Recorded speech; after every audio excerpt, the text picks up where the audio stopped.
A young man, Funetsuji, stood in his kitchen, preparing food. He reflected on how one never truly knows what's inside a bento until it's opened, a memory that brought him back to the first time he received one. He remembered it clearly. The next morning, a cheerful Mitsuhara appeared, holding a broom, calling out to Funetsuji. He, caught off guard, blushed deeply at her sudden presence. As they walked to school, Mitsuhara, standing close to him, greeted him warmly, noting his early rise. He, still flustered, agreed to walk with her, explaining that he often wakes early but has nothing to do. She then added that coming early allowed her to talk to him, causing him to blush even more intensely. He questioned why she would go out of her way to find him, given their classes are far apart and she is a senior.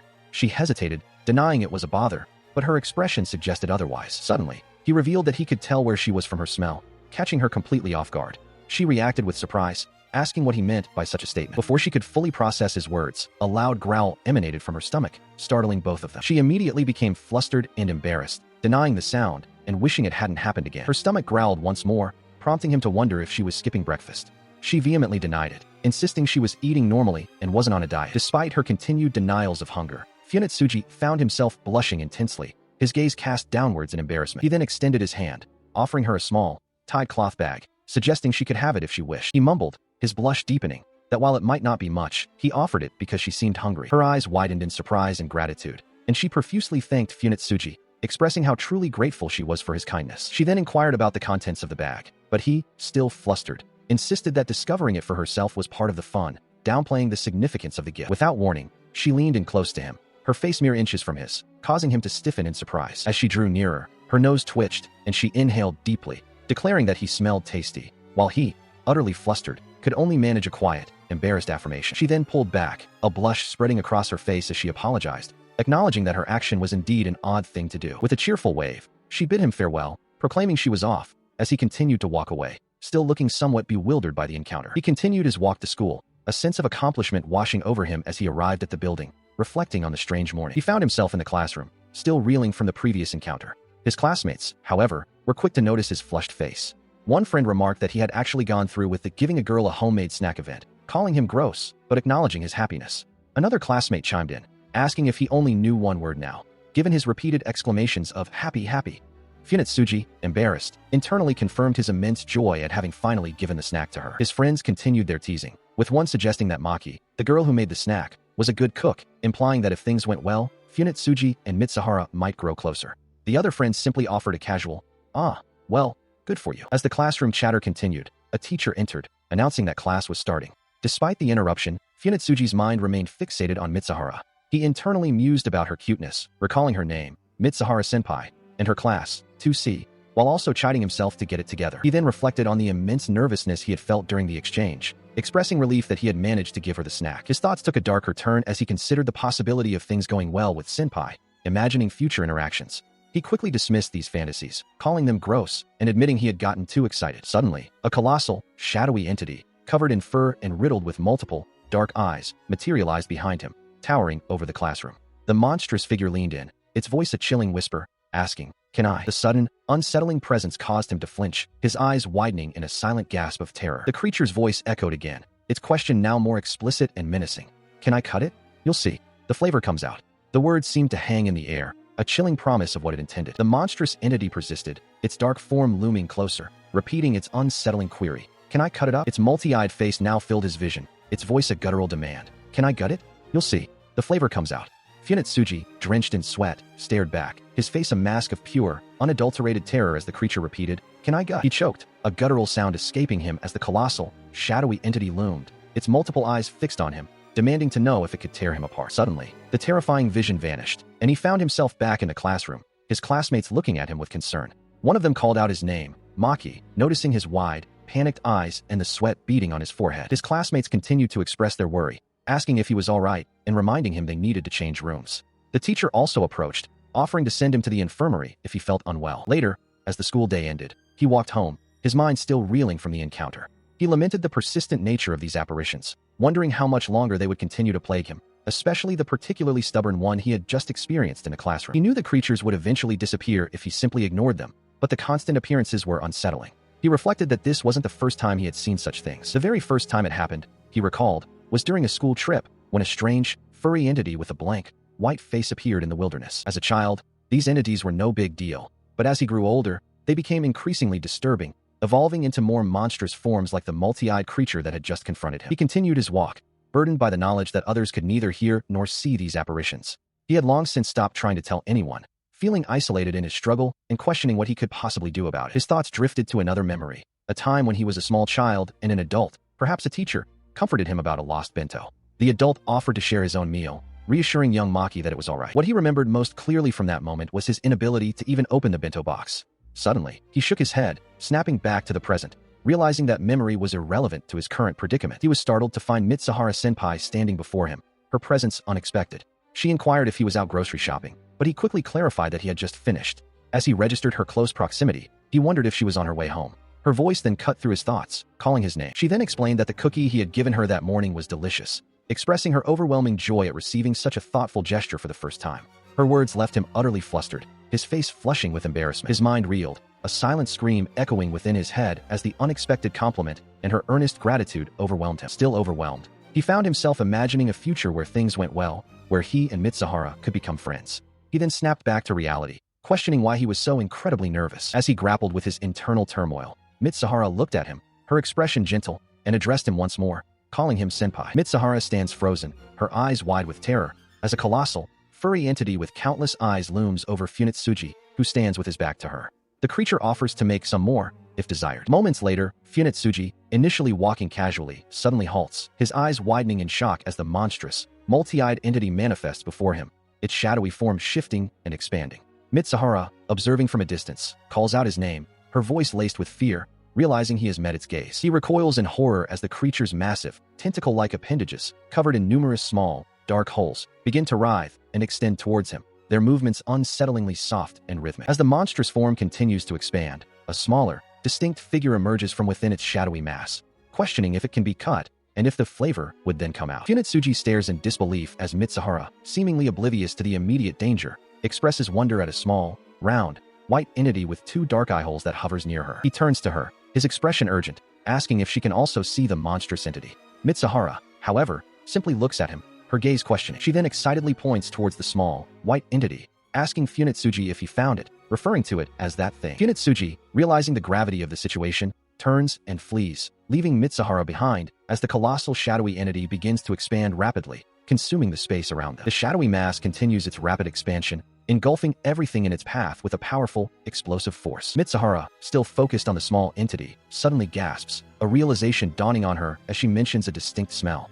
Funitsuji, now behind her, desperately tries to warn her of the immense, shadowy entity that looms directly over her. Mitsuhara, still blindfolded, stood amidst the chaotic, thorny growth, seemingly oblivious to the colossal, multi-eyed shadowy entity descending from above. Nearby, the adult male held Funitsuji, who stared in wide-eyed terror at the unfolding horror. The shadowy creature continued its descent, its massive form pressing down on the thorny landscape, while Funitsuji's face remained etched with fear, his gaze fixed on the monstrous presence. The adult male, still holding Funitsuji, thanked him for helping locate the entity, then instructed him to leave the rest to him, a statement that only deepened Funitsuji's apprehension. Meanwhile, Mitsuhara, her eyes closed in a blissful smile, seemed to be enjoying a private moment, remarking that discovering things for oneself was the most enjoyable part. Back with Funitsuji, the adult male's face began to distort, his features stretching and twisting into a grotesque, elongated form as he continued to speak. Funitsuji's eyes widened further in sheer horror, a silent gasp escaping him as he witnessed the man's terrifying transformation. The colossal shadowy entity continued its relentless expansion, its furry mass spreading across the ground, while the adult male, now fully transformed into a monstrous being, still held the terrified Funitsuji. The monstrous mass of the shadow creature swelled, its form pressing against the very edge of Mitsuhara's awareness, its soft, furry texture now dangerously close to her. The creature's body continued to expand, its vast, undulating form dominating the landscape, its soft, fleshy mass rippling outwards. Funitsuji could only stare in utter disbelief and horror, a choked, drawn-out cry escaping his lips as the full scope of the situation and the monstrous transformation before him finally registered. He stared in disbelief at the enormous, soft, white creature before him, questioning its very existence. Suddenly, the colossal shadowy entity, with its multitude of eyes, descended upon the white creature, its massive form eclipsing the terrified young man. As the shadowy entity's maw opened wide, revealing rows of jagged teeth, the white creature let out a pained cry, while he scrambled to escape the encroaching horror. The monstrous entity began to devour the white creature whole, its massive jaws crushing and consuming with sickening sounds, leaving him utterly paralyzed with fear. He watched, horrified, as the last remnants of the white creature were swallowed, the reality of the grotesque consumption settling heavily upon him. Moments later, the scene shifted abruptly as Mitsuhara appeared, smiling serenely, declaring that it was over. The adult male, who had previously transformed, now lay crumpled and defeated on the ground, while he looked on, utterly bewildered. He glanced around, realizing the city had returned to its normal state. The chaos seemingly vanished, and questioned Mitsuhara about the sudden change. Without warning, she pulled him into a tight embrace, pressing him close, which caused him to blush intensely and stammer in confusion. She then explained that both she and the entity had been drawn to him by his unique smell, causing her to wander there unconsciously. He, still flustered, could only question the notion of his own sin. Meanwhile, a new, mysterious young woman observed from afar, her eyes gleaming with an intense focus, as she mused to herself about Funitsuji's delicious smell. Mitsuhara, her face flushed with embarrassment, tried to explain herself to Funitsuji, insisting that the situation was not what it seemed. She stammered, unable to articulate her thoughts clearly, while Funitsuji, equally flustered, let out a loud, drawn-out cry of distress as she held him close. Both of them remained deeply flustered, their faces burning with a shared embarrassment that left them speechless, only able to manage a small, choked sound. Despite their shared embarrassment, Mitsuhara suddenly declared her unwavering loyalty and protection for Funitsuji, asserting herself as his ally. She confidently proclaimed that everything would be fine and that he should leave the matter entirely to her, even as she scooped him up into her arms. As she took charge, he found himself lost in thought, recalling the very first time he had ever been given a bento box, a memory that surfaced amidst his current bewilderment. His internal monologue continued, reflecting on what he would tell his younger self if he could, before his thoughts were abruptly cut short by a sudden, overwhelming realization. He cried out, declaring he would eat them all, then exclaimed that the current gap in their proximity was a violation. Still overwhelmed, he was then carried away by Mitsuhara, who moved with such speed that he was jostled, causing a small whump sound. A nearby sign offered a cryptic warning. Some bentos should stay closed. He jolted awake in his bed, the lingering terror of the nightmare slowly fading as he realized it was merely a dream, a scenario that probably wouldn't happen. The morning light filtered into his traditional Japanese home, signaling the start of a new day, yet the unsettling thought of Senpai potentially being a monster still lingered. Moments later, a doorbell chimed, pulling him from his thoughts. Opening the door, he found Mitsuhara Senpai standing there, accompanied by another girl, Mitsuhara Sachi, who nervously hoped she wasn't bothering him. He stood stunned, barely able to utter a sound as Sachi apologized for the intrusion and invited him to make himself at home in the living room. As they settled in, Mitsuhara Senpai inquired about his family, to which he replied that he was currently living alone. She acknowledged his situation, revealing that she, too, lived by herself. A sudden, loud bang echoed through the room, startling them both as they sat at the low table, a small plate of food between them. Mitsuhara Senpai then turned to him, holding up 2 fingers, indicating that she had 2 important things to tell him. She began her explanation, stating that the creatures he had been seeing, including the one from yesterday, were known as vagrants. She continued her explanation of the vagrants, describing them as entities that crave something different to survive, ranging from harmless to dangerous, often tearing things apart. Funitsuji listened, visibly nervous, as the implications settled in. He internally wondered if Senpai herself was one of these vagrant things she spoke of, despite his affection for her presence. A large, shadowy form loomed behind her, reinforcing his unease. She then moved on to the second crucial piece of information, holding up 2 fingers to emphasize the point. Funitsuji, she explained, possessed a condition that inherently drew vagrants to him. He struggled to accept this, recalling a memory of a furry vagrant from his early childhood.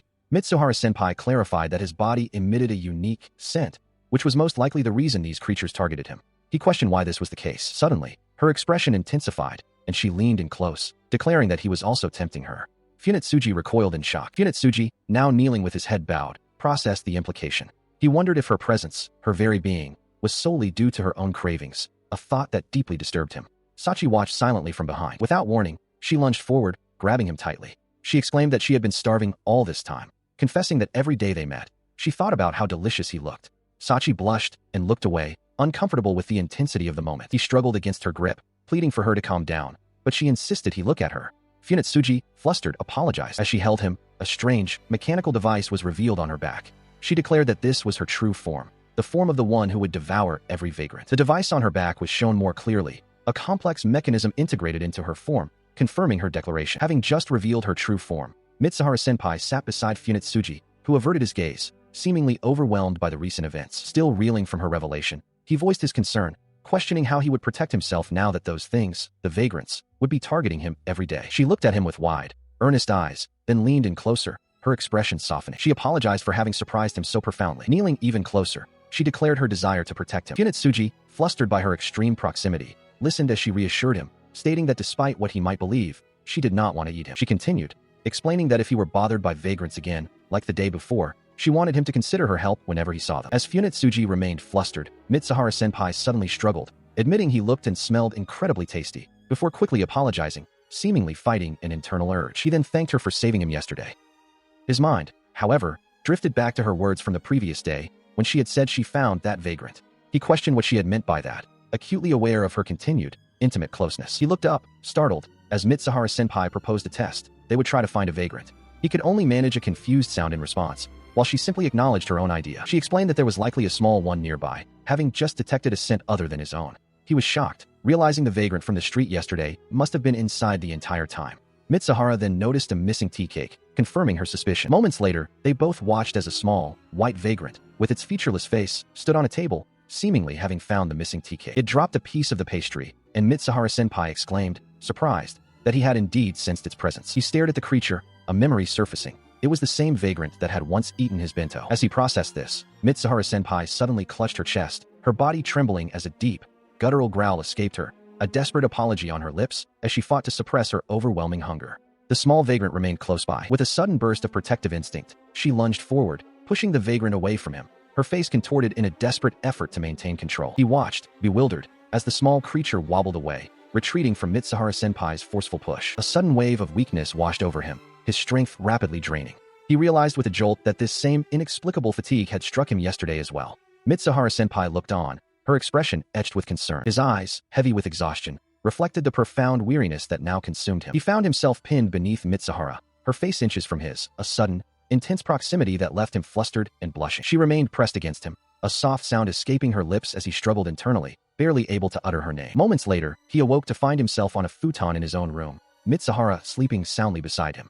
He wondered if she had carried him there. Realizing the awkwardness of the situation and the need to escape, he managed to slip away, a successful escape, though he noted her surprisingly strong grip.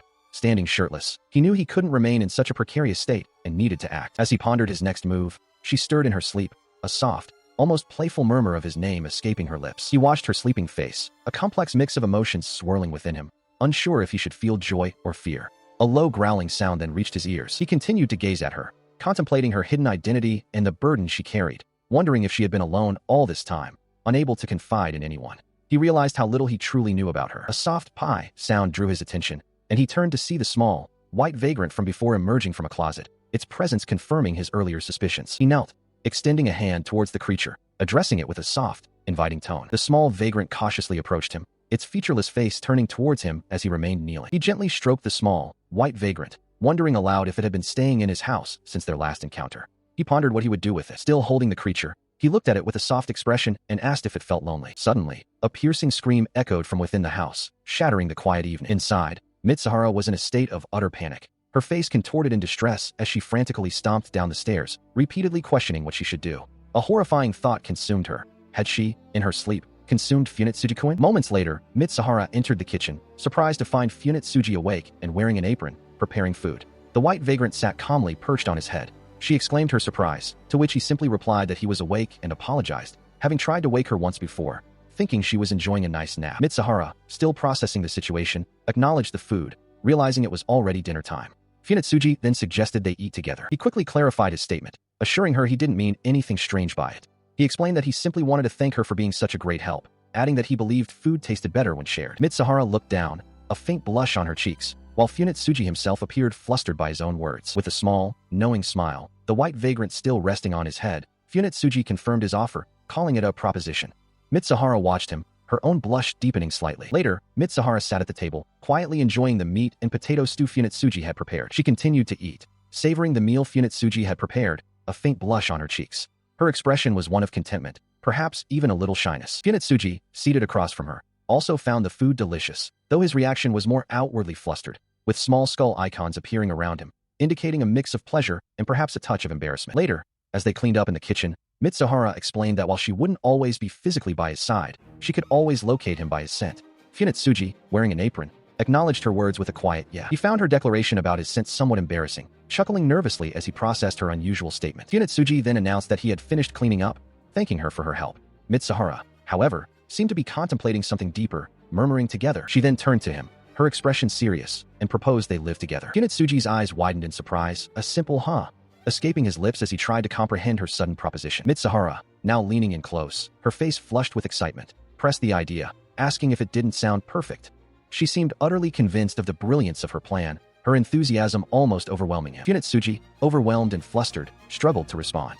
Mitsuhara, however, continued to elaborate, explaining that if they lived together, she could always be by his side and protect him from any physical danger, a simple solution she wondered why she hadn't realized sooner. As she pressed her case, Funetsuji, now backing away, tried to interject, asking her to wait a second, his bare feet shuffling on the floor as he attempted to create some distance. He remained speechless, but Mitsuhara-senpai, beaming with a blush, pressed her case, urging him to agree to her proposal. He could only blush deeper, overwhelmed by her directness, unable to form a coherent response. Despite his flustered state, the outcome was clear. They began living together, settling into a quiet house. Meanwhile, elsewhere, Mitsuhara-sachi knelt, examining strange, root-like growths on the ground. She concluded that a nest was taking root there, confirming its presence. As she observed a nearby building, Sachi mused that she wouldn't need to seek work, wondering if the individual capable of sensing vagrants could assist them.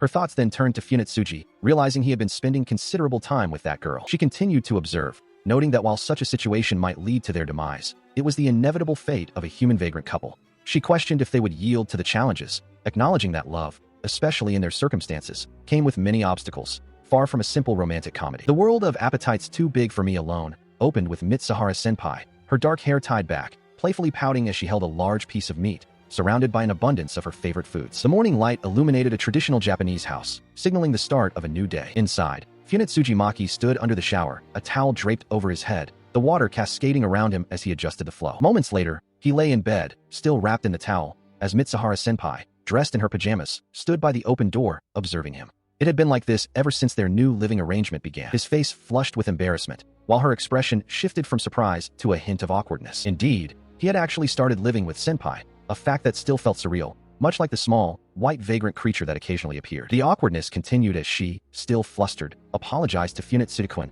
reminding him that seeing a man's naked body was a serious offense and asking him to shut the door. Despite her initial reaction, she quickly tried to reassure him, declaring that everything was fine and that she wouldn't know if he was big or small. She added that since he was the only man she had ever seen naked, it was perfectly acceptable. Meanwhile, a small, bird-like vagrant chirped innocently, as the thought arose about the ability to sense these creatures. Later, as they walked to school in their uniforms, Funetsuji Maki questioned if his ability to sense vagrants was truly useful for senpai.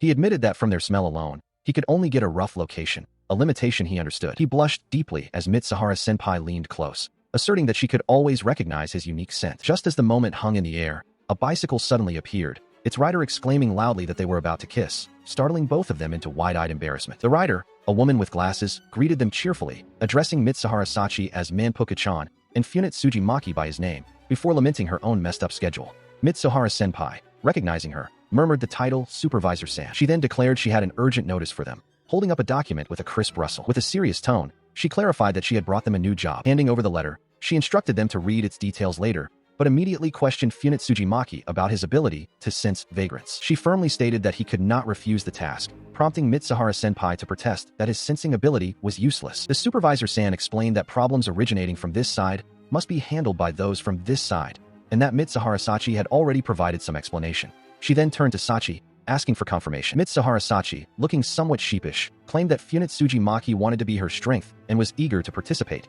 despite his silent, internal denial. The Supervisor-san then sharply admonished Funetsuji Maki, declaring that even dogs could offer such basic protection and urging him to be a real man. While he stammered, trying to explain that his only intention was to keep Mitsuhara-senpai safe. He found a card being pressed into his hand by Sachi, who leaned in close. She provocatively asked if he wanted to show senpai how cool he could be, implying a challenge or an opportunity. She then offered a sly smile, her eyes glinting behind her glasses, reinforcing her manipulative intent. Moments later, Supervisor-san cheerfully announced her departure for the movies, riding off on her bicycle and leaving the two students behind. She casually waved goodbye, emphasizing the perks of being self-employed. They watched her disappear, a shared realization dawning on them that they had been left alone to handle the task. Some time passed, and a bento box filled with food sat open beside a chain-link fence, suggesting a break from their new duties. Meanwhile, Sachi, now alone, savored her own meal with an almost ecstatic expression, exclaiming her delight in the food. Back with Maki and senpai, he continued to process the situation, realizing that senpai had obtained permission to reside in the town, and in exchange, she was tasked with protecting it from dangerous vagrants. He concluded that each town must have someone responsible for managing these entities. She then apologized to him for involving him in such a difficult situation.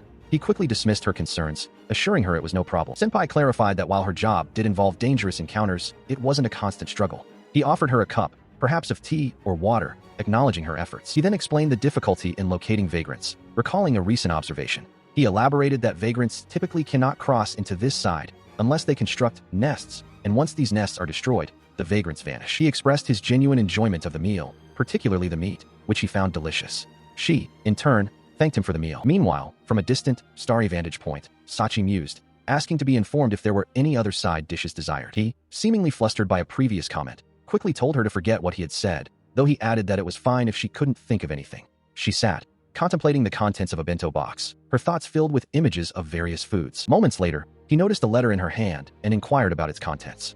She reacted with a startled, flustered expression. She swiftly and forcefully kicked him away, sending him sprawling, declaring that he absolutely must not see the letter as it was dangerous. From her hidden position, Sachi internally urged him to demonstrate his coolness to Senpai. Sachi continued her internal monologue, considering the implications. If something were to happen to Senpai, he would no longer be able to live with her. She then questioned if such an outcome didn't sound terrible. Despite her earlier forceful action, she then declared her intention to accompany him. He lay on the ground, defeated and groaning, lamenting her overwhelming strength. She stood over him, while Sachi, still observing, called out his name with concern. Even in his defeated state, a resolve formed within him. He wanted to protect her. He rose to his feet, declaring with conviction that he would not allow her to face danger alone.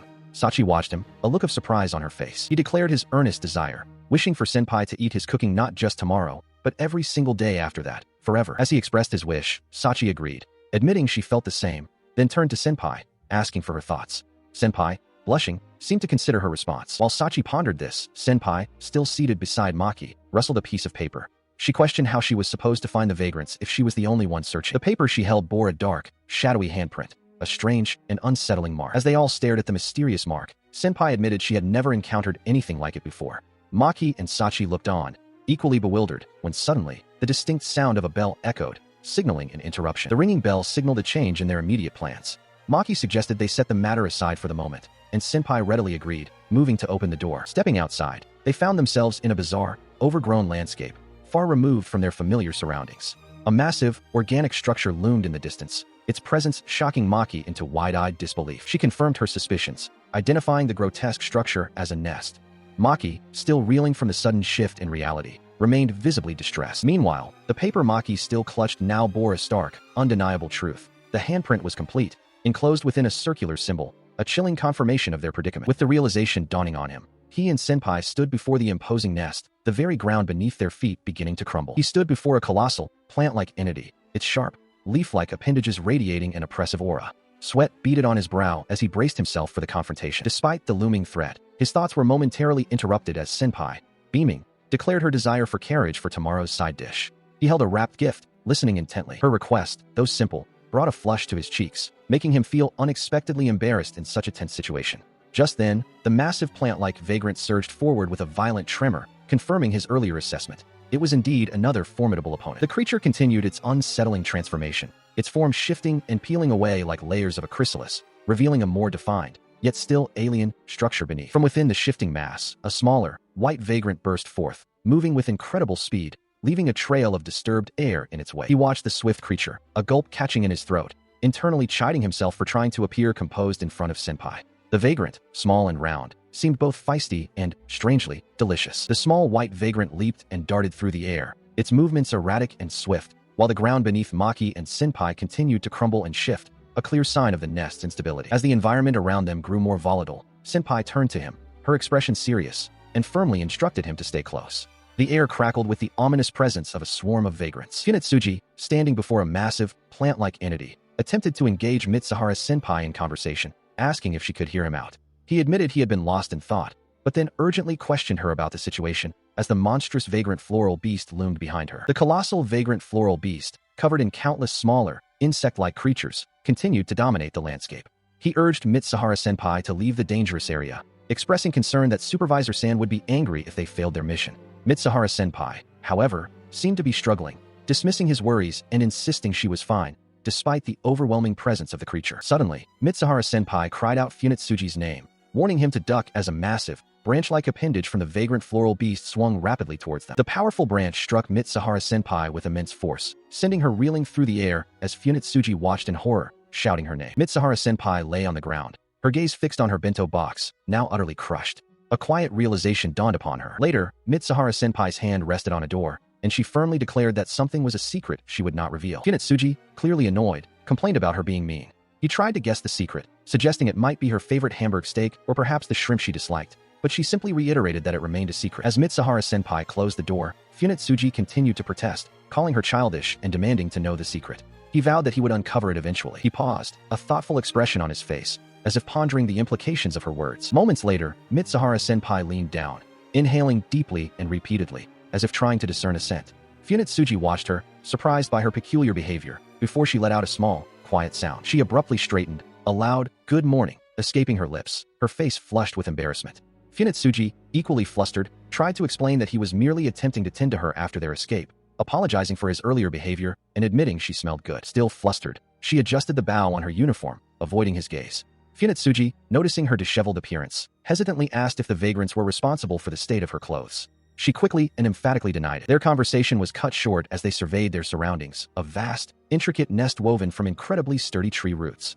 Funetsuji realized the roots were far more robust than he had anticipated, making any attempt to break through the walls or windows futile. Mitsuhara-senpai quietly remarked that the experience sounded painful. As they stood trapped, Funetsuji pondered their predicament, realizing they were still within the school grounds, now transformed into a vagrant nest. He then turned to Mitsuhara-senpai, asking how she typically handled such situations. She responded with a sigh, lamenting that she had lost her bento box. She explained that her usual strategy involved destroying the nest itself, which would typically resolve the issue and allow them to escape.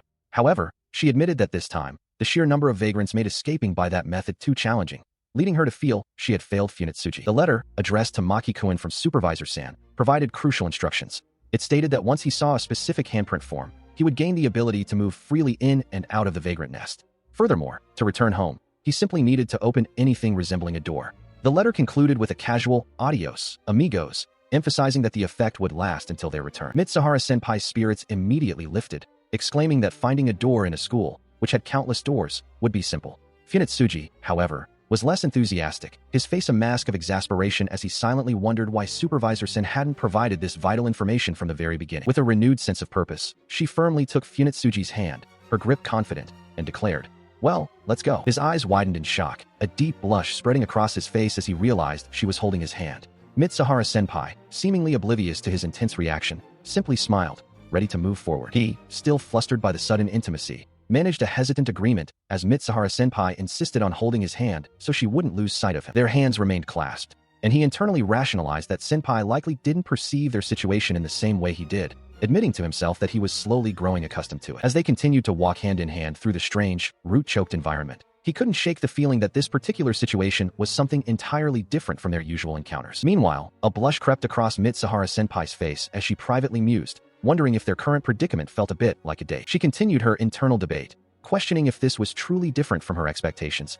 if it was a special relationship between two people. He, however, was caught in a different internal struggle, momentarily thinking of her as a monster who might want to eat him, then dismissing it as his own strange thoughts. He wondered if things would have been simpler had he remained ignorant. Her blush deepened as she considered that special thing, wondering if it was something like this, feeling a bit sudden in the moment. He, too, was blushing, his thoughts trailing off as he considered the implications of his newfound knowledge. Suddenly, he stumbled forward, bumping into Mitsuhara-senpai's back with a soft thud, a muffled sound escaping his lips as he tried to speak. She turned, startled, asking him what was wrong. He looked up at her, his eyes wide with a mixture of surprise and continued embarrassment. Their attention was then drawn forward to a massive structure, heavily overgrown with gnarled roots.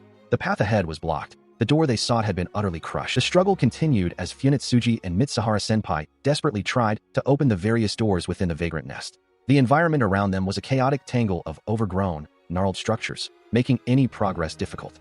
Funetsuji confirmed that his attempts were futile, and Mitsuhara-senpai echoed his sentiment, stating, "No good." Still, they persisted. Funetsuji, with a determined grunt, attempted to physically move a large, obstructive tree, though he admitted he wasn't sure if it would work. Mitsuhara-senpai, observing their surroundings, concluded that all the doors they had encountered were useless, including what appeared to be the main entrance. As they continued their search, Mitsuhara-senpai suddenly noticed something peculiar amidst the overgrown structures. Her eyes widened in surprise as she called out to Funetsuji, urging him to wait. He looked up, following her gaze, and saw it. A locker. A realization dawned on him. If their only requirement was to open something that resembled a door, then a locker might just be their unexpected solution.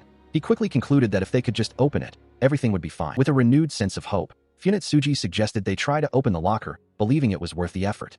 Mitsuhara-senpai readily agreed, offering a firm nod. However, their brief moment of optimism was shattered as a massive, thorny vagrant suddenly appeared, its dark, spiky form looming over them. Its presence was overwhelming, and Funetsuji gasped in shock, realizing the creatures had caught up to them. The monstrous vagrant wasted no time, brutally crushing the locker they had hoped would be their escape.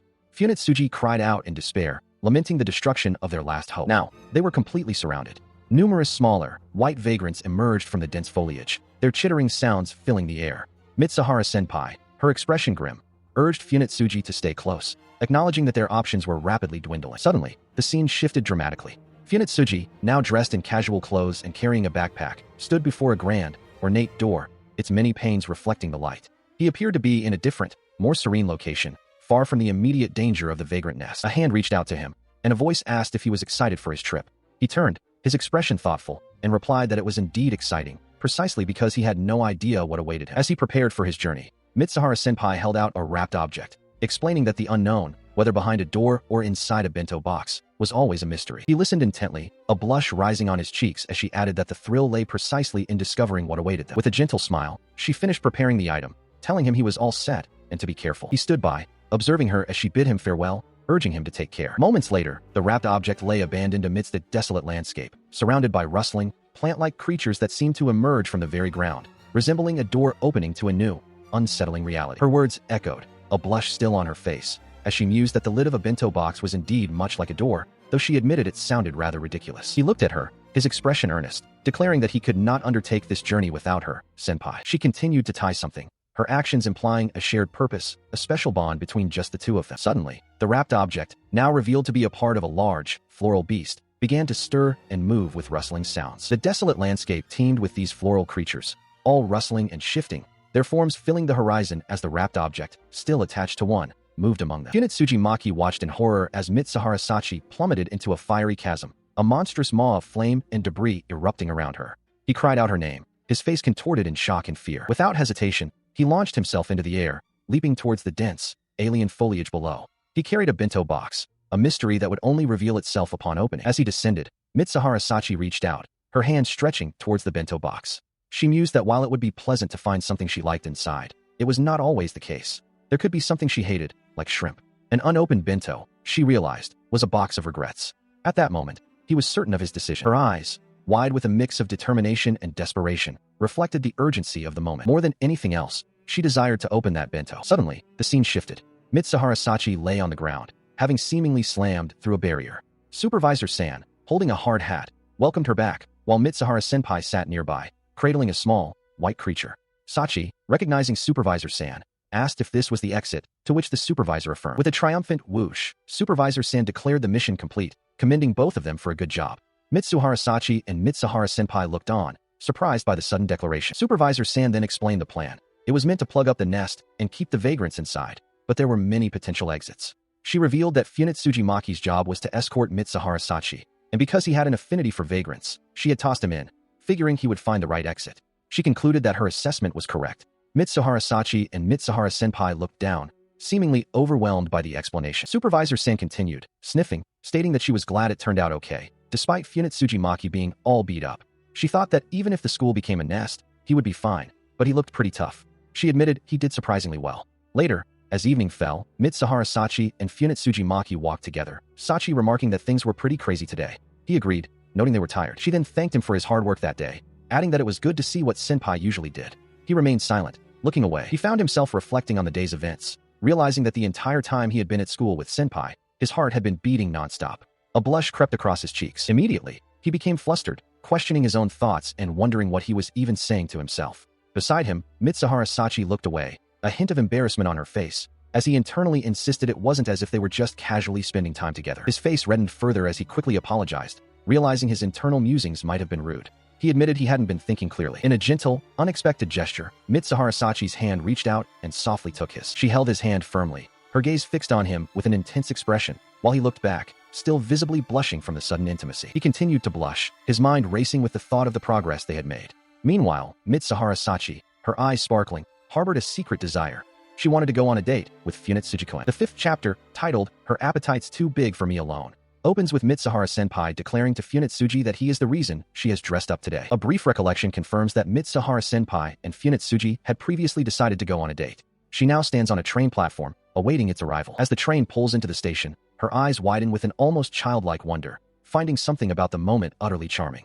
Moments later, they are both inside the train, standing amidst other passengers. He, meanwhile, is overwhelmed by her appearance, internally exclaiming how adorable Mitsuhara-senpai looks in casual clothes. He realizes he has only ever seen her in her pajamas or school uniform, and the novelty of this outing causes his heart to pound uncontrollably. The train's announcement indicates the next stop is Shinjuku Park.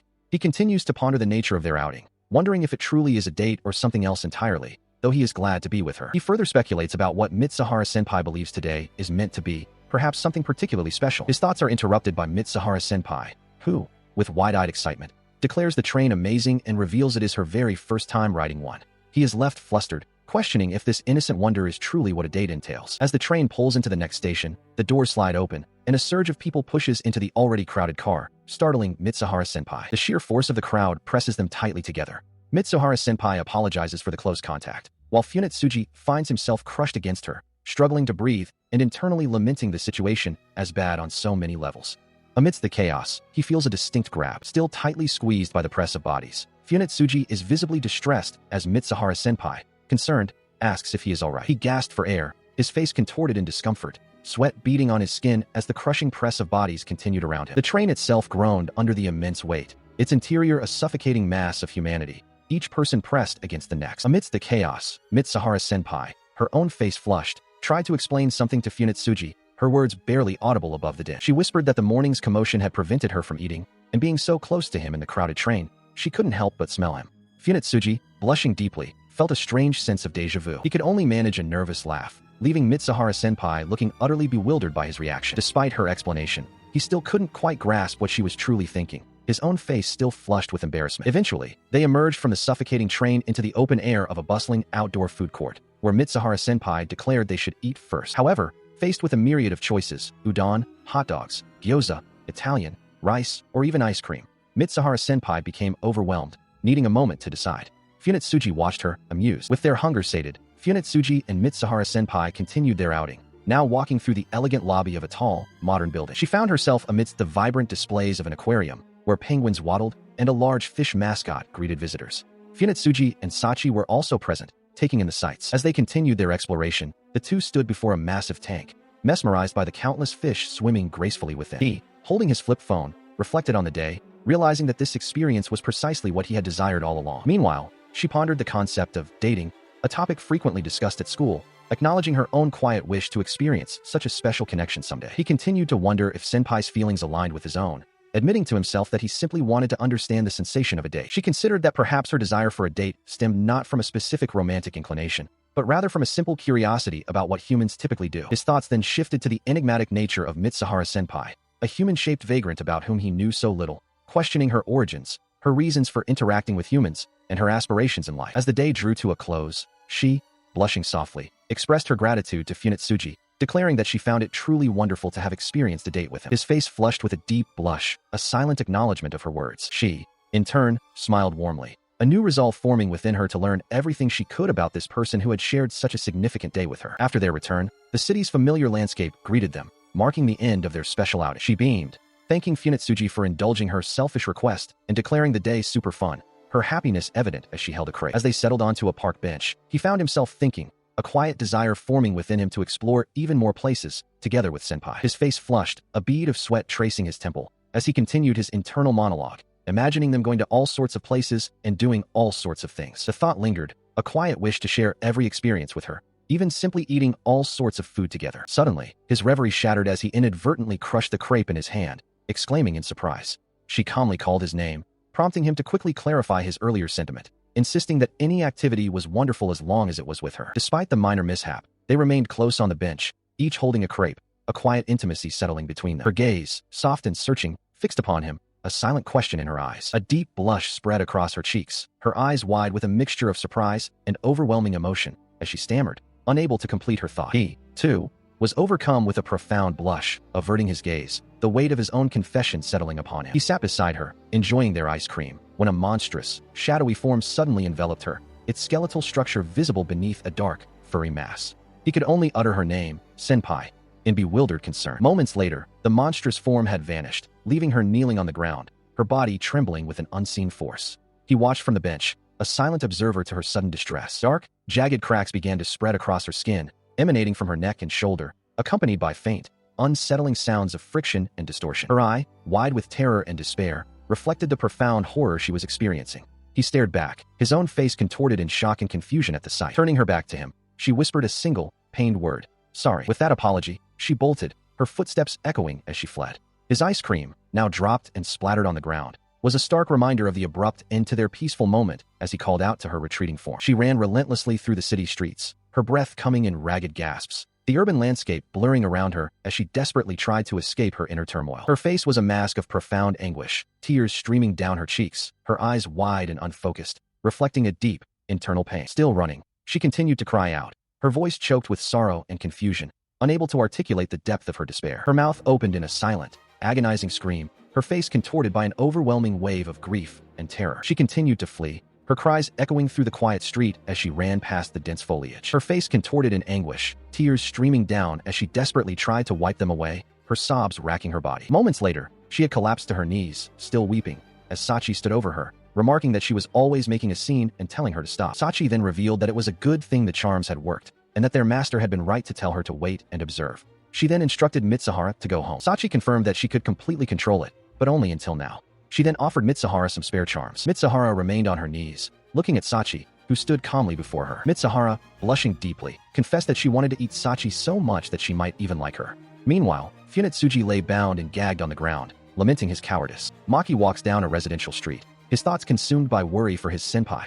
He wonders if she is safe, but quickly dismisses the concern, telling himself there is no use worrying and that he should simply go home. Arriving at his destination, he is met with a horrifying sight. His house is utterly gone, reduced to a massive pile of rubble. He stares in disbelief, exclaiming that his home has vanished. He continues to gaze at the devastation, his mind struggling to comprehend the scene before him. Suddenly, a young girl appears behind him, calling out his name. Before he can fully react, she delivers a powerful punch to his back, sending him reeling with a cry of pain. The unexpected blow sends him sprawling to the ground, leaving him dazed and confused as he lies amidst the debris. He slowly pushes himself up, looking towards the source of the attack, where the young girl stands with an innocent expression. As he gets a clearer look, a flicker of recognition crosses his face, and he tentatively calls out her name, Izumi-chan. Izumi beams, confirming her identity as Izumi, and cheerfully greets her, Funetsuji Oniai-san, explaining that her powerful strike was an anti-criminal punch. Still recovering from the impact, Maki remarks on her thorough education. Izumi proudly explains that her mama taught her this was the proper way to greet adults in society. Maki reflects on Izumi, a grade schooler from his neighborhood, recalling how he used to look after her when they were younger, given their close age. He looked at Izumi, noting she had grown taller and seemed to be doing well. He hadn't seen her since he started middle school. Izumi, for her part, cheerfully thanked him, acknowledging his observation.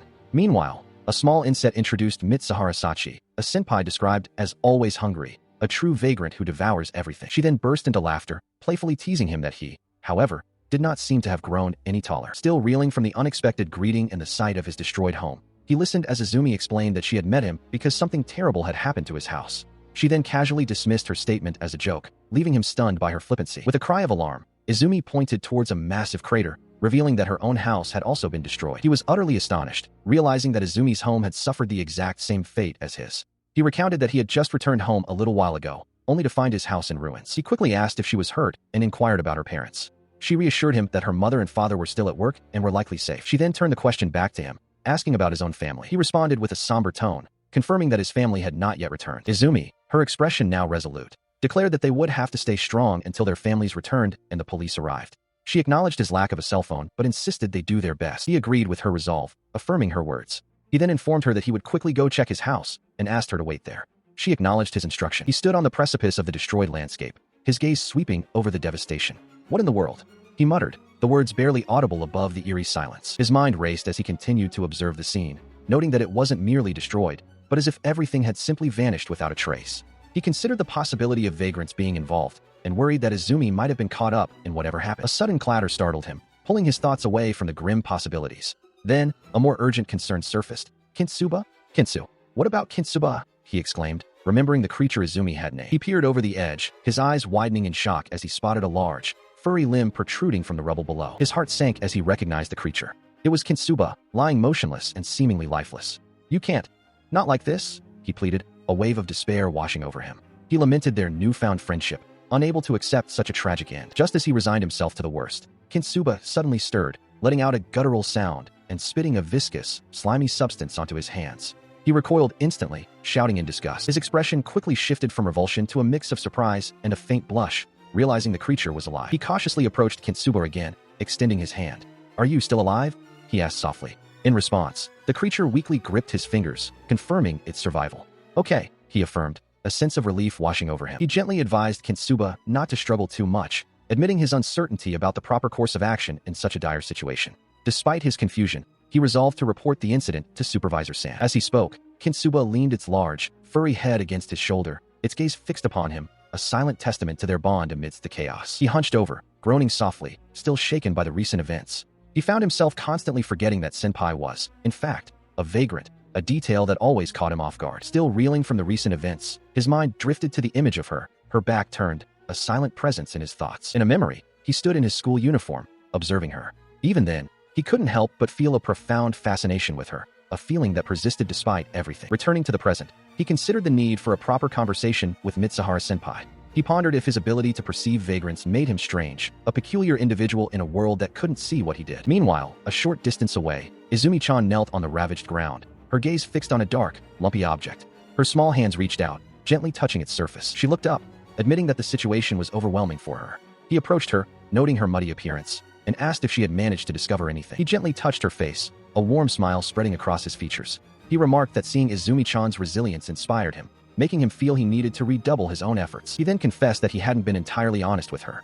Izumi, with a newfound determination, thanked him and declared their shared resolve to reclaim their homes. He smiled, a realization dawning on him. Izumi had wanted to impress him, especially since it had been a long time since they last met. He took her hand, a sense of warmth spreading through him. He reflected that he had forgotten about her for a long time, but the recent tumultuous events had brought her back to the forefront of his mind. Unseen by them, a strange, multi-eyed creature observed from the periphery. He found himself amidst a chaotic scene, as Senpai, now clad in a maid's uniform, cried out in distress, warning him not to approach. Izumi, also present, watched as Senpai then shifted her tone, offering a bewildered welcome home to Maki, who could only respond with a confused sound. She elaborated on her warning, her face contorted in a mix of fear and embarrassment, confessing that she might try to consume him, though she was uncertain of the impulse. He simply responded with a quiet acknowledgement, a faint blush coloring his cheeks, seemingly accepting her bizarre revelation. She then added a hesitant, yeah, before shifting the conversation, noting that despite her strange condition, their house remained missing. He then proposed they seek out Supervisor San, stepping forward with a determined gait across the fractured, uneven ground, the air around him punctuated by soft popping sounds. However, as he moved, Izumi began to sway unsteadily, her form starting to distort. Both Senpai and Maki watched in stunned silence as her body began to change, prompting a confused "what?" from him. Her form continued to distort and elongate, twisting into a grotesque, multi-limbed creature, its tendrils writhing as it completed its transformation. He watched, horrified, as the realization dawned on him. Izumi, too, was a vagrant. The implications of her transformation sent a chill down his spine. His mind reeled, leaving him speechless, his eyes wide with shock and disbelief at the sight before him. Suddenly, the transformed creature, now unmistakably Izumi, embraced Maki, her numerous limbs wrapping around him. He was utterly flustered by the unexpected contact, while Senpai looked on with a mixture of surprise and concern. He stared, wide-eyed and disbelieving, as the monstrous form of Izumi loomed before him. A chilling realization dawned upon him. Izumi-chan was a girl, right? He questioned his own memory, his perception of reality shattering. I guess she wasn't. The chronicler of events clarified that this was not merely a reunion, but a profound encounter, hinting at a deeper, more unsettling truth about the transformed entity. The next chapter promised a continuation of these events, set in Senpai's room with this very body. The meal consisted of artificially flavored juice and a mystery meat burger, a combination that promised little in the way of culinary delight. Despite its questionable origins, Maki took a large bite, acknowledging that as a gourmet, this imitation fast food barely qualified as B-grade, yet he continued to eat. He declared that even so, he would finish it, much to the visible concern of Senpai, who stood beside him, while Izumi watched on. Moments later, a woman identified as the supervisor appeared, explaining that a house had vanished and the responsible party had escaped. She clarified that they were dealing with a charmling, a type of vagrant creature. Maki, Senpai, and Izumi sat on the ground, observing the empty space where the house once stood, while a maid stood nearby. Senpai, her eyes wide with surprise, realized that this vagrant was a creature that mimicked things. The maid elaborated on the vagrant's nature, explaining that they were so adept at mimicry they could slip by completely unnoticed, much like Maki himself. She added that these creatures appeared in places populated by both people and animals, blending in by mimicking the local inhabitants. The supervisor further explained that the vagrant's odor was practically indistinguishable, making it unsurprising that man Fukuchan had not noticed it. Maki and Senpai listened intently. She then delivered a shocking revelation, emphatically stating that the child, Izumi-chan, never even existed, implying she was a fabrication. The supervisor then confronted Maki, who lay stunned on the ground, asking him about the sweet memories of his imaginary childhood friend. Senpai and the maid looked on, witnessing Maki's profound distress. He lay on the ground, still reeling from the revelation, as the maid offered to take charge of the situation. The supervisor, observing the scene, remarked that it was fortunate the house had been empty when it vanished, and noted that the neighbor's house had been empty as well. Suddenly, his body began to return to its normal state, much to his surprise, as the maid swiftly pulled something away from him. Now standing, he listened as the supervisor cautioned that it would still be difficult to conceal his appearance, despite the efforts made to mask it. He seemed to grasp the immediate implication. Inside a car, the supervisor, driving, summarized the situation, explaining that if they could defeat the Charmling, Maki's house and his body would both return to normal. The situation struck him as profoundly strange. The maid, seated beside him, apologized for her inability to detect the Charmling's scent, admitting she would need to find another method. He then inquired if it was possible to actively search for the creature. The supervisor responded, assuring them that as far as safety was concerned, the vagrant was harmless, as Charmlings were quite cowardly by nature. She continued, explaining that the Charmling had consumed Funitsuji's house and its surroundings, a process guarded by the small Kintsuba creature. After mimicking Izumi, it had sensed danger from another vagrant, Mitsuhara Sachi, and in its startled escape, accidentally grabbed a piece of Maki. This time had been particularly bad because vagrants were inexplicably attracted to him. He acknowledged her explanation, as she concluded that the entire incident could be considered an unfortunate accident, though she added that this detail might be unimportant. The supervisor then clarified for Senpai that the Charmling's mimicry and Manpoka-chan's transformation were entirely different, assuring Maki not to worry, as Mitsuhara Sachi could only maintain the form he currently saw her in. He seemed to understand the distinction. She concluded her explanation by stating that, ultimately, vagrants could only ever pretend to be human. The car came to an abrupt halt, throwing Maki and Izumi forward slightly. Senpai, behind the wheel, declared their arrival with a cheerful, if somewhat startling, tone. She beamed, announcing that they had arrived at Mitsuhara Sachi's house, where they would be staying for the night. Maki, still reeling from the sudden stop, could only manage a bewildered, "Wah? Where?" His face flushed with a mixture of shock and embarrassment, beads of sweat forming on his brow as the reality of the situation began to sink in. Moments later, Senpai effortlessly scooped him into her arms, carrying him through the doorway. Izumi, standing nearby, offered a polite welcome to Funitsuji-kun, while Maki, still stunned, could only stammer his thanks. He tried to protest, suggesting he could walk on his own, but Senpai insisted he relax inside. She explained that she wasn't often home, but believed she had something to offer him, leaving him to wonder about the strange feeling washing over him. Maki's mind raced, urging himself to calm down and not entertain unnecessary thoughts. He was only here temporarily, he reminded himself, trying to maintain his composure amidst the overwhelming situation of being in Senpai's house. A sliding door closed with a soft clack-clack sound, signaling a moment of quiet. Maki found himself standing in a simple room, observing a book titled Connecting with Other Humans, Speech Skills, and the Basics of Small Talk, lying on the floor. He realized, just as he thought, that living among humans was indeed a difficult endeavor. His gaze then fell upon a paper bag, prompting a curious, questioning sound from him. Suddenly, Senpai appeared, holding a bottle of soy sauce, and declared, something like this, before accidentally dropping it. The bottle struck Maki with a loud thud, causing him to cry out in surprise as Senpai exclaimed his name. He found himself pinned beneath Senpai, who, flustered and apologetic, admitted she had forgotten to tidy up her room.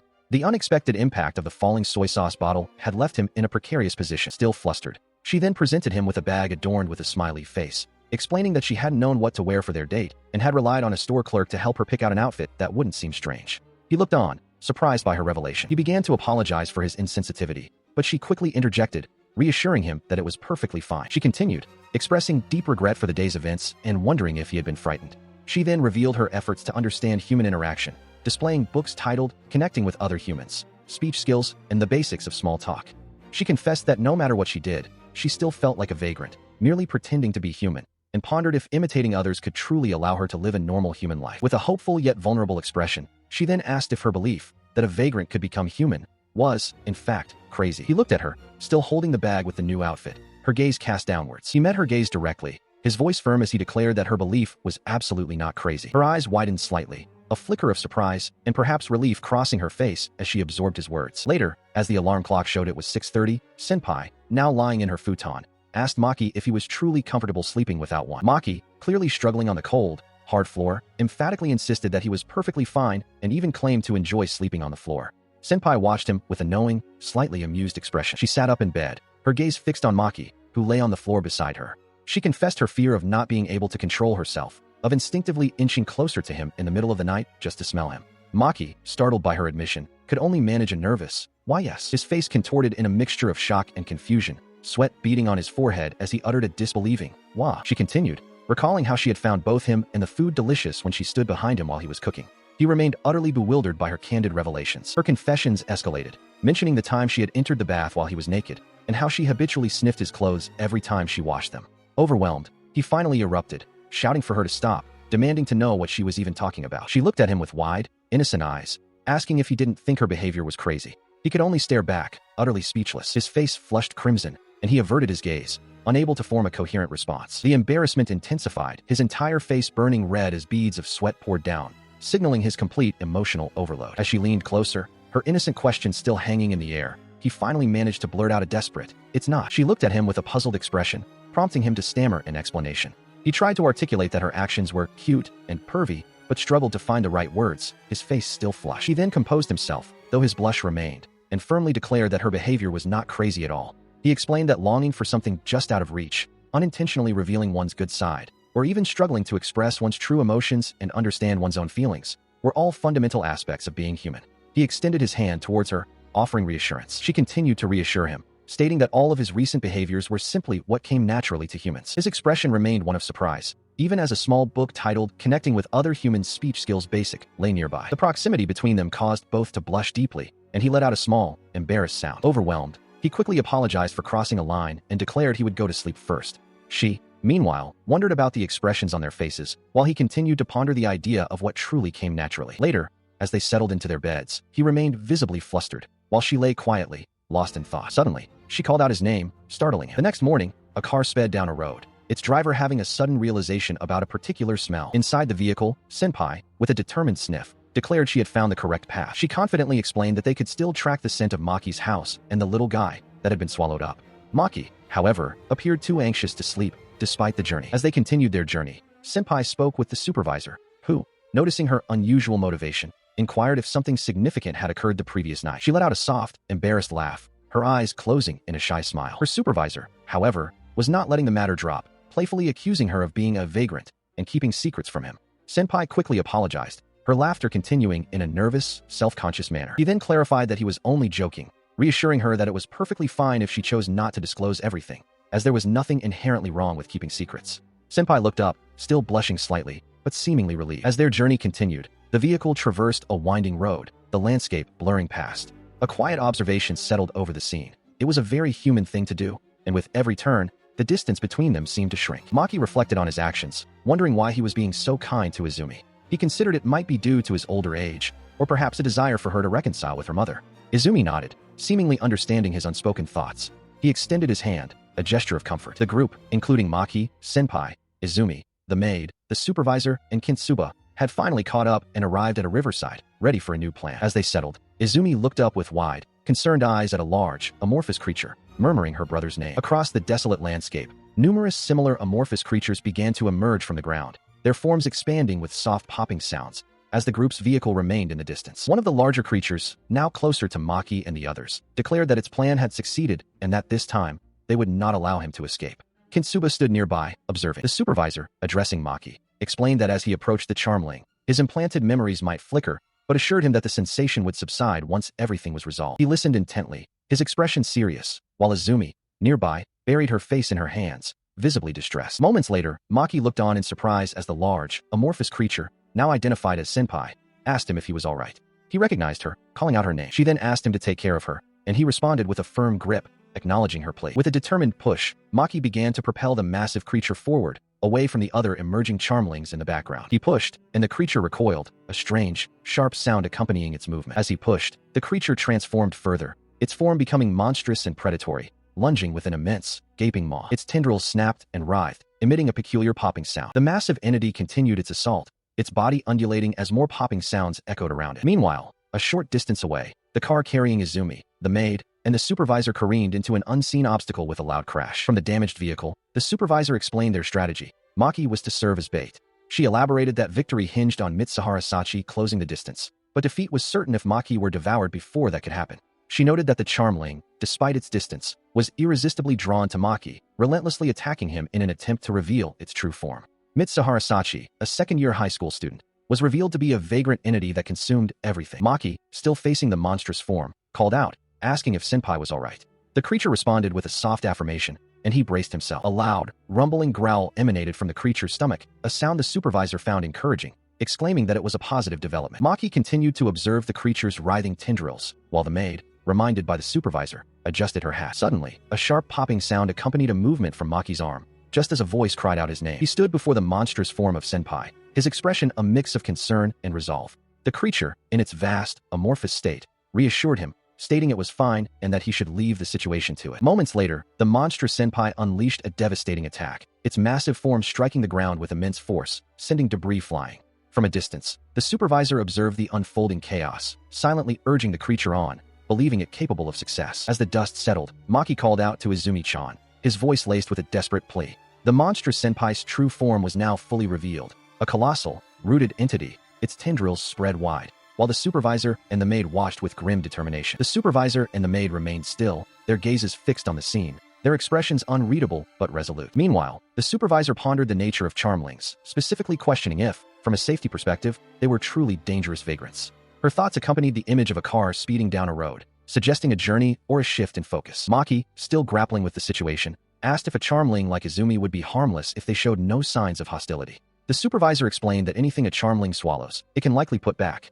The maid interjected, emphasizing the necessity of showing the alerted charmling that they are not a threat, but also acknowledging the inherent risk in such an approach. The supervisor, her hand resting on a steering wheel, continued her internal deliberation, wondering what it would truly take to convey non-hostility to such a creature. She drove on, her thoughts turning to a more fundamental question. Was there any valid reason to help that thing in the first place? The maid then revealed a harsh truth to Maki. Everything about Izumi was merely a tool for the charmling to maintain its hold. Her appearance, her gestures, and even the memories she had seemingly planted in him were all artificial constructs, nothing more than a pretense of being human. With a clenched fist, the supervisor pressed Maki further, asking if he still intended to save that monster, and warned him that he could not possibly know what kind of mess it would create next time. He offered a quiet apology to the supervisor, his gaze downcast. She remained silent, her expression unreadable behind her glasses. Despite the supervisor's warning, he extended his hand towards Izumi, urging her to go home. Suddenly, the monstrous form of Senpai erupted, striking with immense force. Meanwhile, from the safety of their vehicle, the supervisor and the maid watched the unfolding chaos. A cloud of dust and debris billowed outwards from the impact. Amidst the settling dust, Senpai stood in her human form, a small multi-eyed creature perched on her head, both she and Maki appearing startled, while Izumi remained looking down. A soft blush spread across both Maki's and Izumi's faces as they stood in close proximity. He affirmed their departure, his blush deepening as he reiterated his intention to take Izumi home. From a distance, the supervisor sighed, remarking on the frightening implications of Maki's decision to accept a fake reality. She questioned Maki's intentions, asking if this had been his plan all along, remarking on his surprising capability despite the expression on his face. Turning her attention to the maid, she then inquired if the maid had deliberately said those things to encourage Maki to save the vagrant. Elsewhere, Senpai confessed to Maki that she did not truly understand the nature of charmlings. She pondered what terrifying thoughts such beings might harbor and what they aimed to achieve, while the maid observed that charmlings were incredibly rare, almost impossible to find. The maid continued her skeptical remarks, but the supervisor considered a different possibility. What if, from the bottom of its heart, it was merely a vagrant that wished to be something? She quickly dismissed the idea. The maid reiterated her belief that such a thought was far too optimistic. Yet, the supervisor challenged this, asking what could possibly be wrong with such a desire, a sentiment Maki silently affirmed. Senpai, listening intently, then wondered aloud if it wouldn't be a pleasant thought to entertain. A quiet understanding seemed to pass between Maki and Senpai as they stood together. Afterwards, the scene shifted to an exterior view of a residential building under a cloudy sky, suggesting the passage of time or a change in setting. Izumi-chan was led away by the supervisor and the maid. The maid thanked the supervisor for her hard work, assuring her that they would take care of Izumi for now. Izumi, looking distressed, wondered internally what would become of her as a charmling, realizing that in the end, she wouldn't be able to tell anyone her fears. Meanwhile, Maki and Senpai walked down a residential street with Kintsuba trotting beside them.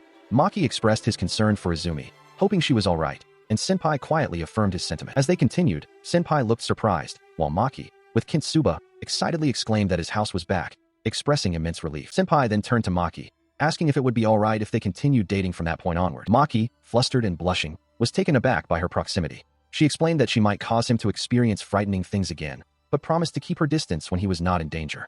She then reiterated her desire to keep being with him, if he wanted. Maki, still processing the conversation, finally realized the true meaning behind Senpai's words.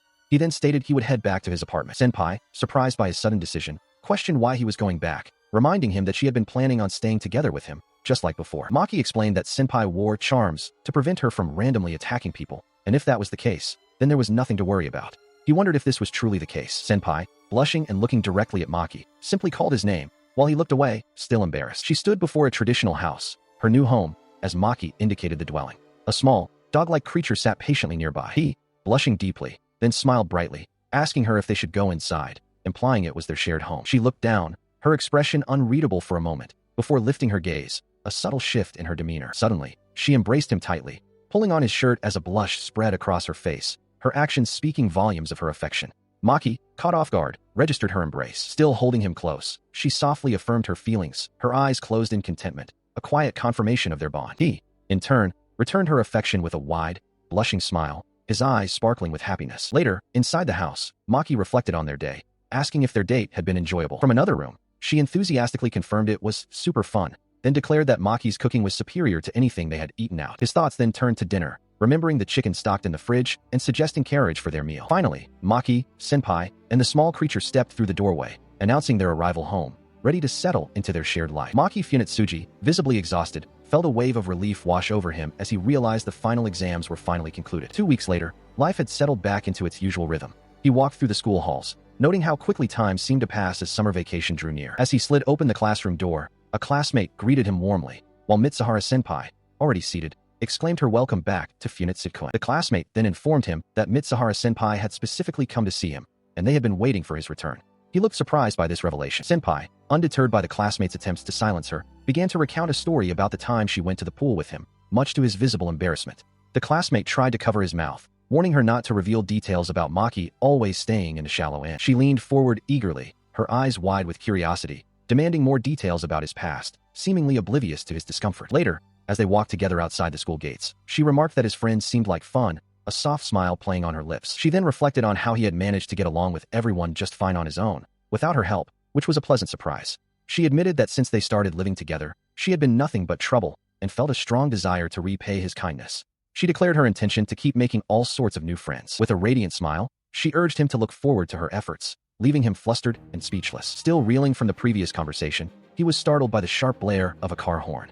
He turned, a look of mild confusion on his face, as the sound echoed through the street. Moments later, the supervisor, standing beside a white car, enthusiastically called out to them, urging Maki and Senpai to quickly get into her wicked ride.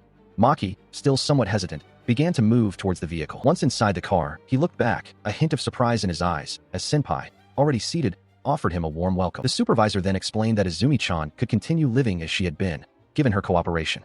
Izumi-chan, now also in the car with Maid-san, greeted everyone. With a wide, almost unsettling grin, the supervisor declared they were ready to depart. As the car began its journey, Izumi-chan animatedly recounted to Senpai how Maid-san had changed her clothes, while Maid-san sat quietly beside her, listening. Senpai observed Izumi-chan and Maid-san, noting how well they were already getting along, a development she found quite different from what she might have expected.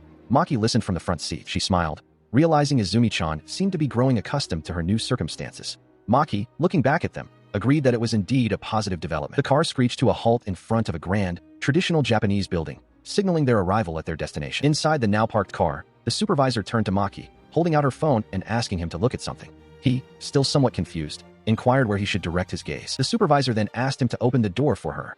Maki, still puzzled, looked at the phone, which displayed a distinct, dark handprint, and a sudden realization dawned on him. The handprint was the key. As the car pulled to a stop, he and the others found themselves at a scenic beach, a vast expanse of ocean stretching before them. Supervisor San informed them that this was the place she had arranged, thanking everyone for their hard work and for getting their house back party ready. He gazed out at the shimmering expanse, a quiet wonder in his eyes as he recognized it was the sea. As he continued to observe, Supervisor San explained that this location was a vagrant nest, but quickly reassured them it was safe. He questioned her, seeking clarification on the unusual term. Meanwhile, Senpai, brimming with excitement, declared her intention to build a sandcastle, exclaiming that she had requested this outing and now they had the entire place to themselves. Izumi-chan, equally thrilled, bounced with anticipation, leaving him somewhat bewildered by their sudden enthusiasm. With a joyful cry, she dashed towards the water, her energy infectious as she embraced the freedom of the beach. Moments later, the multi-eyed creature, Gu-mo, followed suit, splashing into the refreshing waves with a soft sound. He watched Senpai's unbridled joy, a faint blush on his cheeks as he admitted to himself that he had anticipated her being so enthusiastic about the sea. As he stood there, Supervisor San approached him, her tone shifting as she abruptly asked if he had confessed his feelings to Manpuka-chan yet. He recoiled in surprise, stammering a denial and demanding to know why she was asking such a personal question so suddenly. Supervisor-san, however, seemed to imply she had been aware of his intentions all along. She then pressed him further, suggesting that if he were to ask Manpuka-chan to go out with him right then, she believed he would receive an instant acceptance, leaving him utterly speechless. He flushed crimson, his eyes wide with disbelief as Supervisor San's direct question about his feelings for Manpuka-chan hung in the air. He stammered, questioning if she was truly serious, feeling an overwhelming sense that this was his chance, and he had to seize it. Supervisor San, observing his reaction, explained her own perspective. She admitted that she didn't truly grasp such human emotions, but she had always believed that if she imitated how others acted, perhaps someday she could live like a normal human being. Maki, still flustered, internally wrestled with the implications. He considered that confessing to Senpai in this particular situation would feel like a betrayal, a form of cheating, even if the circumstances were unique. Supervisor San then shifted the conversation, recounting a story from the past. She revealed that she had initially looked after a certain girl who expressed a desire to live with humans, but the experience had been awkward, and the girl had largely ignored her. With a sudden declaration, she announced that she had found that girl. Maki, still processing the revelation, mused that he, too, must have forged a deeper bond with Manpuka-chan, who also shared this mysterious condition.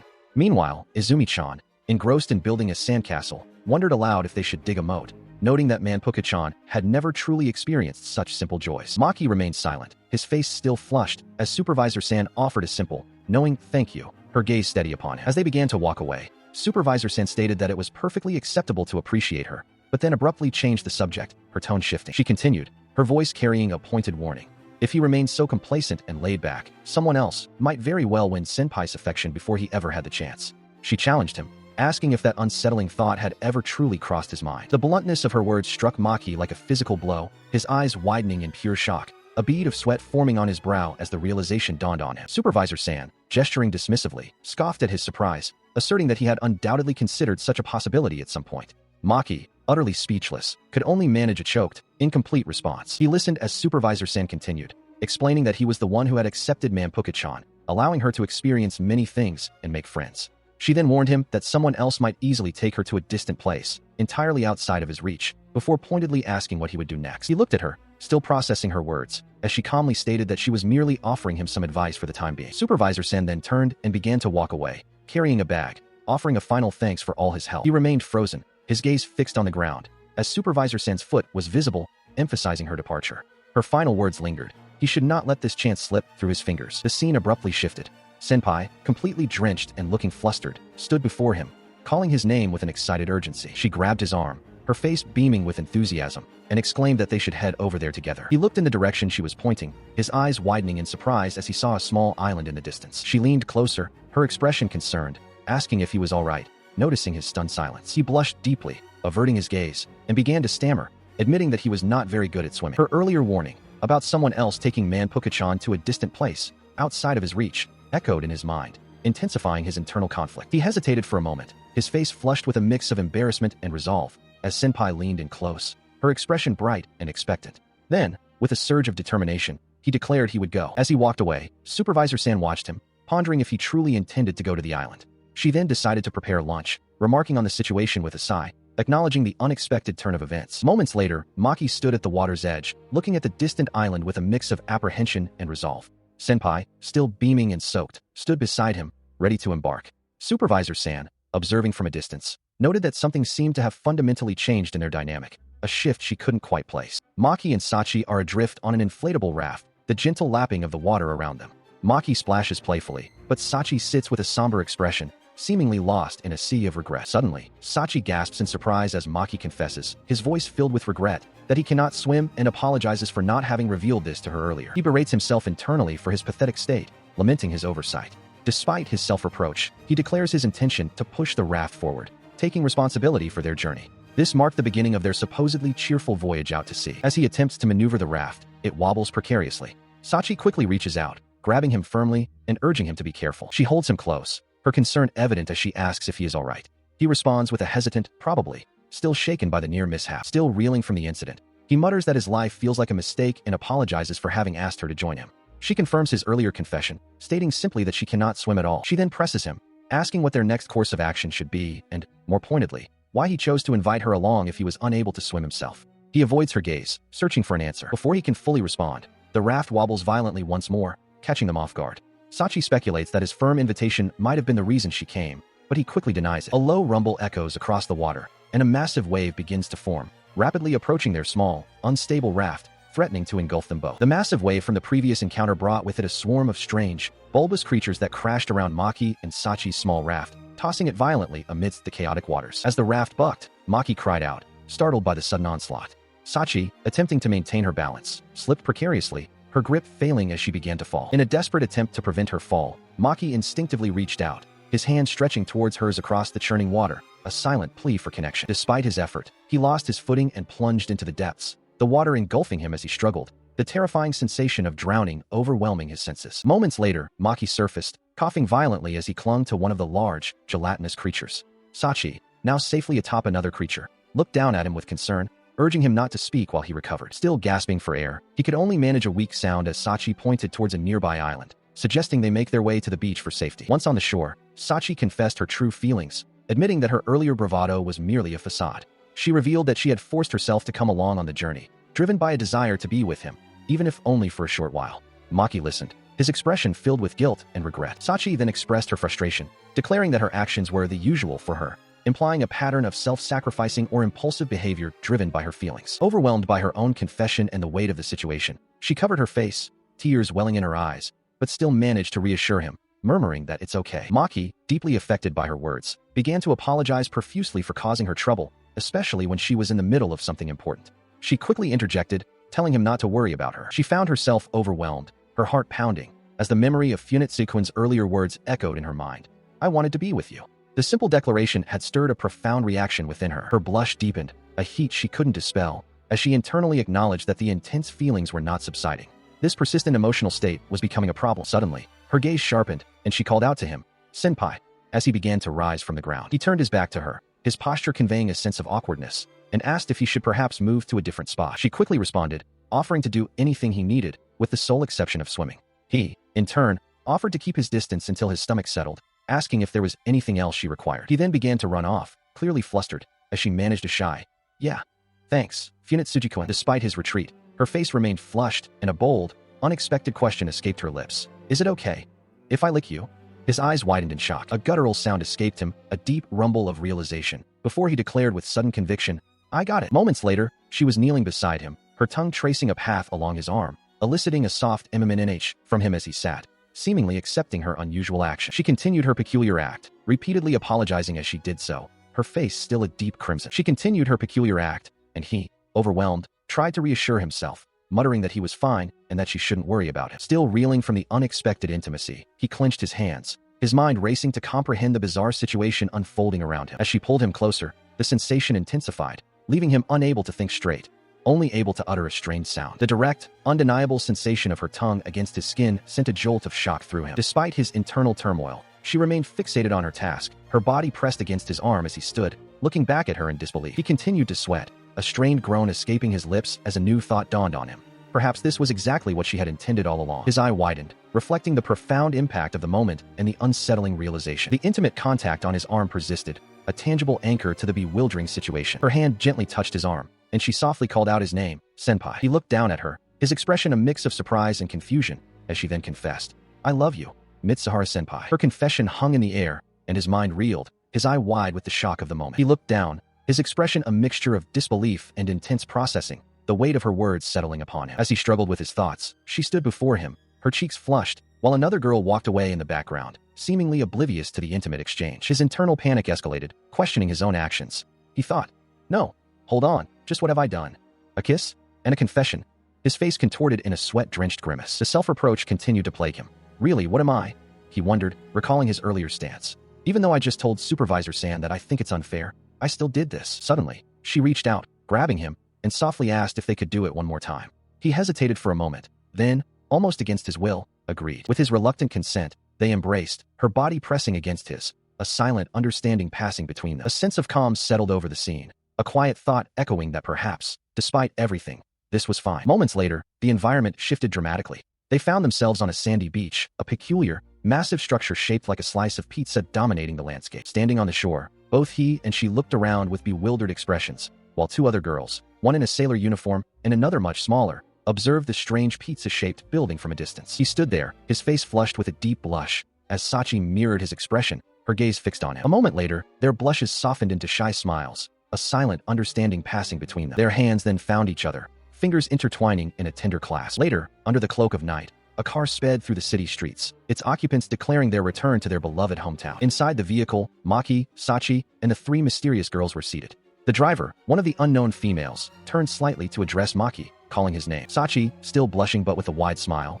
leaned in slightly and asked him if he had enjoyed himself. He, with a matching blush and smile, affirmed that he had, before turning his gaze away, still flustered. Meanwhile, in the front passenger seat, the other unknown female observed the third, who sat in the back, experiencing a sudden nosebleed, a clear sign of her intense excitement. As the car continued its journey through the night, a question lingered in the air, pondering if these unfolding events truly constituted a romantic comedy. The chapter concluded, hinting at future challenges. The supervisor had once explained the true nature of the charming entities. They were vagrants, mimicking other beings. The very identity of Isumi was merely a facade, a construct of personality, memories, and interests, all designed to allow the charming to blend seamlessly into human society. As these unsettling facts were revealed, Isumi herself appeared, seemingly lost in thought. She mused aloud, recognizing a familiar feeling, a memory of croquettes she had once shared with her mother, a dish she held dear as her favorite food. Meanwhile, as summer vacation finally arrived, Mitsuhara Sachi noticed Funetsuji Maki's pensive expression and inquired if something was amiss. He quickly dismissed her concern, though his hesitation was palpable. She hummed in response, then asked about his availability, expressing a desire to see him if he were free. He muttered that it was a big deal, still seemingly troubled, as she leaned closer, her gaze fixed on him. Their conversation continued, leading them both to blush and share an awkward, nervous laugh. Suddenly, a doorbell chimed, startling Mitsuhara. She exclaimed that she had arrived. Then, with a playful sniff, she turned to Funetsuji Maki, suggesting they go somewhere nice for lunch since they were already heading out. He readily agreed. The scene then shifted to a public park, hinting at their destination. Elsewhere, Izumi, now clearly visible in her school uniform, declared her intention to find a specific restaurant. Back at the park, Mitsuhara and Funetsuji discussed the idea of a restaurant, with her confirming their choice. Unbeknownst to them, Izumi was also in the vicinity, her presence a subtle undercurrent to their plans. Mitsuhara Sachi recalled a particular deli, a place her mother had taken her to when she was young, fondly remembering the delicious croquettes they served. This memory was intertwined with the revelation that Mitsuhara Sachi herself was a second-year high school student, perpetually hungry, and whose true identity was that of a vagrant, consuming everything. Funetsuji Maki, a third-year high school boy, possessed an unusual attractiveness that allowed vagrants to perceive their true forms. She listened as Izumi, with a reassuring gesture, declared that there was no need to worry, for the memory Sachi had just recalled was not an actual experience. Izumi continued, explaining that her own memories, and indeed her very being, were mere fabrications of the charming. She suggested that her current form was not entirely real, prompting Funetsuji Maki to question her statement, asking for clarification. The trio then found themselves in a familiar-looking urban square, surrounded by buildings and trees.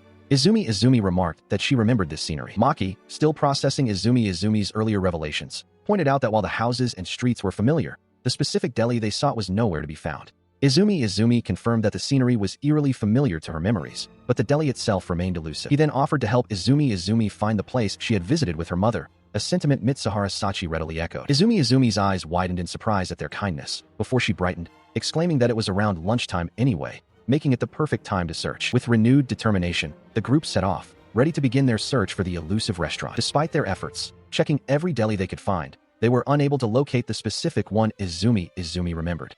Maki expressed his growing doubt, wondering if the place truly existed. Suddenly, Maki gasped, his eyes wide with shock as he realized something was amiss. Before them stood a colossal, bird-like entity, its round body adorned with a small cap and a vest, its presence an unexpected and imposing sight. The large bird-like entity had appeared suddenly, startling everyone.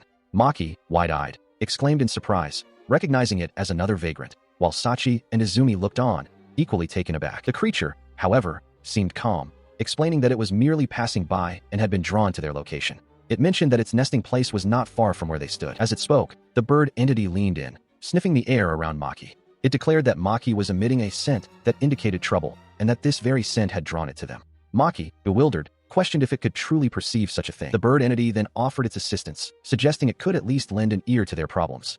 Maki, still somewhat hesitant but seeing no other option, reluctantly accepted its offer. After listening intently to Izumi's story, the bird entity mused aloud, confirming it understood she was searching for a restaurant from her fabricated memories. It then proposed a closer examination of Izumi's charm, a suggestion that left Maki momentarily confused. Without warning, the bird entity's claw extended, gently slithering towards Izumi's head. With a soft pop and a series of wiggles, a small, white, rabbit-eared entity detached itself from Izumi's head, leaving both Maki and Sachi wide-eyed in shock. The bird entity calmly examined the detached piece, confirming it was merely a fragment of Izumi's charm.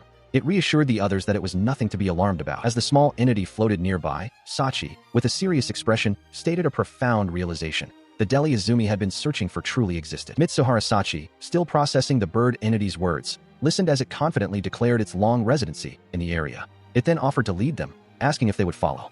Maki, surprised, questioned if the deli truly existed, while Izumi stood nearby, observing. Her expression remained unreadable, her gaze fixed downwards as she considered the bird's proposal. The bird entity then led them to a tall, modern building, asserting that the store they sought was located there, or at least, it used to be. Maki looked up at the structure, a sense of disbelief washing over him. Izumi followed behind, her backpack prominent. It explained that all of Izumi's information about the deli was decades old, suggesting the charming entity had visited this area a long time ago. The bird continued, stating that even if the store and the person from Izumi's fabricated memories were once real, they would have been demolished or gone by now. Izumi listened, her back to them, her long hair flowing. Maki, concerned, called out to Izumi, who stood silently, her back still turned to the group. Mitsuhara Sachi watched her with a worried expression. As Izumi began to walk away, her steps slow and heavy, Mitsuhara Sachi and Maki watched her depart, a sense of helplessness in their posture. Maki, his face etched with frustration, muttered to himself, questioning the timing of this unfortunate revelation.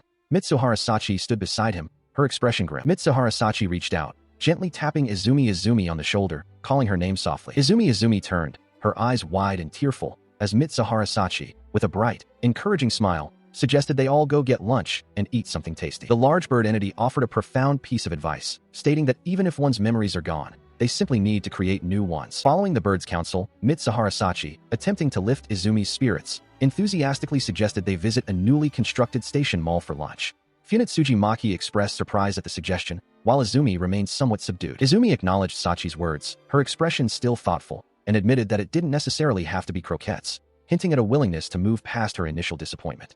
Sachi continued to encourage her, asking what she would like to eat from the many choices available. Suddenly, Izumi's demeanor shifted dramatically.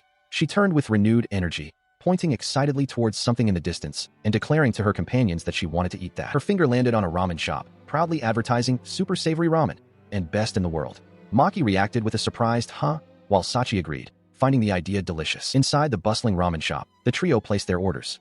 Izumi, with wide, eager eyes, requested a large savory ramen, a sentiment echoed by Sachi and Maki. Moments later, a massive bowl of ramen was swiftly delivered to Izumi, who immediately began to slurp it down with gusto, clearly enjoying the meal. Her face, now flushed with happiness and contentment, showed small bits of food around her mouth, a testament to her enjoyment. As she continued to eat, Izumi exclaimed that the ramen was heavy, a playful comment on its generous portion, while Sachi and Maki also enjoyed their own bowls. Elsewhere, a hand clenched tightly, its knuckles whitening, as if grappling with a strong emotion or a difficult decision. Izumi, her mother gently called, offering her a bite of food.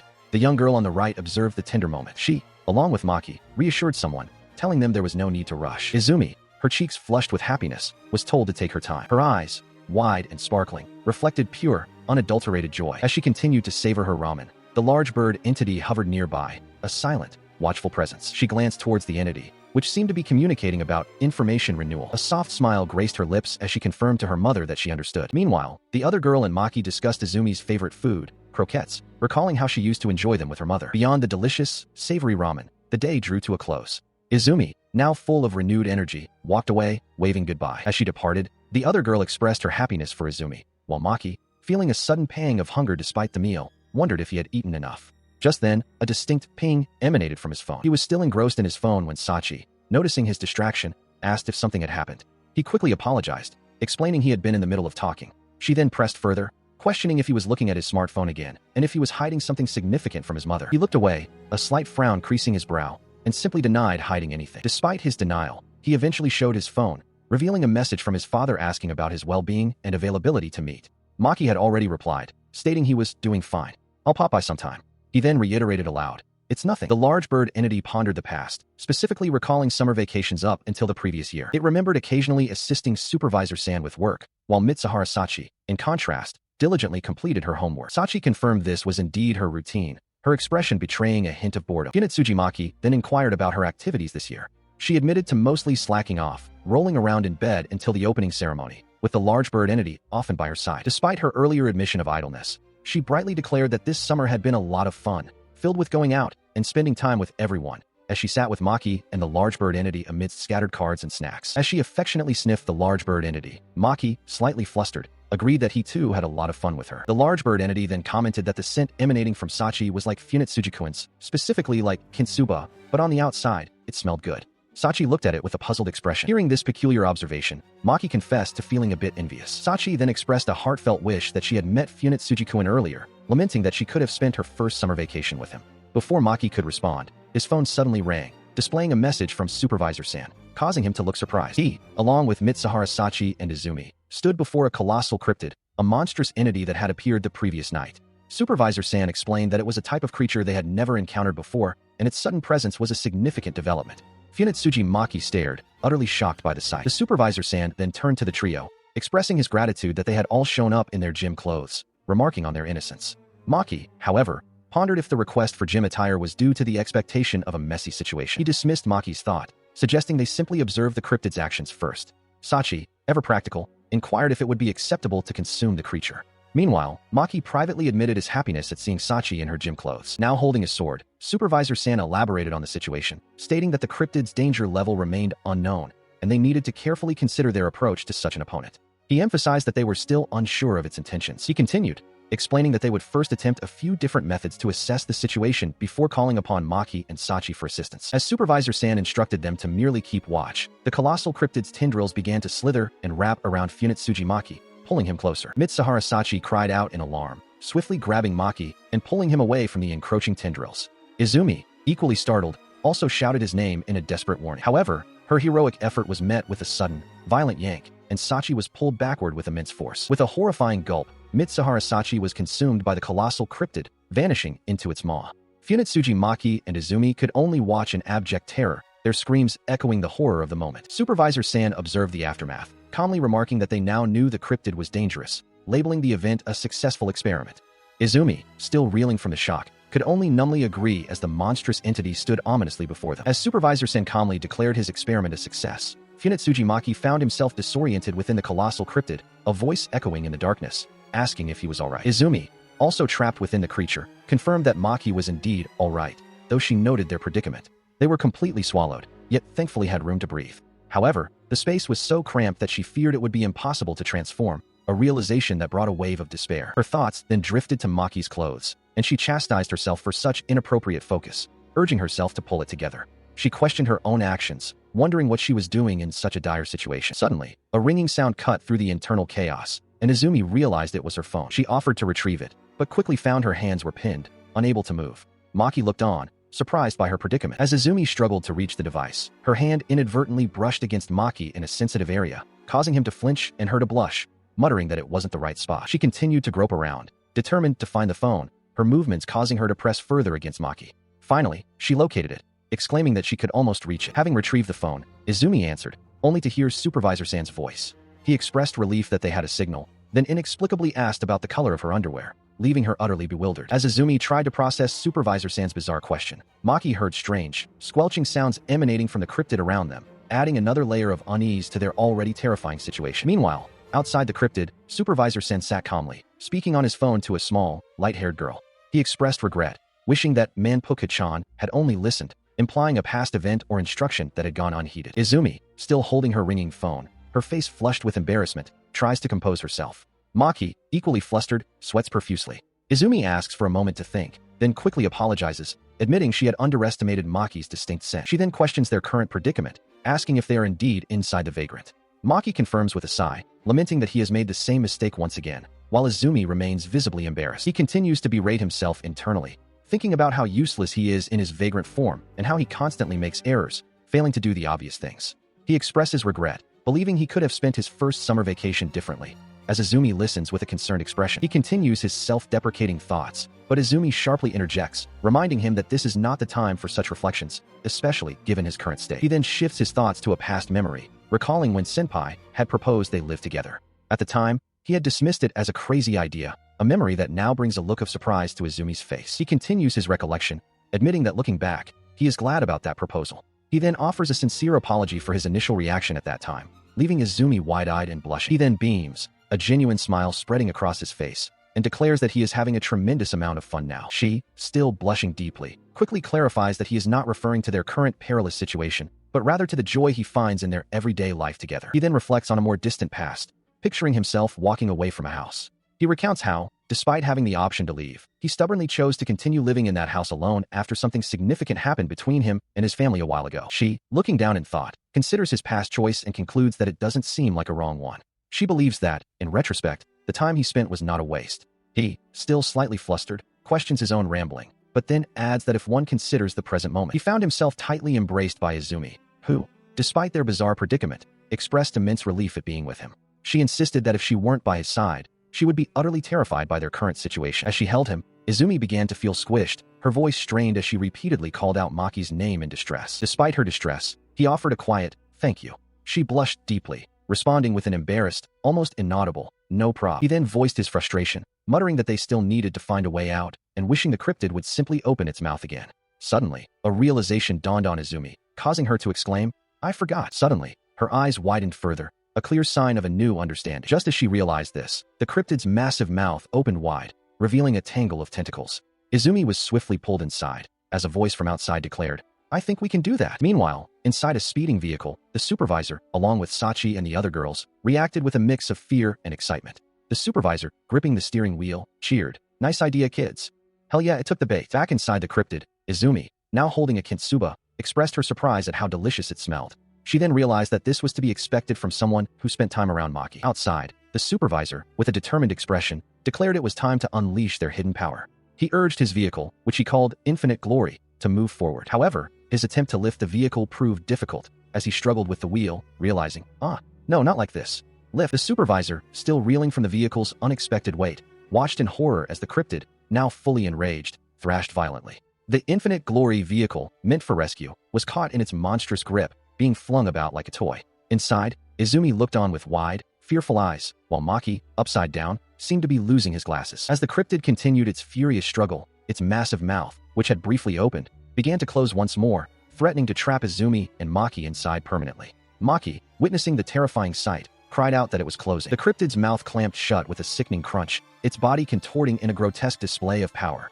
The sound of the impact echoed, a final, crushing blow. Moments later, the supervisor and the other girls stood aghast, their faces etched with shock and despair. The Infinite Glory vehicle lay mangled and broken, its rescue mission a catastrophic failure. Maki, now free but visibly shaken, held Izumi close, who appeared unharmed but stunned. The cryptid, having seemingly swallowed the vehicle, remained a looming, terrifying presence. Back at a more peaceful setting, Maki and Izumi sat on a porch, the recent trauma still fresh. Izumi's mother, ever practical, reassured them that the damaged vehicle was not a significant loss, explaining its high mileage and failing engine. She added that it was a good excuse to get a new one, boasting about her ample funds. Maki, still processing the events, acknowledged her perspective, remarking that it was one way to look at it. He then added, with a slight blush, that at least one thing wasn't a waste. He then turned to Izumi, expressing his gratitude for letting him live with her. Izumi, looking at him intently, simply called his name, Funetsujiki. A soft blush spread across Izumi's face as she smiled, her eyes sparkling. Maki, mirroring her expression, also smiled, a quiet understanding passing between them. Izumi, her hands clasped, began to speak again, her voice hesitant. She mentioned that time and admitted she hadn't properly said something, indicating she wanted to tell him something important. With a surge of courage, Izumi leaned in close to Maki, her face flushed, and declared her love for him. Maki, equally flustered, responded that he also felt the same. Maki, still reeling from Izumi's confession, found himself stammering, unable to fully process her words. She, in turn, appeared equally flustered, her face flushed as she repeated her declaration of love for Mitsuhara-senpai, sealing it with a soft kiss. He could only manage a surprised gasp. They both stood, blushing deeply, their expressions a mix of embarrassment and overwhelming joy. Despite the awkwardness of the moment, their feelings were clear, a silent understanding passing between them. With their new relationship established, they officially began dating.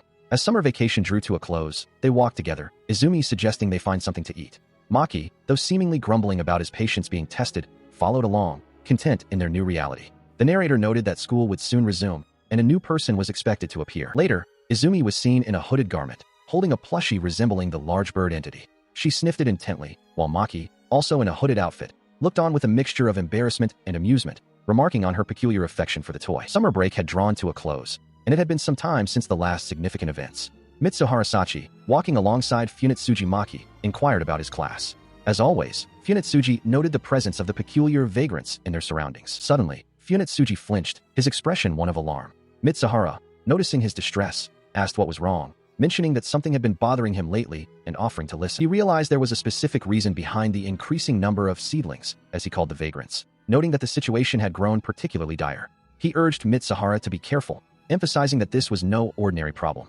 A massive, bird-like entity loomed, and Funetsuji internally mused about the burden of popularity, wondering if his actions had been too brutal. With a sickening crunch, the large bird-like entity was violently struck, its form tearing apart as if by an unseen force. Funetsuji watched, wide-eyed and speechless, as the creature was slashed, its body disintegrating before him. As the remnants of the entity scattered, a new figure emerged, a young woman in a school uniform, wielding a sword, having just delivered the decisive blow. Beside her stood Mitsuhara and a man with dark hair, observing the scene. The dark-haired man, who appeared to be a supervisor, turned his gaze to Funetsuji, his expression serious, and asked if he was all right. Funetsuji, still slightly flushed from the shock, stammered a thank you and confirmed that he was indeed fine. The young woman, brimming with energy, turned to Funetsuji and Mitsuhara, excitedly asking if they had witnessed her split the creature perfectly in half. The supervisor commented on her perfect timing, noting that she hadn't given him a warning.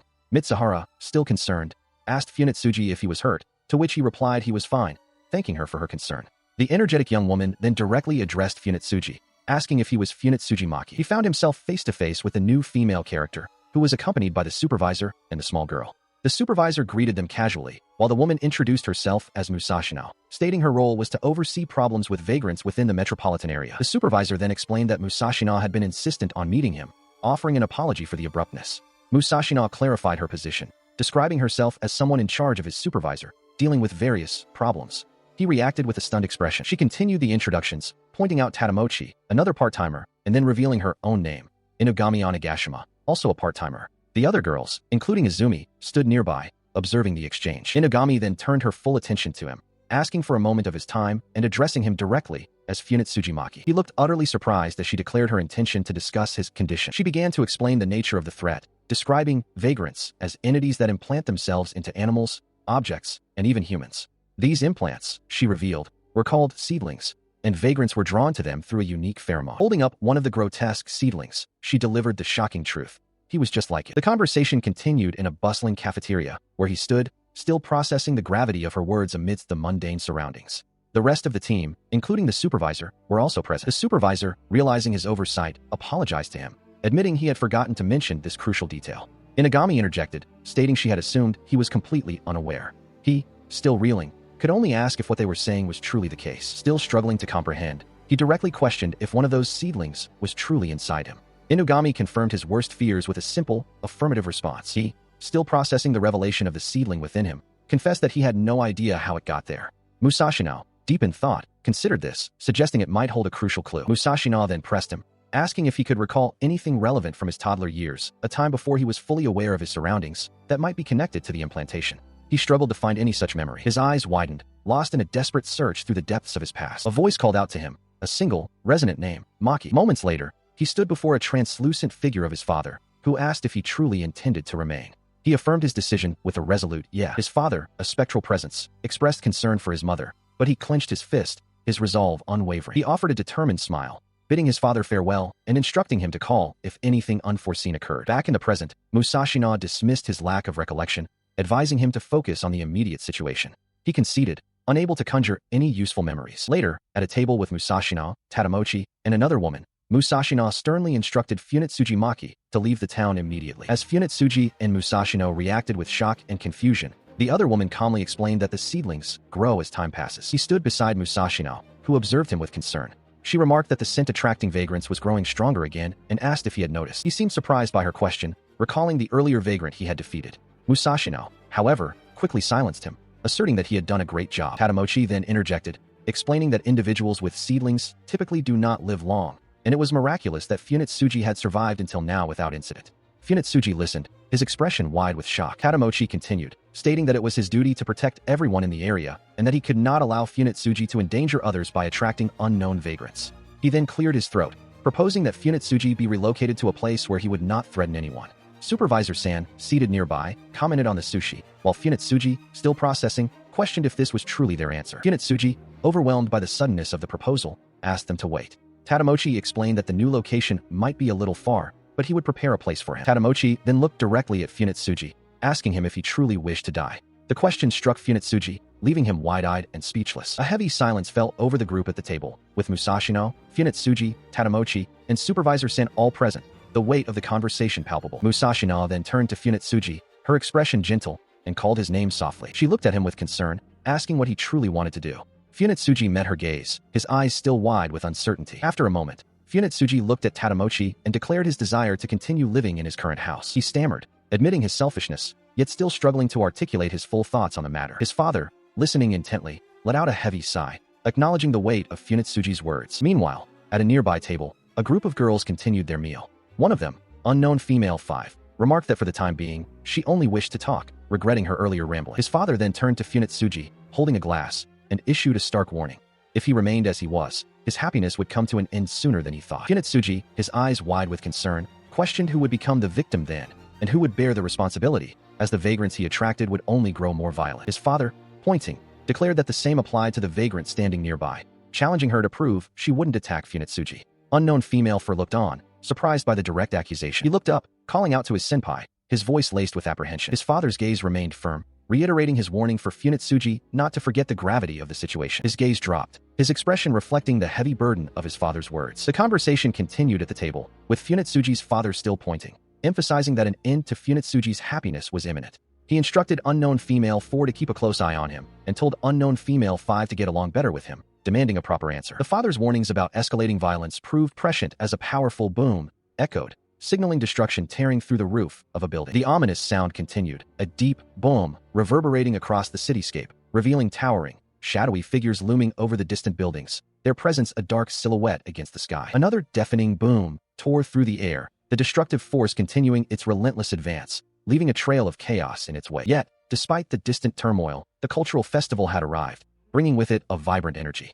2 young men, students, gestured excitedly amidst the festive decorations, ready to embrace the day. Inside one of the festival's establishments, a cafe, unknown female 4, dressed in a maid uniform, looked utterly mortified, her hands pressed to her mouth as she stammered an apology to Funetsuji. He, now revealed to be Funetsuji Maki, also in a maid uniform, flushed with embarrassment, lamenting how things had come to such an unexpected end. A car door slammed shut, a sharp sound cutting through the festive atmosphere, signaling an arrival or departure. From the car emerged a man with glasses, who greeted Maki with a calm, "It's been a while, Maki." Amidst the bustling festival, a young woman with long dark hair, Sachi Mitsuhara, walked with a flustered expression, carrying bags. She mumbled an apology to Funetsuji-kun, explaining that she couldn't turn down the requests.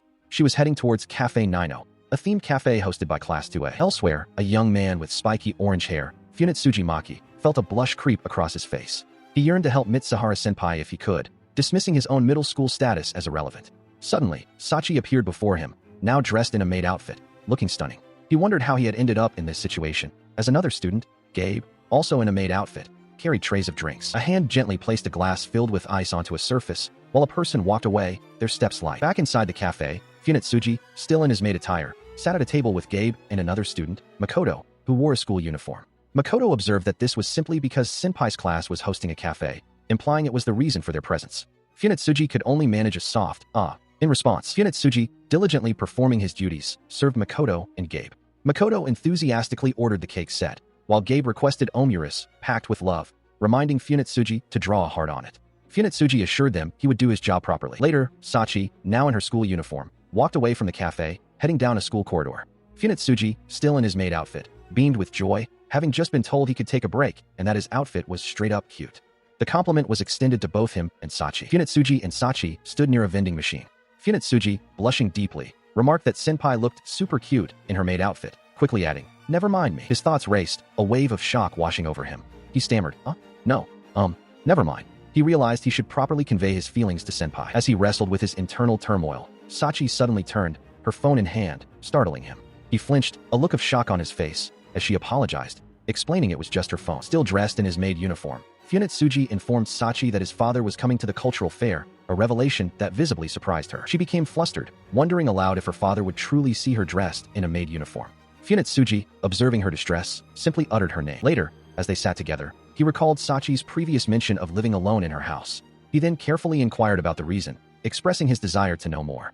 Sachi, with a somber expression, acknowledged his question but suggested it was a difficult subject. He quickly apologized for pressing the matter, assuring her that it was perfectly fine if she preferred not to discuss it. Sachi, still avoiding his gaze, clarified that it wasn't a matter of not wanting to talk about it, but rather that she simply couldn't. Funetsuji, with a thoughtful expression, admitted that he still didn't fully grasp the reason himself and hadn't completely come to terms with it yet. A hand gently placed a small, tied bag into another's, a quiet exchange taking place. Later, Funetsuji, now dressed in his regular clothes and carrying a backpack, was seen off by an older man, presumably his father, who confirmed he was all set and advised him to be careful. The man, Funetsuji's father, offered a final, warm farewell, instructing him to take care. Funetsuji, blushing slightly, responded with a cheerful yeah as he departed. The old, weathered building stood amidst overgrown foliage, its entrance shrouded in shadow. He clutched a crumpled cloth in his hands as his father remarked that it was a shame. Maki. His father continued, reminding him that he had been looking forward to the bento his mother made for his trip, even though he hadn't been able to eat it. The man chuckled, then explained that a cat must have been truly hungry to steal the entire box.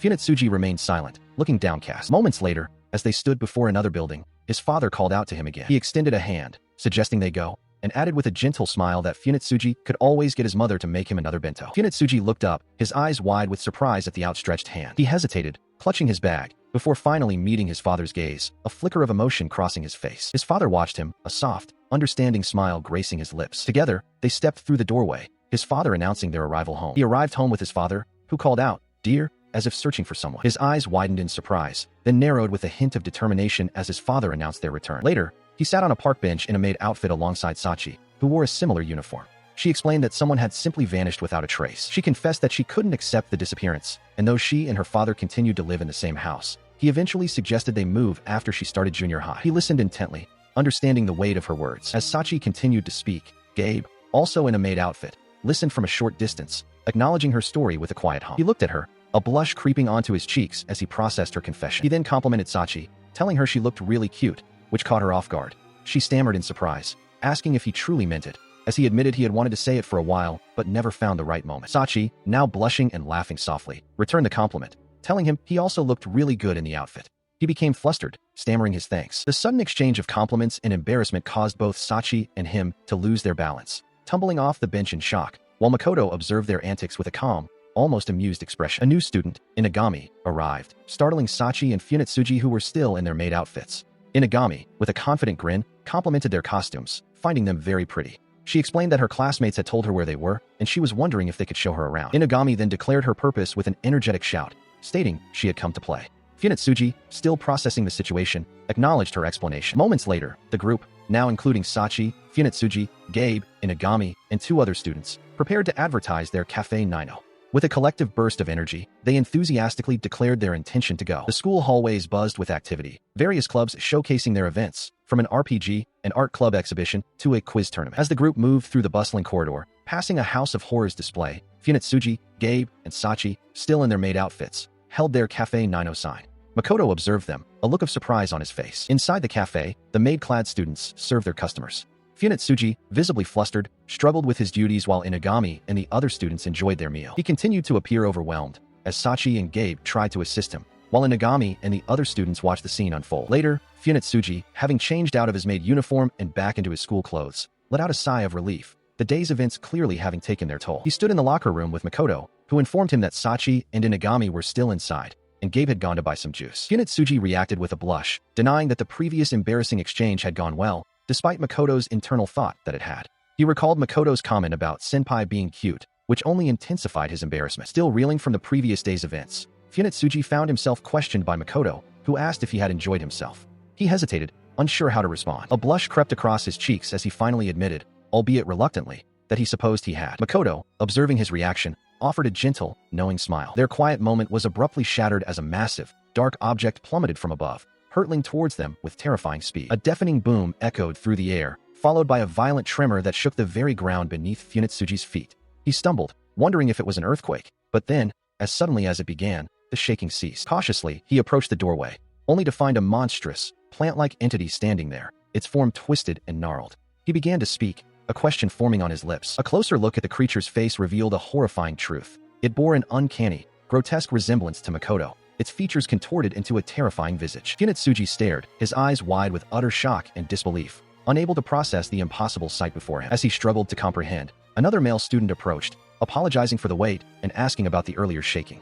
Funetsuji, however, remained fixated on the monstrous form, which now stood eerily beside the normal Makoto. He tried desperately to articulate the bizarre situation, stammering Makoto's name. As Gabe arrived, looking utterly confused by Funetsuji's distress. A new student, his eyes wide with disbelief, questioned the identity of the monstrous entity, asking who this Makoto truly was. He could only stare, his mind reeling from the student's question, unable to comprehend the horror unfolding before him. As the monstrous form of Makoto continued its grotesque transformation, expanding with a booming sound, Funetsuji could only utter a choked gasp, while the other students stood frozen in terror beside him. Without warning, the plant-like tendrils lashed out, engulfing the terrified student, his face contorted in a silent scream as he was absorbed into the monstrous mass. Funetsuji, witnessing the horrific sight, could only manage to whisper Gabe's name, a desperate plea escaping his lips. Just then, Gabe and Sachi arrived, their footsteps echoing. Gabe remarked on a strange scent, a vagrant smell, while Sachi, her expression worried, called out to Funetsuji, sensing something was terribly wrong. He turned his gaze back to the monstrous entity, his eyes wide with fear, muttering a fragmented thought about them. Sachi, hearing his cryptic words, looked on with a mixture of confusion and alarm, repeating his unfinished thought. As the full horror of the situation became clear, Funetsuji, Sachi, and Gabe all stared at the grotesque form. Gabe, utterly bewildered, stammered, demanding to know what this impossible thing was. The monstrous entity had grown to an immense size, now towering over the school building, its grotesque form dominating the landscape. Funetsuji could only watch in stunned silence, his face a mask of utter disbelief and terror. He stared, his vision consumed by an enormous, dark eye, its surface rippling with an unsettling texture. A wave of profound shock washed over him as he struggled to comprehend the impossible sight before him. "What's that?" he whispered, his voice barely audible. As he reeled from the sight, a calm, authoritative voice cut through the chaos. A tall man in a suit, Mousashino, stood beside him, observing the same horrifying spectacle. "Finally, we can see it," Mousashino stated, his tone devoid of panic, as Gabe and Sachi watched from nearby, equally stunned. He could only stammer Mousashino's name, his mind struggling to process the man's composure in the face of such a monstrous threat. Mousashino, however, remained unperturbed, advising that they should fall back for now. He explained that the details could be discussed later, revealing that someone named Onigashima had contacted him. Despite Musashino's calm insistence, he looked back towards the looming horror, his face etched with desperation. "Please wait," he cried out, his thoughts consumed by the safety of his friends who were still in danger. Gabe, still surprised by the unexpected encounter, stammered a response as Funetsuji Maki approached, recognizing him as Funetsuji-kun. She then realized the man standing beside him was his father, expressing shock that they were in the same class. Maki, with a thoughtful expression, considered the situation. She mused that she had just let the two of them go off a little while ago, contemplating whether her father should try to contact them. Suddenly, a colossal, grotesque plant-like entity, resembling a monstrous foot, descended upon the school building. The uninvited guests had arrived, causing widespread panic among the students, including Funetsuji's father, Makoto, Inagami, and other students who watched in horror. Amidst the chaos, a male student stared wide-eyed at the monstrous plant, its gnarled branches and roots engulfing the school. He questioned aloud what would happen to them. As the student remained frozen in fear, Mousashino, a man in a suit, calmly instructed him that they should evacuate first. He then mentioned Funetsuji Maki, his expression grim. Mousashino, Gabe, and Maki looked upwards, their attention drawn by Gabe's urgent cry to look above them. The plant monster unleashed a devastating attack, a powerful boom echoing as it struck, sending debris flying. The male student who had questioned their fate was caught in the blast, his face contorted in terror. Sachi Mitsamara, witnessing the unfolding horror, gasped in shock. A sudden realization dawned on her, as she murmured that Tadamochi-san was actually a vagrant. The monstrous plant continued its assault, its organic form making a disturbing grek sound as it moved and expanded. Suddenly, a swift chop sound indicated an attack on the monster. Funetsuji Maki, moving with incredible speed, was seen in the background, having just delivered a powerful blow to the monstrous entity. The monstrous plant entity, resembling Makoto, continued its destructive advance, its gnarled branches reaching out. A male student, witnessing the horror, could only utter a choked sound, while Sachi Mitsamara stood nearby, equally stunned. He turned, seeking reassurance, and asked if everyone was all right. But Sachi Mitsamara's gaze was fixed on the monster, her eyes wide with terror as she exclaimed about its arm. Funetsuji Maki, her back to them, remained focused on the threat. As the monstrous eye of the plant entity loomed large, Funetsuji Maki stood ready. Musashino, observing the scene, asked her if she could handle the situation, while Gabe, standing beside him, reached out and gently grabbed his arm. The plant monster's influence spread, distorting the very scenery around them into a swirling, ethereal mess. Mousashino, still observing, noted the strange transformation. The male student, still bewildered, questioned if the strange phenomenon was creating holes in reality. Mousashino confirmed it, explaining that it was similar to a previous incident where they had faked their appearance, and that the effects would not be visible for long. Sachi and Gabe listened intently. Despite the temporary nature of the visual distortion, the entity still possessed a rough idea of where to attack, as evidenced by another explosive burst of energy from its form. Mousashino added that, more importantly, Maki's scent, her unique energy signature, was still present, indicating a persistent problem. Funetsuji Maki, seemingly overwhelmed or distressed, was then embraced by Mousashino, who squeezed her gently. Gabe, observing the interaction, remarked that this gesture at least bought them some time. The male student, still processing the events, realized that Funetsuji Maki, despite her maid attire, was just a girl who had never witnessed anything like this before, and it was natural for her to be scared. Gabe agreed, acknowledging the terrifying nature of the situation. Mousashino continued to hold Funetsuji Maki, reassuring her that everything would be all right, and that they would manage to overcome this challenge, just as they had before. The male student watched the scene unfold, his eyes wide with a mix of fear and perhaps a glimmer of hope, as he processed the gravity of the situation and the unexpected comfort offered to the maid. He understood why the vagrant had come all this way, just for Funetsuji Maki. Mousashino, an enigmatic silent man who worked part-time for him, was explaining the situation to Funetsuji Maki briefly. He listened as Funetsuji Maki explained that they could only begin to see such entities after sensing them, and though they had felt something approaching, they had only just now been able to perceive it. She then realized the entity was actively searching for them, as a loud boom echoed nearby. Meanwhile, Gabe explained that the entity was a vagrant, also known as a bell ringer or green spreader, which covered everything it touched with vegetation. She noted that they had known about such creatures for a long time, but hadn't witnessed one in quite a while, and she hadn't realized they could grow so immense. She continued, describing how the dense vegetation was part of its nest, where the vagrant concealed itself. She added that this particular vagrant had been to the school before. She warned that if the growth continued unchecked, the entire surrounding area would become part of the nest, and all the humans in the town would disappear. He processed this information, realizing that the vagrants were attracted to something specific. Gabe's words echoed in his mind, suggesting his happiness would come to an end sooner than he thought. Overwhelmed, Funetsuji Maki declared that it was her fault. Mousashino, standing nearby, countered her self-blame, stating simply that she was wrong. He then clarified that while it was certainly true the vagrant was drawn by her, it was his fault for not doing anything, even though they had already anticipated its arrival. He insisted it was not Mousashino's fault, but Mousashino, with a determined expression, dismissed the discussion of reflections for later, stating he had a more immediate concern to address. Turning his attention to the others, Mousashino then inquired if anyone remembered what the vagrant truly looked like. Sachi Mitsamara responded, explaining that their available information was limited, and what little they possessed was of questionable veracity. Mousashino continued, elaborating on the vagrant's nature. He suggested that the transparent part of its body was a nest that contained the very information of the people and objects it had attacked and absorbed within itself. Male student 1 reacted with a gasp of surprise. Gabe then added to the explanation, recounting a past incident from a long time ago involving a much smaller specimen. After a group of people split open its body, a nearby grove suddenly transformed into a building that had stood there before, though records of the event were now scarce. Mousashino, with a serious gaze, then declared that there was a possibility they could save Funetsuji's friends, a statement that Sachi Mitsamara listened to with a hopeful expression. Sachi, her eyes wide with disbelief and hope, questioned if this was truly possible. Mousashino confirmed it, but cautioned that the endeavor would require the help of Funetsuji Maki. Male student 1 looked on, visibly startled by the revelation. Mousashino then presented male student 1 with a choice. He was free to evacuate, in which case Mitsuhara Sachi would ensure his protection. However, if he chose to lend a hand, Mousashino had a dangerous task for him to perform, while Tadamochi and Onigashima distracted the vagrant. As Mousashino spoke, male student 1 stood beside him, holding a small, glowing, orb-like object in his hand, contemplating the gravity of the decision before him. He began to speak, a single syllable escaping his lips, but his voice trailed off, leaving his thoughts and intentions unspoken. Meanwhile, Gabe, Funetsuji Maki, and Sachi Mitsamara observed the unfolding situation, Maki looking surprised and Sachi appearing concerned. He stood amidst the chaos as a violent eruption of dark, thorny tendrils burst from the ground with a deafening boom, scattering the surrounding individuals. Mousashino, ever vigilant, shielded those nearby, shouting a desperate warning. The thorny growths continued to sprout rapidly, their dark forms twisting and extending with unnatural speed. As the tendrils continued their assault, Mousashino and Inugami positioned themselves protectively,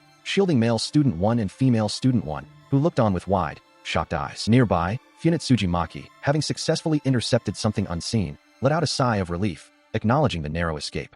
Sachi Mitsamara watched her, her expression a mix of surprise and concern. Sachi Mitsamara commended her, praising the good catch she had made. Maki, despite having some thorny growths clinging to her, appeared to be supporting someone or something, while Inugami also expressed her admiration. Despite the lingering thorny growths that still clung to her, some audibly snapping, she reassured Inugami that she was unharmed. His face contorted with fear, male student 1 nevertheless declared that they would manage somehow, his voice betraying his inner turmoil. The vagrant's attacks intensified, striking with greater ferocity. Funetsuji Maki remained poised, while Inugami urgently informed Mousashino that time was running out, emphasizing the escalating danger. He looked away, his gaze distant, and quietly apologized to Funetsuji Maki, his words hinting at a difficult choice he was about to make. Mousashino stood over him, his presence imposing, and pressed for an immediate answer, demanding to know if he would fight the vagrant, insisting on a decision right here and now. He gasped, his eyes wide with shock as a strange sensation, like a sudden impact, resonated through his hand. The sensation intensified, manifesting as a swirling vortex of dark energy and thorns that erupted behind him, causing him visible distress. As the dark energy swirled, his gaze shifted to Sachi Mitsamara, who stood before him, her back to the unfolding phenomenon. He continued to stare, his eyes wide and fixed on something unseen, a mixture of apprehension and resolve etched upon his face. After his intense focus, he turned, calling out to Funetsuji Maki, while Mousashino and Gabe stood observing nearby. Mousashino then offered a pragmatic suggestion, calmly stating that Funetsuji Maki could always create another one, implying a replaceable item or situation. He listened intently to Musashino's words, looking up at the taller man who regarded him with a steady gaze. Following this exchange, he approached Funetsuji Maki, placing a hand on her arm as she held something close, her gaze cast downwards. She remained silent, her expression revealing a quiet concern as she continued to look down. He observed her, a gentle resolve forming on his face, tinged with a subtle blush. A look of deep concern etched itself across Sachi Mitsamara's face, her eyes wide with apprehension. As the tension mounted, male student 1 turned to Mousashino, addressing him directly. Funetsuji Maki stood nearby, listening intently. He listened as Funetsuji Maki, her expression earnest, asked what she could do to help, eager to contribute to the unfolding situation. Mousashino, maintaining his calm demeanor, then shifted his attention to Inagami, instructing her to remove the curtain that obscured their view. Sachi Mitsamara and male student 1 observed the exchange. Without hesitation, Inugami affirmed her readiness, declaring she would handle it. A swirling, thorny energy, reminiscent of the earlier manifestation, surrounded the group, forming a protective yet confining barrier. She moved with a swift, decisive motion, reaching out to grasp the ethereal thorns. As the barrier began to dissipate, Mousashino and male student 1 stood side by side, their gazes fixed upon the colossal, grotesque entity that now loomed over the school building, its massive, unblinking eyes staring blankly. Mousashino turned to male student 1, his voice firm, instructing him to keep a vigilant eye on the monstrous creature. This, he explained, was how he could best assist them. Suddenly, Musashino's calm shattered as he shouted a warning. "It's coming." The monstrous entity lunged forward with a terrifying whoosh, and male student 1 braced himself, his eyes narrowed in grim determination as the impact reverberated with a deafening boom. Amidst the chaos, Inugami launched herself into the air, her form a blur as she met the monstrous entity head-on. Below, Sachi Mitsamara, Funetsuji Maki, male student 1, and Mousashino watched the fierce confrontation unfold, the ground beneath them churning from the creature's destructive power. Sachi Mitsamara's eyes widened further, reflecting the shock and awe of the battle before her, her face flushed with a mix of fear and intense focus. She affirmed their readiness, stating simply, "All right." Around her, the assembled group, including Inagami, Mousashino, and the other students, stood poised. Mousashino, with a determined expression, declared, "Let's do this," signaling the commencement of their next move against the monstrous threat. As the group prepared, one of the male students reflected on the unfolding events, understanding that the true, cultural festival performance had now begun. He clenched his jaw, resolving internally that it was time to strike back. He vowed to himself that he would fight in the next confrontation, driven by the desire to see his friends again. The monstrous plant-like entity, resembling Makoto's doppelganger, looms over a devastated landscape, its massive form dominating the view. A figure, likely Inagami, stands with her back to the viewer, while a voice urges someone to keep an eye on that thing, explaining that Maki's ability will open a path for us. The monster lets out a guttural roar. The monstrous entity unleashes a powerful, unseen force, sending sharp, plant-like projectiles tearing through the air with a resounding boom. The barrage intensifies, with multiple sharp projectiles striking the ground and exploding outwards, creating a cacophony of SHK sounds as the attack spreads across the area. Inagami dodges the relentless assault, her body twisting to narrowly avoid the slicing plant tendrils. She lets out a surprised cry as the attacks whiz past her. Funetsuji Maki, a junior high school student, slices through the incoming plant matter with incredible speed and agility. She finds the intense combat really fun, as she continues to cut them down non-stop, her movements a blur. Still in the thick of the fight, Maki declares she is not done yet, and challenges the big guy to keep the attacks coming, laughing with exhilaration as she continues her assault. Mousashino explains to Makoto that the current situation, where Maki can perceive and react to the vagrant's attacks, is only possible because Makoto is observing the vagrant. Makoto listens, wide-eyed. Makoto initially struggles to pinpoint the source of the vagrant's attacks, unable to tell where they originate. However, a realization dawns on him, and he then states he can sort of see it. Mousashino clarifies that if Makoto observes the vagrant, then those in his vicinity are also able to perceive the entirety of the vagrant's actions. Empowered by this shared perception, Maki joyfully parries the vagrant's attacks, her movements precise and confident. She exclaims how amazing and fun it is to be able to see them, reveling in her enhanced combat ability. Inugami exclaimed her enjoyment of the intense battle, finding it truly fun, but then acknowledged that Onigashima was struggling and she could not leave everything to her. Makoto, still confused by the unfolding events, admitted he didn't fully grasp the situation but understood that this was their only means of defense. Following Makoto's confusion, Mousashino stepped in to clarify the next steps. He instructed Sachi to aim for the monster's back, suggesting her unique bite ability was the most effective approach. He then introduced Tadamochi, a large, bird-like creature, stating it could fly her directly to the target. Sachi expressed concern about the distance but agreed to the plan. As Mousashino continued his explanation, he further clarified that Tadamochi was also capable of carrying people. Makoto, utterly stunned by this revelation, questioned if Tadamochi could truly fly and transport individuals, gasping in disbelief. Sachi, in a small inset, seemed to find the idea rather romantic. Makoto's disbelief continued as Sachi confirmed Tadamochi's extraordinary abilities. She reiterated that the creature could indeed fly and carry people on its back, asking Makoto if he found it amazing. Makoto, still reeling from the information, stuttered a hesitant agreement, while Inagami, in a small inset, listened intently. With the plan for Sachi and Tadamochi established, Mousashino turned his attention to Makoto. He directly addressed him, stating that he needed him to accompany Sachi and Tadamochi. He explained that without Makoto, Tadamochi would be left flying without any defense, and they would likely move beyond the crucial range of Makoto's observation ability. Makoto, surprised, questioned the request. He acknowledged that Mousashino was asking for something seemingly impossible, but recognized this as their best chance for success. A determined glint appeared in his eyes, signaling his resolve. Moments later, Inagami, with a triumphant cry, successfully leaped onto Tadamochi's back, her skirt fluttering from the motion. Makoto watched, impressed by her agility. After her impressive leap, Inagami quickly reassured Makoto that she was merely blown away by the force of the jump and had not been hit, telling him not to worry. Makoto, still a bit startled, called out her name. As the situation intensified, a tremendous force erupted, shattering the ground and sending debris flying, accompanied by a deafening boom. Amidst the chaos, Makoto stood, seemingly unfazed, as several sharp, plant-like tendrils from the monster surged towards him, narrowly missing. He let out a small sound of surprise. He stood before the massive, bird-like creature, Tadamochi, which seemed to pulse with a faint, almost imperceptible energy. His eyes widened slightly, taking in its imposing form. He smiled faintly as Sachi, standing nearby, declared with a cheerful grin that something was pretty tasty, letting out a satisfied grunt. Turning his attention back to the creature, he respectfully requested, "Please take me with you," adding, "Tadamochi-san, I'll be in your care." The large creature responded with a simple, affirmative thought. "Got it." A sudden gust of wind swept through the area. Sachi, having received a clear command from Mousashino to go get him, quickly apologized to him as she prepared for action. Moments later, Sachi found herself soaring through the air on Tadamochi's back, holding tightly to Makoto. She exclaimed with wide-eyed wonder, "We're actually flying. Isn't this amazing, Funitsuji-kun?" He, still gripping her, could only confirm, It is. As the city stretched out beneath them, he urged Sachi to make sure to hang on tight, his heart pounding. Suddenly, a massive tendril from the plant monster whipped past them with a deafening roar, narrowly missing Tadamochi. He gasped, "Whoa!" Below them, the city lay in a state of disarray, buildings scarred and trees stripped bare, a testament to the monster's destructive presence. The plant monster itself continued its relentless assault, its grotesque tendrils and root-like growths aggressively spreading and consuming the urban landscape, transforming structures into a tangled, organic mass. He watched the horrifying expansion with a focused, unblinking gaze, his expression a mixture of shock and intense observation. He found himself held close by Sachi, her expression a mix of concern and surprise, as he blushed, realizing the unexpected intimacy of their situation. She murmured that she hadn't anticipated things ending this way. Suddenly, Sachi cried out a warning to Funitsuji-kun as the monstrous plant's tendrils surged upwards, threatening to engulf them. Tadamochi, carrying them, banked sharply to evade the attack. Despite Tadamochi's evasive maneuvers, the monster's reach proved too great. Its grotesque, Makoto-like face loomed,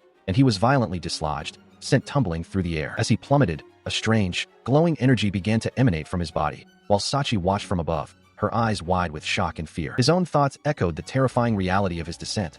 "I'm falling."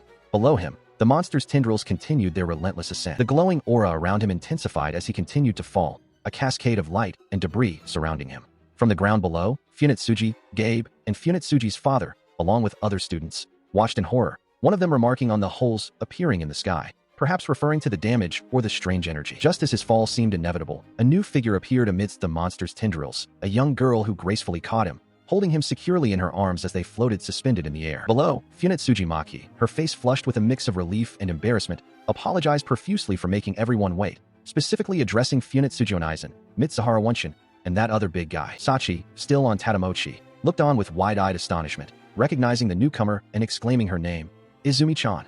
She then questioned the presence of the charmling, implying a deeper connection or identity for the girl. Izumi-chan, holding Makoto, beamed cheerfully, confirming her identity and declaring, "Yep, we're always together."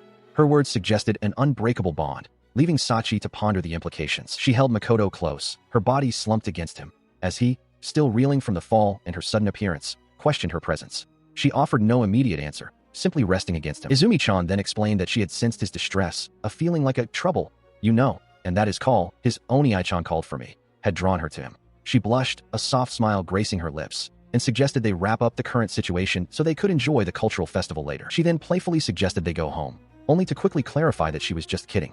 Makoto, still processing her words and actions, looked up at her, a faint blush on his cheeks. Meanwhile, Sachi Mitsumara observed the unfolding events from a distance, her expression gentle and knowing, a subtle smile playing on her lips. She then revealed a deeper truth to Makoto, stating that the vagrant plant monster was not the only thing Tsuruko attracted.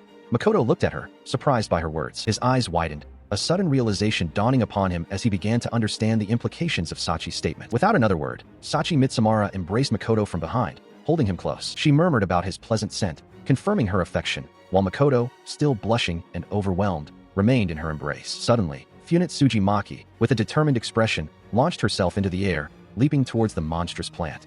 She called out to Makoto and Sachi, announcing her intent to act. Mid-leap, Funetsuji Maki looked back at them, a confident smile on her face, and urged them to watch her as she prepared to engage the threat. Makoto's wide eyes reflected a profound surprise, his expression a mix of shock and dawning comprehension. His gaze remained fixed, the initial shock giving way to a more focused intensity as he processed the unfolding events. With a determined set to his mouth, he declared that he would watch, indicating his intent to observe the battle closely. He then exclaimed with fervent enthusiasm that he would indeed make sure to watch, his face alight with a mix of awe and excitement. Beside him, Sachi Mitsumara smiled softly, her eyes closed in apparent contentment, perhaps pleased by his earnest reaction. As Makoto spoke, Sachi Mitsumara moved with a swift grace, her dark hair flowing behind her, her gaze sharp and focused on the distant conflict. The monstrous plant entity writhed, its grotesque form still a threat, but then Funetsuji Maki appeared, her body a blur of motion, poised for a decisive strike. Suddenly, the massive bird-like creature, Tadamochi, let out a guttural cry, its long neck extended, revealing rows of sharp teeth within its gaping maw. It lunged forward, its powerful jaws clamping down on a section of the plant monster, tearing into its fibrous mass. With a resounding chomp, Tadamochi bit deeply into the plant creature, its attack both brutal and effective. A sudden, powerful chomp echoed through the air, startling the young man, Funetsuji Maki, who looked on with wide, fearful eyes. The monstrous plant entity, resembling a grotesque, fleshy bulb, continued its rampage, its massive form shaking the ground as it moved. A chilling thought permeated the air. I'm not enough for that person's bones. Moments later, the creature unleashed another devastating attack, a powerful boom, erupting from its form, sending debris flying and further emphasizing its destructive power. As the chaos unfolded, the plant monster continued its assault, its massive limbs thrashing. Nearby, a male student urged caution, warning others to watch out for the creature, while a female student expressed concern for Mitsuhara-senpai, who was still out there. Another student, Funetsuji, tried to maintain calm amidst the escalating danger, suggesting they retreat for now. Suddenly, a large, bird-like creature, Tadamochi, flew away from the scene, signaling a shift in the battle. A group of allies, including Inagami, Mousashino, Izumi-chan, and Gabe, arrived, with Inagami immediately questioning Funetsuji Maki if he was alright and if he had managed to stop the monster. Funetsuji, however, was preoccupied, asking about Sachi Mitsuhara's whereabouts. The group stood together, their gazes fixed on the distant, ominous form of the plant monster, a sense of unease settling over them as they contemplated the unfolding situation. As they watched, the massive plant monster remained a looming presence, its form still and silent, as if observing them. Mousashino, Inagami, Funetsuji, Izumi-chan, and Gabe stood their ground, a tense silence hanging in the air. His eyes widened in shock and concern. Funetsuji Maki suddenly cried out, calling for senpai. He watched intently as the plant monster began to move, its massive form shifting, and from within, a muffled sound of distress. NGH could be heard. With a sudden jolt, Sachi Mitsumara emerged from the plant monster, looking disoriented and distressed. Funetsuji Maki gasped in surprise as she stumbled forward, her body swaying. He quickly moved to catch her as she collapsed, slumping into his arms, seemingly exhausted or injured. She gently reassured him, claiming she was just a little tired but otherwise fine, despite the ordeal she had just endured. His expression remained etched with concern. He could only utter a soft, okay, as his eyes, still wide with worry, looked down. Meanwhile, Mousashino, observing from a distance, appeared startled by the unfolding events. Mousashino, now focused on the broader situation, inquired about the vagrant and the fate of the bell ringer, his gaze serious as Tadamochi stood silently beside him. As Sachi swayed slightly in his arms, he responded to Musashino's unspoken question, believing the others had handled the situation. His attention then shifted to a new arrival, a supervisor wearing a large, animal-like head mask, who was holding something peculiar. He wondered what object she clutched. The supervisor, still wearing her mask, explained that she had bought it as a souvenir on a trip overseas and had thought it lost. She then revealed the object she held, a gnarled, dark mass, as she was jostled by the crowd. Izumi-chan, pointing with wide eyes, asked what the supervisor was holding. The supervisor clarified that when she regained consciousness, the nest that had surrounded her body was gone, and the strange object had simply fallen beside her. As the strange object was revealed, a large cloud of mist began to dissipate nearby, drawing the attention of Maki and Izumi-chan. Something was clearly emerging from within the swirling vapor. From the heart of the dissipating mist, a small, pristine white cat with large, innocent eyes calmly emerged, letting out a soft meow. Izumi-chan watched, captivated by the unexpected sight. Mousashino reacted with an outburst of shock, his eyes wide and mouth agape, exclaiming, "Holy moly!" And then, with a profound sense of recognition, he cried out, "Mike-chan!" Maki, standing nearby, also looked utterly surprised. He cried out in disbelief, recognizing the white cat as Mike-chan, his long-lost pet. He questioned where she had been all this time, expressing profound relief and affection, while the surrounding students also reacted with overwhelming joy and began to shower the cat with attention. He then explained that Mike-chan had disappeared a few years prior, revealing that she was the cat he used to have. He admitted, with a wry smile, that he had even forgotten he once had her, suggesting the depth of his surprise at her reappearance. As the plant monster's remnants continued to dissipate into a cloud, he observed that the cat had emerged directly from that very cloud, a detail that added to the mystery of her sudden return. The group watched in awe as the clouds, remnants of the monstrous entity, continued to rise and spread across the entire town. The nest, the source of the disturbance, was also visibly disappearing, leaving behind a sky filled with swirling vapor. Gabe speculated that the dissipating clouds might be all the material that the vagrant monster had absorbed, suggesting it was now returning to its original state or location. The entire group stood together, their gazes fixed upwards, silently observing the final moments of the monster's dissolution as the last wisps of its form vanished into the sky. Moments later, Funetsuji Maki's eyes widened, and she uttered her own name, a quiet realization dawning upon her. As she stood outside a building, two male students emerged from within. Below, Makoto and Gabe looked up, their expressions a mixture of surprise and concern. Maki, her surprise evident, immediately questioned Gabe and Makoto, asking where they had gone. Makoto, looking directly at Maki, replied that they had been searching for her for quite some time. He stood there, tears welling in his eyes, a visible gulp betraying his attempt to hold back his emotions. Still, he turned his head away, muttering a quiet acknowledgement, trying to conceal his distress. Moments later, his friends, Gabe and another male student, approached him, immediately noticing his tear-filled eyes. Gabe questioned why he was crying, while the other student insisted he was indeed shedding tears despite his denials. He could only offer a quiet apology. Meanwhile, Maki, Sachi, Inagami, and other students joined the gathering. Maki, with a gentle smile, pointed out his disheveled appearance and torn clothes, telling him to wipe his face, while Sachi firmly dismissed his continued protests of not crying. He seemed to have a sudden realization, murmuring Maki's name as if something had just clicked into place. He stood with his back to the viewer, facing his father, who stood calmly before him. He looked up at his father with wide, surprised eyes, calling out to him.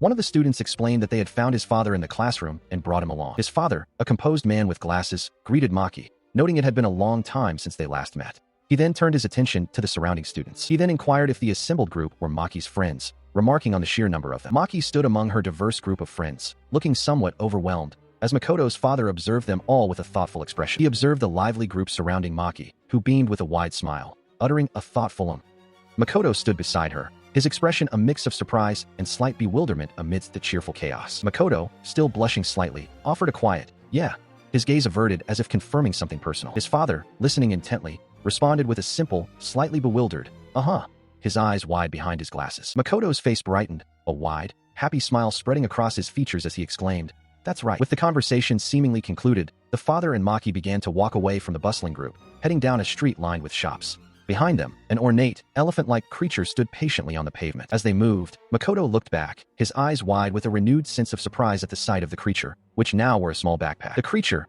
known as Tadamochi, was said to possess a unique ability. Lost things would be found. All over town, it was believed, as it held up a small, gleaming ring. The street ahead opened up, revealing a vibrant archway adorned with stars and a clear, welcome sign, beckoning them further into the heart of the town. Hands flashed peace signs in the air, celebrating the arrival. The entire group, now including Makoto's father, surged forward with renewed energy, led by Izumi-chan, who enthusiastically declared, "Let's go."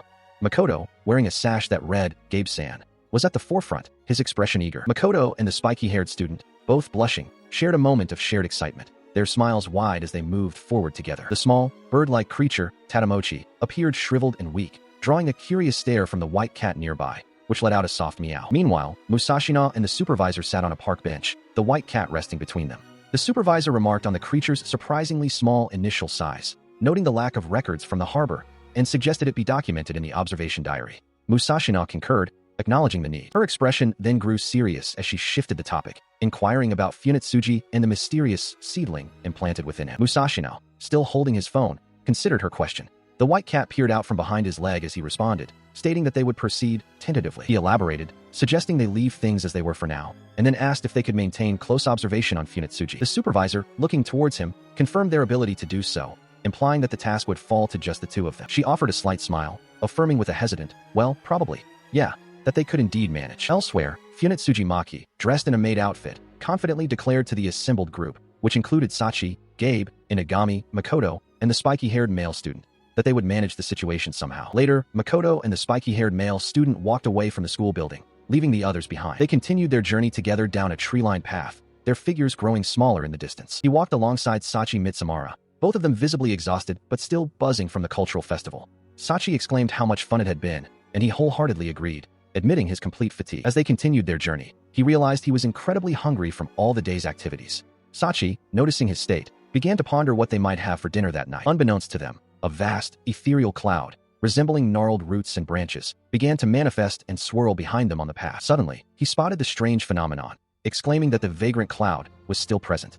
Sachi, looking back with a startled expression, confirmed its lingering presence, noting that some of it remained. Moments later, as they walked, a small, dark, rectangular object slipped from his bag and hit the ground with a distinct talk sound. Both he and Sachi looked down at the fallen item.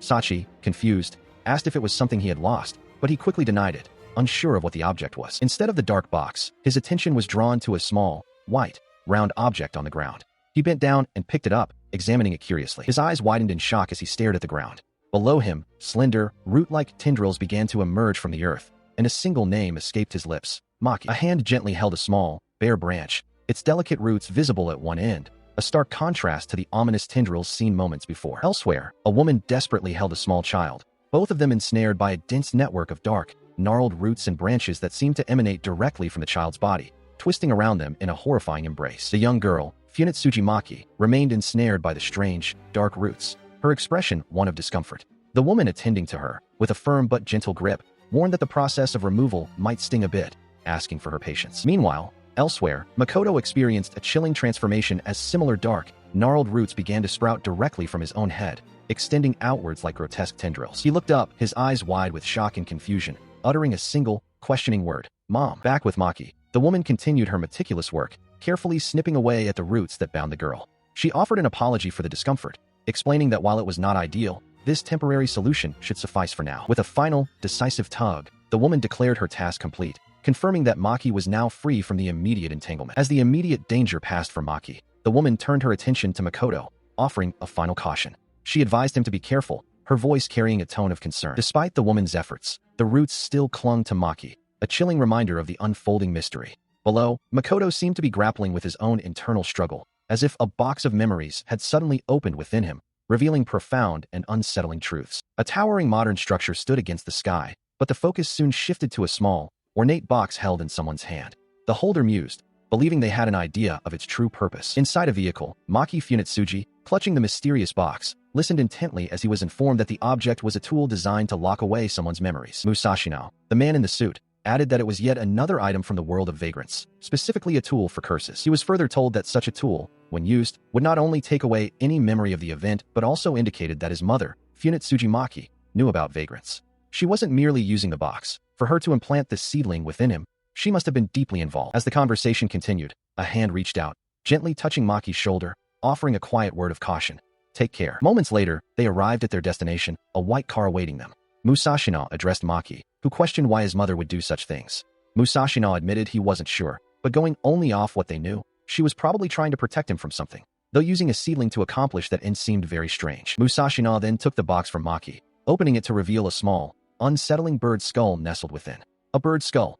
Maki exclaimed, surprised. Mousashino explained that while a simple head was sufficient to store a memory, this particular box used a sparrow skull for the curse. Maki, his eyes wide with realization, wondered if his mother had planned on giving back that memory. Mousashino confirmed, stating that if the beak was also included, it meant the memory could be retrieved and returned to its owner. He stood in the bustling supermarket, his thoughts still lingering on the mysteries of his past, but he resolved that it was not a problem to be solved in that moment. A distant doorbell chimed. Meanwhile, Mousashino spoke with Maki's father, revealing a potential lead on individuals who utilize the memory-locking boxes. He cautioned them to proceed with extreme care, recalling his own recent encounter with the enigmatic vagrants. Maki's father then entrusted Mousashino with the box, speculating that the vagrants might possess an intuition regarding its presence within one of their own. Elsewhere in the store, Mousashino gently admonished Mitsuhara, who stood laden with an excessive amount of snacks, to reconsider some of her purchases for another occasion. His expression remained thoughtful as a voice inquired if he was all right. He quickly affirmed that he was fine, though his gaze soon shifted to his father, a question forming on his lips. Suddenly, the air crackled with an unseen force as a grotesque vagrant manifested, its presence causing a ripple of fear and confusion among the shoppers. Mousashino instinctively moved to shield Maki and his father, while a chilling realization settled. These vagrants lived among humanity, and this particular manifestation was somehow linked to Maki's own burgeoning power.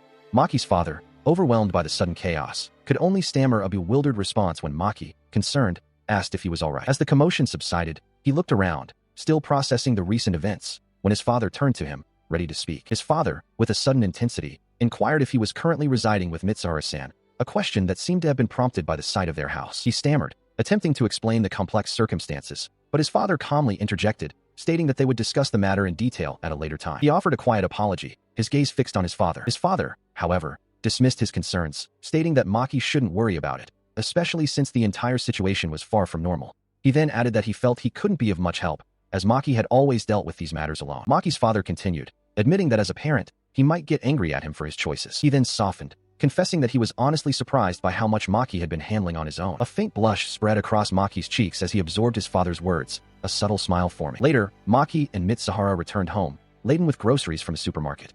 Maki announced their arrival, suggesting they begin preparing the meal and asking for assistance. Upon entering, they found their home bustling with activity. Several individuals gathered around a remarkably large woman with tiger-striped attire and a square object balanced on her head. Mitsuhara, the small maid, was also present among the crowd. The young man with the paddle and the man with the fan both stared up at the towering figure, their expressions a mix of awe and bewilderment. The large woman, her cheeks flushed, offered a shy welcome back to Maki and Mitsuhara. Maki and Mitsuhara stood wide-eyed, utterly stunned by the sheer, immense size of the woman before them. Despite the unexpected guests, Mitsuhara Shachi, ever the diligent maid, announced with a cheerful exclamation that all the food had been prepared, ready for consumption. Moments later, the entire group, including Maki, Mousashino, the colossal tiger woman, fan man, and paddle boy, gathered around a lavish spread, a veritable feast laid out on the table. As they ate, a young woman with long red hair, whom Maki addressed as Supervisor-san, raised her glass, declaring a toast. She thanked everyone for their hard work in dealing with the vagrant, acknowledging their efforts. Mitsuhara, with a wide smile, clinked her glass against the supervisors, joining in the celebratory cheers. As the chatter continued, Maki turned to the supervisor, his expression serious, and inquired about Senpai, clearly concerned about the giant woman's unusual state. The supervisor explained that it was likely an energy shortage. She elaborated that this was probably why the tiger woman was so large, suggesting a direct link between her size and a lack of energy. She continued, stating that the tiger woman had probably expended too much energy during the recent fight. The supervisor then casually complimented Maki on his own performance in the skirmish. Mitsuhara, processing this information, realized that if a vagrant's energy decreased, their power would also diminish, making their human-like form unstable. She understood that a vagrant in human form simply existed in a state of looking human, implying a fragile disguise. Maki, now fully grasping the gravity of the situation, exclaimed that this was no laughing matter. He likened the tiger woman's flickering state to an old light bulb, emphasizing the precariousness of her condition. Just as the serious discussion reached its peak, a loud, rumbling growl erupted from Maki's stomach, abruptly interrupting the conversation and drawing attention to his own pressing, human needs. His stomach continued to rumble loudly, a stark contrast to the red-haired supervisor's calm explanation. She clarified that the previous fight had taken a toll, and the tiger woman, being a vagrant, needed to constantly eat because she had been suppressing her immense appetite. Still embarrassed by the persistent growling, he asked if there was anything they could do to help. The red-haired supervisor confirmed that a solution existed. He stammered an apology for interrupting, his face flushed with embarrassment. The red-haired supervisor, however, paid him no mind, instead sharply instructing someone to immediately provide the tiger woman with food. A pair of chopsticks carefully presented an oinari, a fried tofu pouch filled with sushi rice. He nervously offered the oinari, his heart pounding as he extended the food. As he fed the oinari to the colossal woman, she took a massive bite, her mouth opening wide. He watched, surprised by her immediate and intense reaction. Her eyes sparkled with delight as she savored the taste, exclaiming how delicious it was. She noted the unexpected kick of wasabi, which only enhanced her enjoyment, finding it truly good. He smiled, relieved to see her enjoyment. The tiger woman, now appearing to have reverted to a more human-like size and expression, politely asked if it would be too much trouble for him to give her more. His father, observing the scene, instructed him to give her as much as she desired. Maki's father watched with a thoughtful expression as his son continued to feed the now human-sized tiger woman, who eagerly accepted the offerings. He humbly dismissed the praise, attributing the successful stabilization of the tiger woman to his own power, though he admitted the others had given him a crucial push. Mousashino, observing the scene, remarked that the outcome was indeed surprising. As the immediate crisis subsided, Mitsuhara continued to enjoy her meal, savoring the delicious food.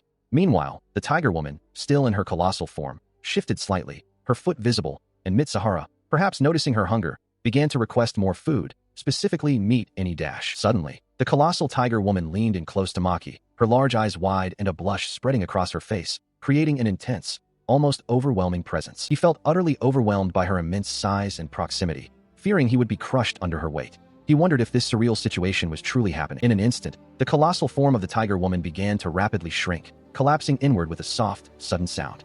Maki and Mitsuhara watched in stunned surprise as the transformation unfolded. The transformation complete, the tiger woman now rested as a small, round, plush-like creature on Maki's lap, her previous immense presence replaced by a soft, unassuming form. He stared down at the transformed creature, utterly bewildered by the drastic change, as the small, plush-like form made a soft, almost questioning sound. The others gathered around, equally astonished by the tiger woman's new, diminutive appearance.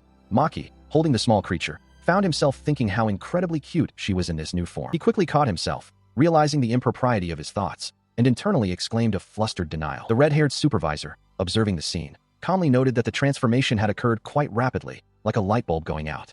Maki, still flustered, tried to protest, but the supervisor firmly declared that was enough of that. She began to explain the initial, drastic solution. Mitsuhara Sachi would need to consume this seedling that had been embedded within Funetsuji-kun since childhood. Maki reacted with wide-eyed shock, barely able to utter a sound. Before the red-haired supervisor could elaborate further, Mousashino abruptly interrupted, raising a hand and declaring that he would propose another solution first.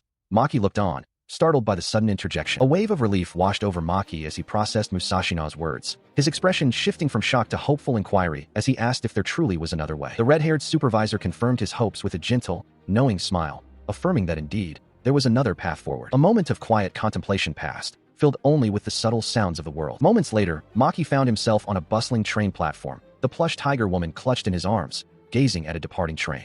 He mused to himself, convinced that whatever lay ahead would be a good experience. Overhead, a station announcement board displayed information about the limited express train to Izumo, urging passengers to be mindful of their tickets and departure times. The realization of the journey's destination, coupled with the knowledge that he had his father's permission for this trip, struck Maki with a sudden, loud exclamation of surprise and excitement. A clear sign confirmed their destination, Izumo City, accessible via the Hakubi line. A young man, Maki Funetsuji, stood at the foot of a long, winding staircase, gazing up at a mysterious girl who seemed just within his grasp. Yet, despite her proximity, he found himself unable to close the distance between them. Elsewhere, the bustling activity of a train station continued, with commuters moving through its corridors, oblivious to the silent struggles unfolding. Back at the station, Maki, clutching Mitsuhara Shachi in her plushy form, found himself in front of a bento shop. A vendor called out, urging customers to buy before the stock ran out, and Maki, feeling a sudden urgency, began to speak, addressing Mitsuhara-senpai. He pondered which bento to choose, but the vendor, surprised by his sudden decision, quickly reminded him that the shop was about to close and the train was leaving soon. With a shout, Maki urgently requested the biggest bento available, and the vendor readily agreed to his plea. As the vendor handed over the bento, he remarked on the cuteness of the plushie Maki was holding. Maki, however, was thinking about Mitsuhara Shachi's true form, realizing this was how others could perceive her. Moments later, the train doors hissed open and closed, signaling its departure as Maki and Mitsuhara Shachi settled into their journey. With a flourish, Maki presented the bento, which Mitsuhara Shachi, still in her plushy form, eagerly devoured. Her true identity, a ravenous vagrant, required a constant source of energy. As she ate, Maki explained their shared goal, to find a source of energy that would allow her to revert to her original form. Meanwhile, elsewhere, the red-haired supervisor, Funetsuji father, and Mousashino were gathered around a table, discussing their own journey. The supervisor questioned why they were heading to Izumo, prompting Funetsuji father to begin an explanation. Maki Funetsuji savored the tenmusu, marveling at its exquisite taste. He pondered the meaning of her roots in relation to Manpuka-chan, a name he associated with the origin of the delicious food. He continued, explaining that such places, like his senpai's hometown, sometimes held the energy sources they sought, and were known as locations where vagrants first appeared. He even suggested it could be her hometown. Meanwhile, the red-haired supervisor, having overheard the conversation, suddenly reacted, spitting out her food. She had noticed Maki's use of the word probably, and began to recall something important. Her memory sparked. She found herself standing in the rain with the mysterious girl, observing the Shachi plushie resting on a park bench. A large clock tower loomed in the background, marking the time. She leaned closer, observing that the plushie was wrapped in some material. The mysterious girl, beside her, calmly identified the plushie as a sleeping, homeless vagrant. Their gaze then shifted upwards to a large, tattered banner proclaiming Izumo shipping and vagrant delivery. The supervisor pondered if a truck or some other vehicle had brought the vagrant to this location. Back in the present, Maki burst into excited laughter, asking if that was truly the story of how they first encountered the vagrant. Mousashino, now part of the conversation, explained that he had used the remembered scenery to search the internet and piece together the vagrant's origins. The Shachi plushie, though admitting she remembered little from being so young, confirmed that the supervisor's account seemed correct. Mousashino, swaying slightly as if under the influence of a drink, conceded that while the reasoning might not be ironclad, the area was indeed renowned for vagrants washing ashore. Maki acknowledged this new information. Maki's expression grew serious as he contemplated the implications of Senpai's hometown.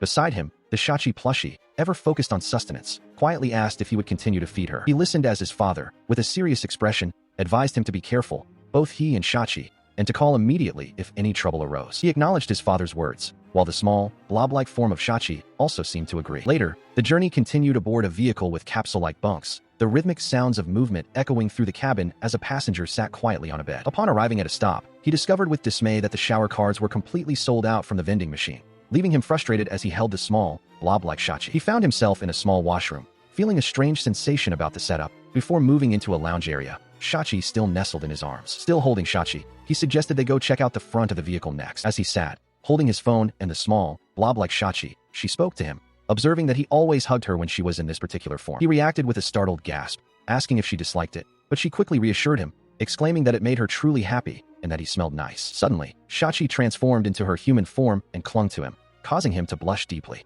She playfully pointed out that he usually became jumpy when she clung to him like this. He stammered an apology, explaining that he felt nervous with her in her human form, even as she continued to hold him, adding that she found him really cute and comforting to hold in her blob form. He pondered the implications of their current situation, wondering if perhaps he did not need to grow accustomed to Shachi's human form after all. Shachi, in her blob form, responded to his unspoken thoughts, explaining that with her current appearance, he wouldn't get overly excited, nor would there be any fear of her growing large and frightening. Maki continued to contemplate her words, murmuring his agreement, and then wondered aloud if it would be acceptable for her to simply remain in her current state. His thoughts startled Shachi, who quickly apologized to Funetsuji-kun, explaining that she had merely been thinking aloud, especially after all he had done for her. Shachi then inquired what he intended to do about school, given his current predicament. Her question jolted Maki, who suddenly remembered his academic responsibilities, realizing with a blush that he still had to take his final exams. Despite the sudden reminder of his studies, Maki still found himself considering Shachi's forms, acknowledging that her current appearance was undeniably cute. Meanwhile, Shachi, now briefly appearing in her human form,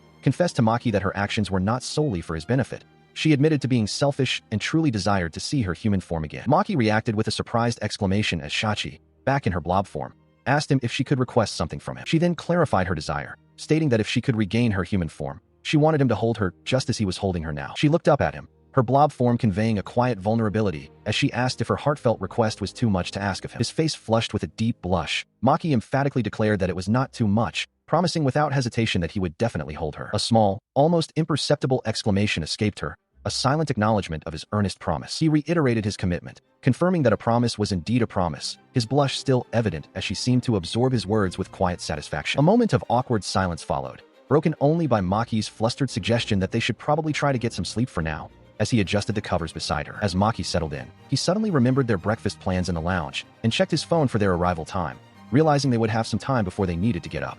Meanwhile, a driver assistant walked down the hotel hallway, seemingly unaware of the events unfolding within the room. A soft "pomf" sound emanated from beside him, causing Maki to react with a startled expression, realizing the implication of the sudden noise. In an instant, Shachi had transformed into her human form, her long hair cascading around her as she tightly embraced Maki, pressing herself against him with a soft squish that left him wide-eyed and blushing intensely. She let out a contented sigh, her embrace unwavering, as Maki remained speechless, overwhelmed by the sudden intimacy. Still held tightly in her arms, Maki could only manage a hesitant, his mind racing as he wondered if this intense, overwhelming sensation was akin to a light bulb burning out. Still in her blob form, she watched as Maki, flustered, apologized and declared he would wait outside. However, as he attempted to leave, she snagged his hand, now in her human form, preventing his departure. He turned back, a deep blush coloring his cheeks, as she called out to him with a serious expression. With a pained look and tears welling in her eyes, she confessed that she might not be able to return to her human form like this again. Her revelation caused Maki's eyes to widen in surprise and concern. His blush deepened as he looked down,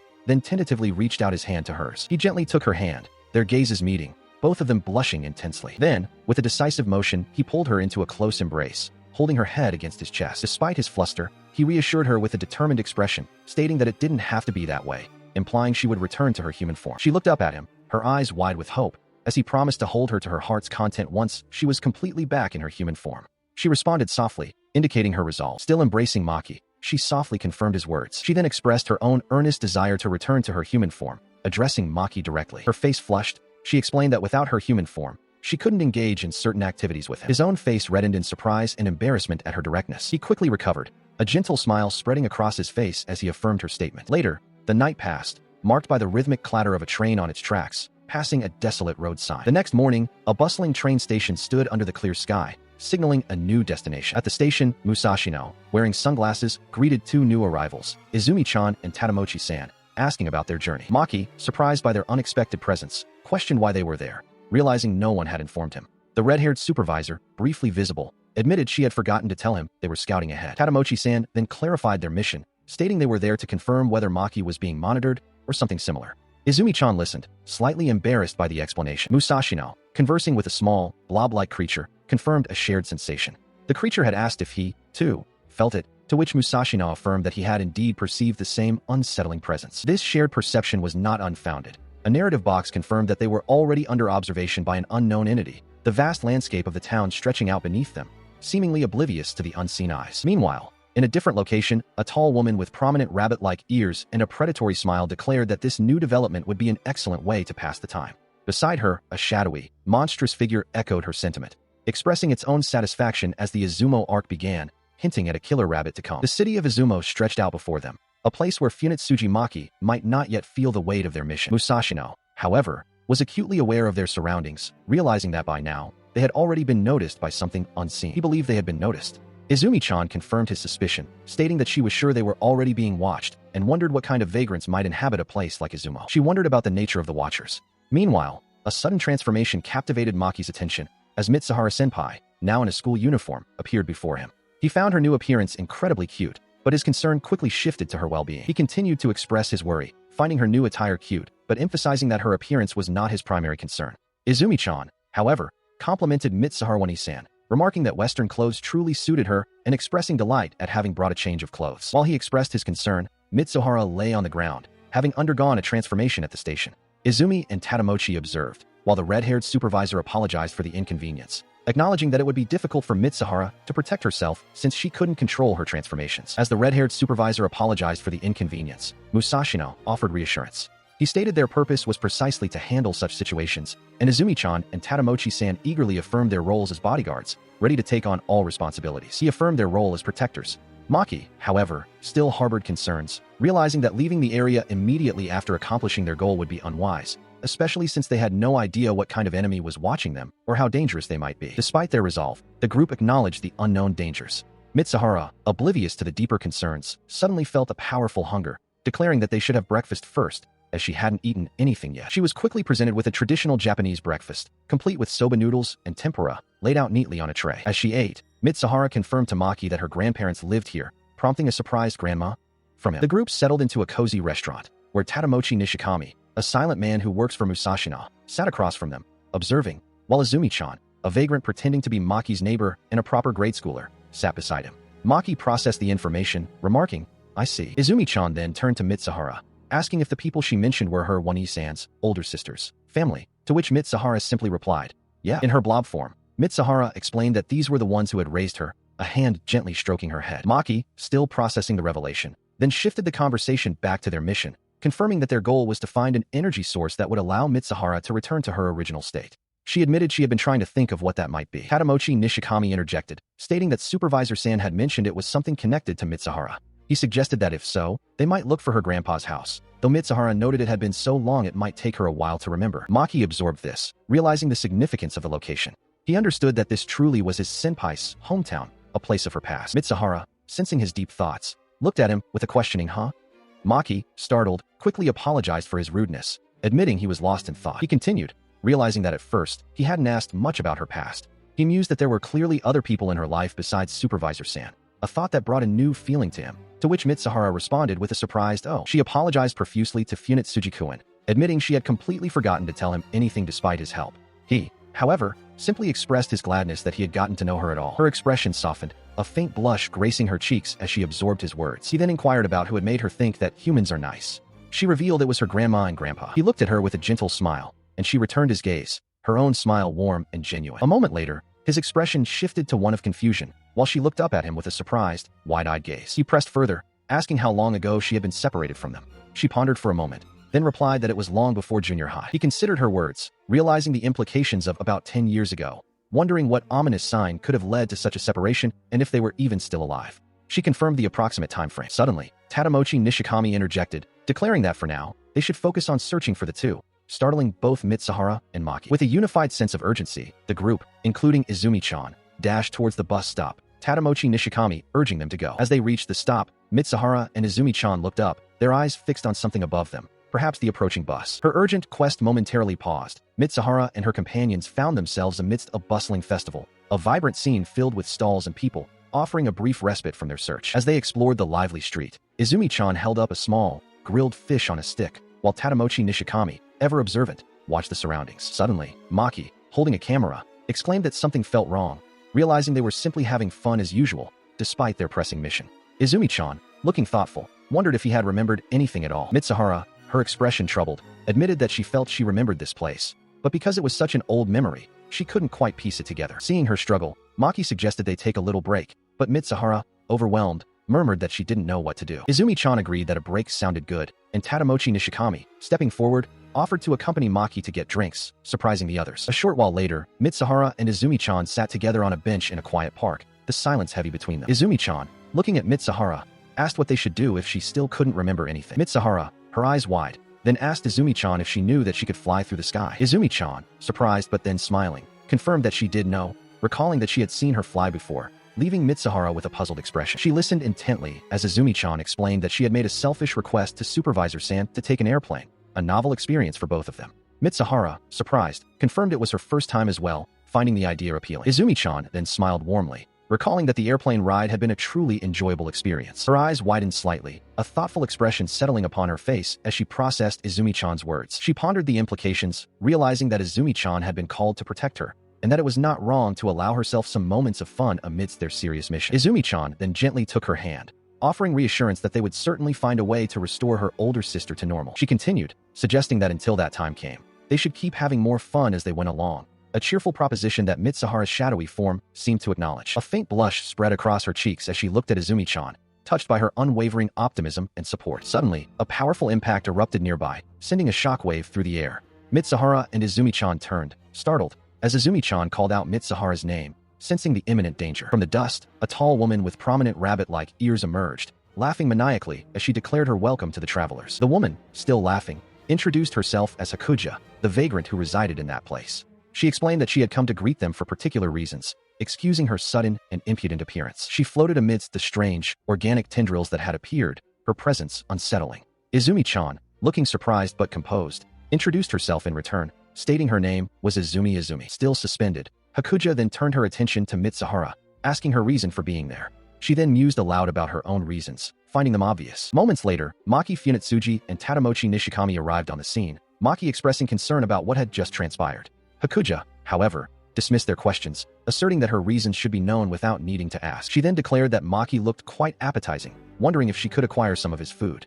Maki visibly shivered, a gasp catching in his throat. Hakuja clarified her request, stating she was not asking for his entire body, merely a portion, an arm, a leg, an eye, and some innards, insisting she would be satisfied with such a measly portion. She then pressed the matter, asking if her gruesome demand seemed like fair compensation for her presence. Izumi-chan and Maki watched, horrified by the proposition. Izumi-chan, her expression firm, immediately rejected Hakuja's demand, stating unequivocally that giving up that person was something they could not allow. Hakuja, visibly annoyed by the refusal, lamented about Izumi-chan being an uncompromising girl and questioned why she had even bothered greeting the most capable-looking of them. With a monstrous hand emerging, Hakuja declared that if that was their choice, then she would proceed as she saw fit, adding a dismissive, "C'est la vie." Her form shifted, revealing a more monstrous, fanged visage as she lunged forward, asking if she could simply devour his entire body by force. Hakuja, in her monstrous form, looked surprised, her rabbit-like ears perked, while Maki stared in wide-eyed shock at the unfolding scene. Izumi-chan, standing firm amidst Hakuja's lashing tendrils, urgently instructed Maki and Tatemochi-san to escape, emphasizing the danger of their current location. She then declared that the monstrous Hakuja was her opponent and confidently asserted that she would handle the situation herself. Hakuja, amused by Izumi-chan's defiance, let out a maniacal laugh as she launched a furious attack, her tendrils lashing out with destructive force. Maki, still reeling from the horror, watched as Tatemochi-san, following Izumi-chan's instruction, began to lead him away from the escalating conflict. Tadamochi-san swiftly carried Maki, fleeing the immediate danger as Hakuja's monstrous form continued its relentless assault, her tendrils whipping through the air. Maki, looking back over Tadamochi-san's shoulder, saw the terrifying form of Hakuja still engaged in combat. He cried out Izumi-chan's name, his voice filled with concern as she bravely stood her ground against the monstrous entity. Izumi-chan, however, turned to Maki with a confident smile, assuring him that she was super strong and fully capable of handling the formidable threat. Maki could only stare, a mix of surprise and awe on his face, as he processed her unwavering declaration. He murmured in acknowledgement, his gaze cast downwards, still processing the gravity of Izumi-chan's decision. As he spoke, Hakuja soared away with a powerful boom, her thoughts echoing that she already knew what was happening, her departure swift and decisive. She continued her swift flight, a distant silhouette against the sky, leaving the mountainous terrain and residential areas behind. Meanwhile, Tadamochi-san reassured Maki, stating that if it was Izumi-chan, she would surely be fine, attempting to ease his worries. Maki looked up, his expression still uncertain, as Tadamochi-san affirmed his own belief, agreeing that Maki was right to trust her. He held Maki close as they stood on a beach, the gentle sound of the waves washing over them, watching Hakuja disappear into the distance over the vast ocean. Maki's eyes widened, a sudden realization dawning upon him as he took in the surroundings, a flicker of recognition in his gaze. Tadamochi-san, noticing his reaction, questioned him, but Maki declared with certainty that he knew this place. He continued, a sense of clarity washing over him, realizing that he had always felt a piece of his memory was missing, and now it was returning. The familiar scent of the ocean filled his senses, emanating from a small, rocky island with a torii gate, solidifying his recognition of the location. The gentle waves of the ocean lapped against the sandy shore, a rhythmic pulse against the quiet expanse of the beach. Beside the beloved ocean, Maki stood before a colossal, inert creature, its form a strange, organic mass. Tadamochi-san lay unconscious nearby, a silent testament to their recent ordeal. As Maki gazed upon the scene, a forgotten memory began to stir, drawing him closer to a truth long buried. The next chapter promised a revelation of Senpai's past. An elderly woman, her face etched with the lines of age, stood at the threshold of her home as a young companion announced their return. The small blob creature perched on her back seemed to listen intently as she inquired about dinner. Her companion replied that they had brought something from Sayama-san, to which she responded with a pleased, "Oh really? How nice." She then revealed the evening's meal, carriage, a favorite dish. The small creature, a blob with a single eye, remained perched on her back, observing its surroundings with quiet curiosity. Meanwhile, a framed photograph of a young girl with long, dark hair rested on a surface as a joyful exclamation echoed, seemingly from a memory. In a somber memory, a younger version of the elderly woman stood with her back to the viewer, facing a funeral altar adorned with flowers and a framed portrait. The air was heavy with grief, yet a silent wish for happiness permeated the scene. Years later, she, Mitsuhara Sachi, walked alone along a vast, sandy beach, her footprints marking a solitary path in the wet sand as gentle waves lapped at the shore. As she continued her walk, she turned to the small blob creature on her back, asking what the name Sachi truly meant. The creature, seemingly puzzled, prompted her to elaborate. She then explained that it signified a blessing. The small creature, surprised by her answer, comically questioned if it meant something like food, perhaps seafood. Mitsuhara Sachi began to clarify, stating that a blessing was. She paused, her expression thoughtful, as if searching for the right words or recalling a distant memory. Holding her stomach, she reflected on the passage of time, realizing it had been so long since they had lost that girl. She remembered a time long ago when, by chance, during a walk, a man discovered something he would call happiness. Sachi. He stared at the immense form, questioning if it could truly be a whale. As he cautiously reached out, a faint wheezing sound confirmed his suspicion. It was alive. The creature, now revealed to be a small, one-eyed blob, then posed a profound question, asking what had become of its mom. He confessed that at the time, he thought his mind was failing him. He recounted taking the creature home, but by the time he returned to the beach, its mom had completely vanished, leaving no trace. The blob creature absorbed his words, then quietly observed that they were alike, both having lost someone important. A small, pained laugh escaped him, acknowledging the creature's poignant observation. Later, on the vast expanse of the beach, the man playfully chided the creature, insisting it shouldn't refer to the lost figure as that girl, but rather as his daughter.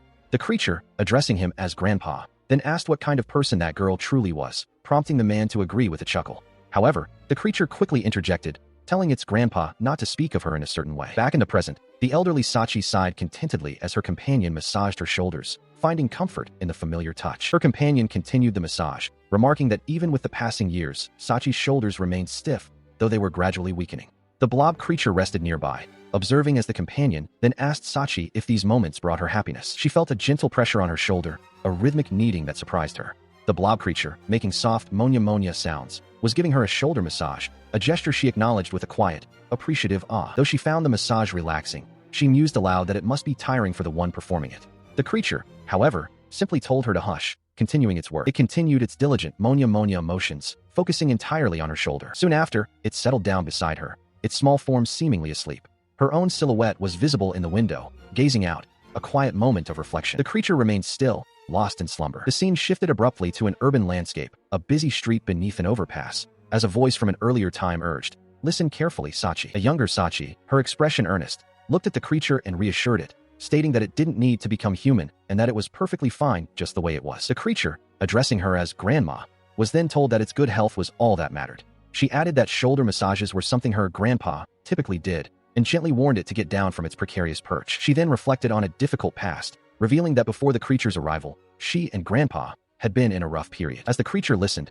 she continued, explaining that it had been a gift to them, and that was why they had named it Sachi. It questioned if the matter was not about food, to which Sachi, looking distressed, internally dismissed the thought of that old geezer and clarified that it was not about sustenance, but about its very name. The flashback continued, revealing a younger Sachi standing beside the fisherman, both with their backs turned, seemingly at a somber gathering, perhaps a funeral, surrounded by countless floral tributes. With tears welling in her eyes, she expressed her gratitude, addressing the blob creature by the name Sachi. Back in the present, the blob creature looked surprised by the revelation, softly calling out to Grandma. Sachi's eyes widened in shock as the blob creature declared its understanding, stating it would remain exactly as it was. She could only utter its name in a questioning tone. Still looking bewildered, Sachi asked what was wrong, but it simply responded with a questioning yeah. Moments later, Sachi found herself alone on a pedestrian bridge, looking around with a worried expression as she called out, "Where did you go, Sachi?" Her distress deepened, her eyes wide with concern as she repeated the name, Sachi. Suddenly, the blob creature appeared, reassuring her, "I'm right here." Before asking, "Grandma?" Sachi turned towards the blob creature, still calling out, "Where are you, Sachi?"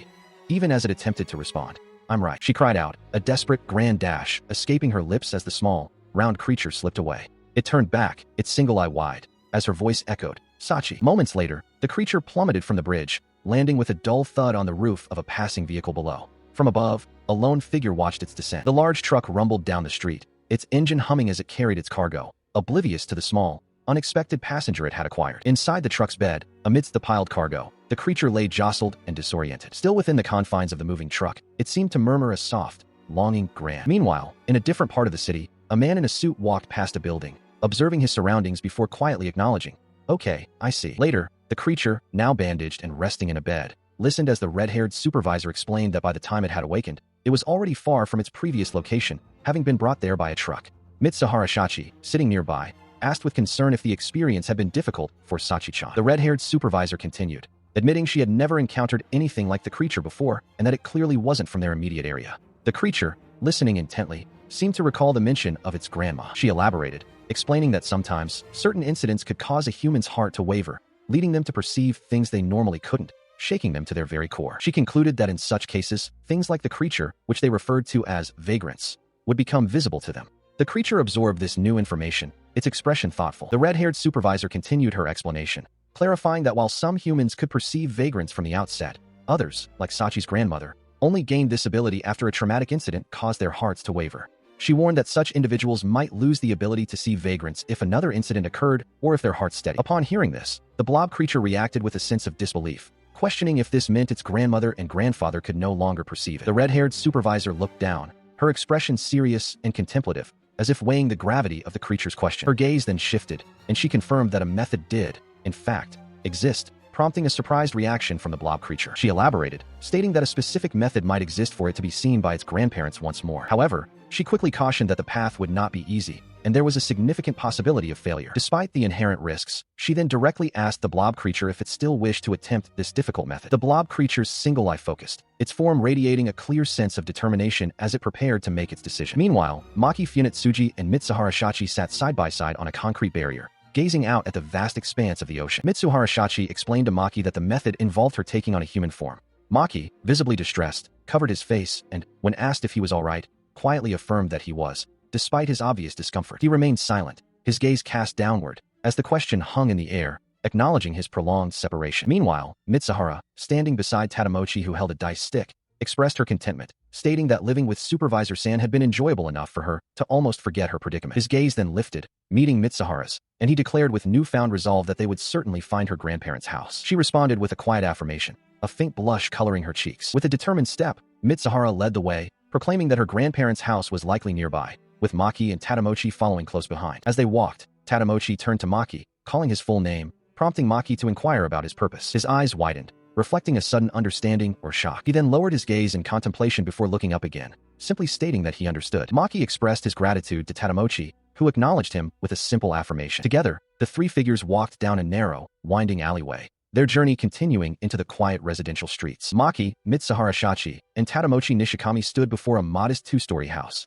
its exterior weathered but well-maintained. As they approached, Shachi confirmed with a slight blush that this was indeed the place. Tadamochi, ever stoic, inquired if she was absolutely certain, to which she hesitantly affirmed, noting that it looked exactly as she remembered. Shachi then pointed towards the intercom, a small, unassuming device on the wall, indicating their next step. Suddenly, both Maki and Shachi recoiled in surprise, their eyes wide with alarm as a voice from the intercom startled them, asking who was there. The door then opened, revealing an elderly woman with short, light hair standing in the doorway, while a younger woman, also with short, light hair, walked away in the distance, seemingly oblivious to the new arrivals. Mitsuhara Shachi, her eyes welling with emotion, recognized the elderly woman as her grandmother and, after a nervous gulp, introduced herself, reminding her grandmother that she had cared for her before. Maki and Tadamochi watched the exchange, both looking somewhat taken aback. The elderly woman, her expression shifting from mild curiosity to dawning recognition, uttered a single word, Sachi. Her face contorted in profound shock, her eyes wide with disbelief as she fully processed who stood before her. Mitsuhara Shachi,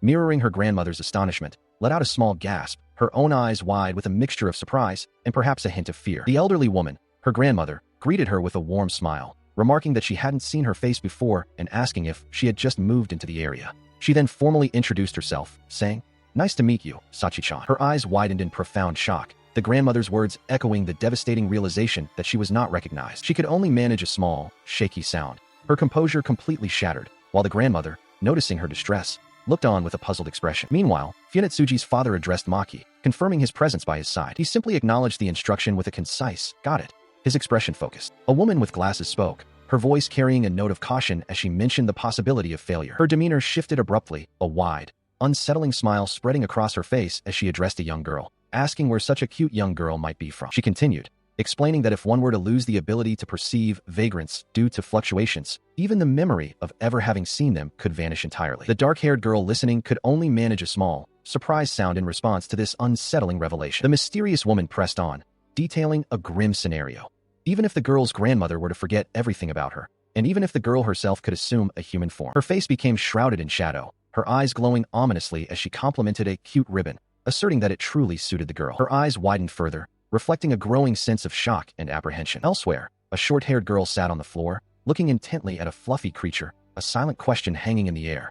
"Do you still remember how you looked after me?" Moments later, a group stood outside, including the short-haired girl and the dark-haired girl, who appeared startled. An elderly woman looked on with surprise, while a tall woman with sunglasses introduced herself as Funetsuji Maki. Suddenly, an orange-haired boy reached out and firmly grasped the dark-haired girl's hand, excusing himself for the abrupt action. Suddenly, he, the dark-haired girl, and the short-haired girl found themselves ensnared by glowing, ethereal lines that wrapped around them with a sharp, crackling sound. He struggled, his eyes wide with alarm as the ethereal lines tightened around him, a bead of sweat tracing a path down his cheek. The same strange entanglement ensnared the short-haired girl, her face contorted in distress, while the dark-haired girl, also caught, cried out a partial name, her voice laced with fear. All three individuals were now fully caught in the glowing, intricate web of lines, which pulsed with a blinding light at their shared center. Meanwhile, Funetsuji Maki observed the chaotic scene from a distance, her expression unreadable behind her sunglasses, seemingly unaffected by the strange phenomenon. Moments later, the ethereal lines vanished as abruptly as they had appeared, leaving the three free but visibly shaken.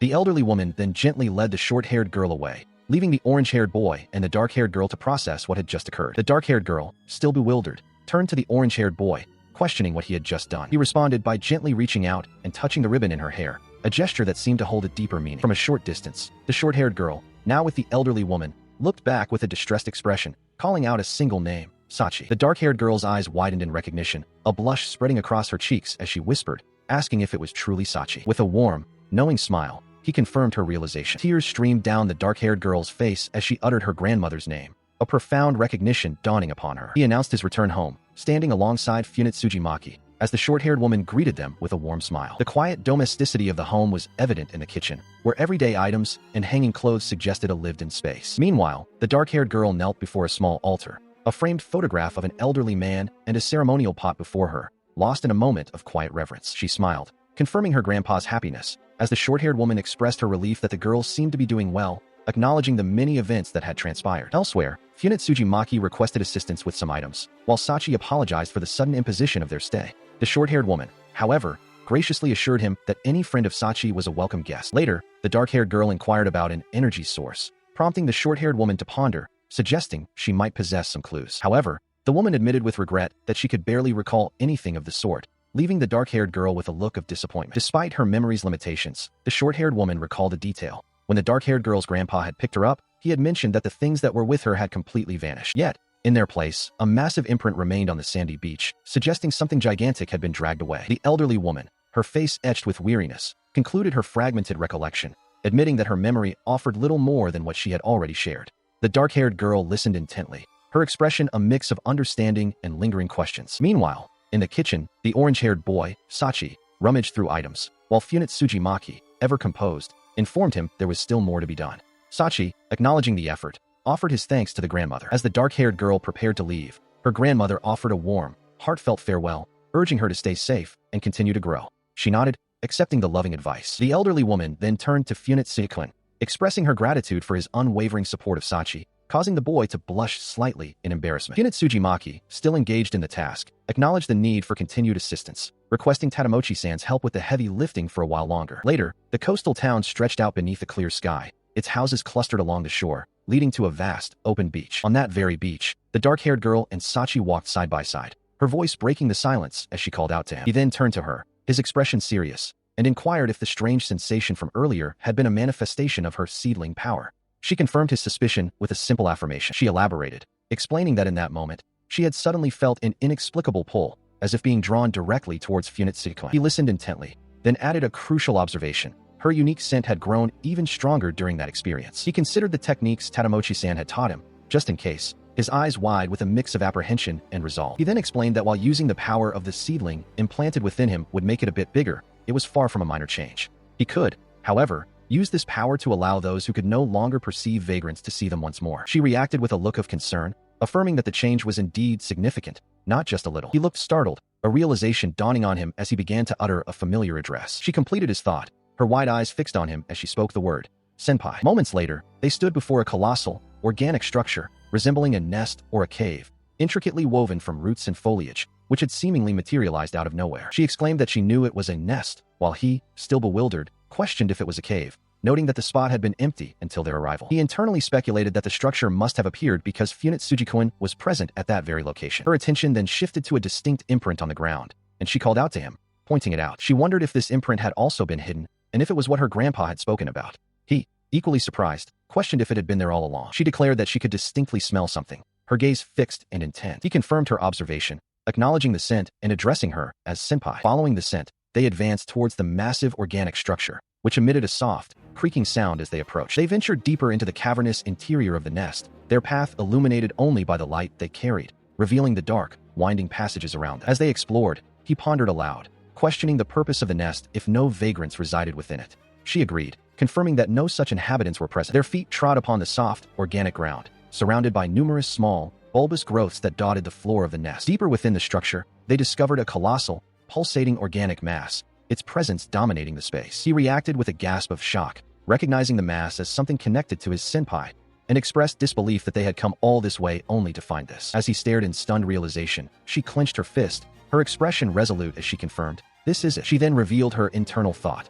This massive organic mass was the very energy source she needed to return to her normal state. She thought of her mother, a desperate urge to eat her, a grim necessity she felt compelled to fulfill. Sachi's eyes widened in silent horror, witnessing her internal struggle. As her internal turmoil raged, they stood together in the cavernous, organic nest, facing the pulsating energy source. Sachi's gaze remained fixed, his expression a mixture of shock and profound concern. A quiet, agonizing question echoed in her mind. Was she merely a vagrant, an outcast without a true place? The dark-haired girl continued her lament, wishing she had been born human. Beside her, Sachi wrestled with his own despair, questioning why he could not live without causing harm to others. In a gesture of silent support, he reached out and gently squeezed her hand, offering a tangible connection amidst their shared anguish. The simple act of comfort broke her composure, and tears began to stream down her face as she let out a soft sniffle. Her sorrow intensified, and she openly wept, her face contorted in a raw display of pain and despair. He watched her, his own expression etched with deep concern, letting out a soft, sympathetic sound. Together, they stood hand in hand, facing the glowing heart of the organic nest, their figures silhouetted against its eerie light, a shared moment of vulnerability and connection. Within the strange, organic cavern, a single drop of liquid detached from the ceiling, falling silently into the unknown. Still visibly distressed, she turned to Sachi and, with a sniffle, asked him to wait outside, offering an apology to Funit Sujikoi. She then forced a smile, reassuring him that she would be fine once this ordeal was over. He simply responded with a quiet, "Yeah," his wide eyes still reflecting concern. She reiterated her intention, stating she would wait for him outside. He, in turn, promised to always be with her, addressing her as senpai with unwavering loyalty. She offered a soft, knowing smile, acknowledging his words, and affirmed that she would always be waiting. He smiled back, but her expression then shifted slightly as she added, with a hint of an unsettling playfulness, that if he were always with her, she might eventually end up consuming him too. He, surprisingly, seemed unfazed, suggesting that just a little would be acceptable before declaring he would be outside and stepping away.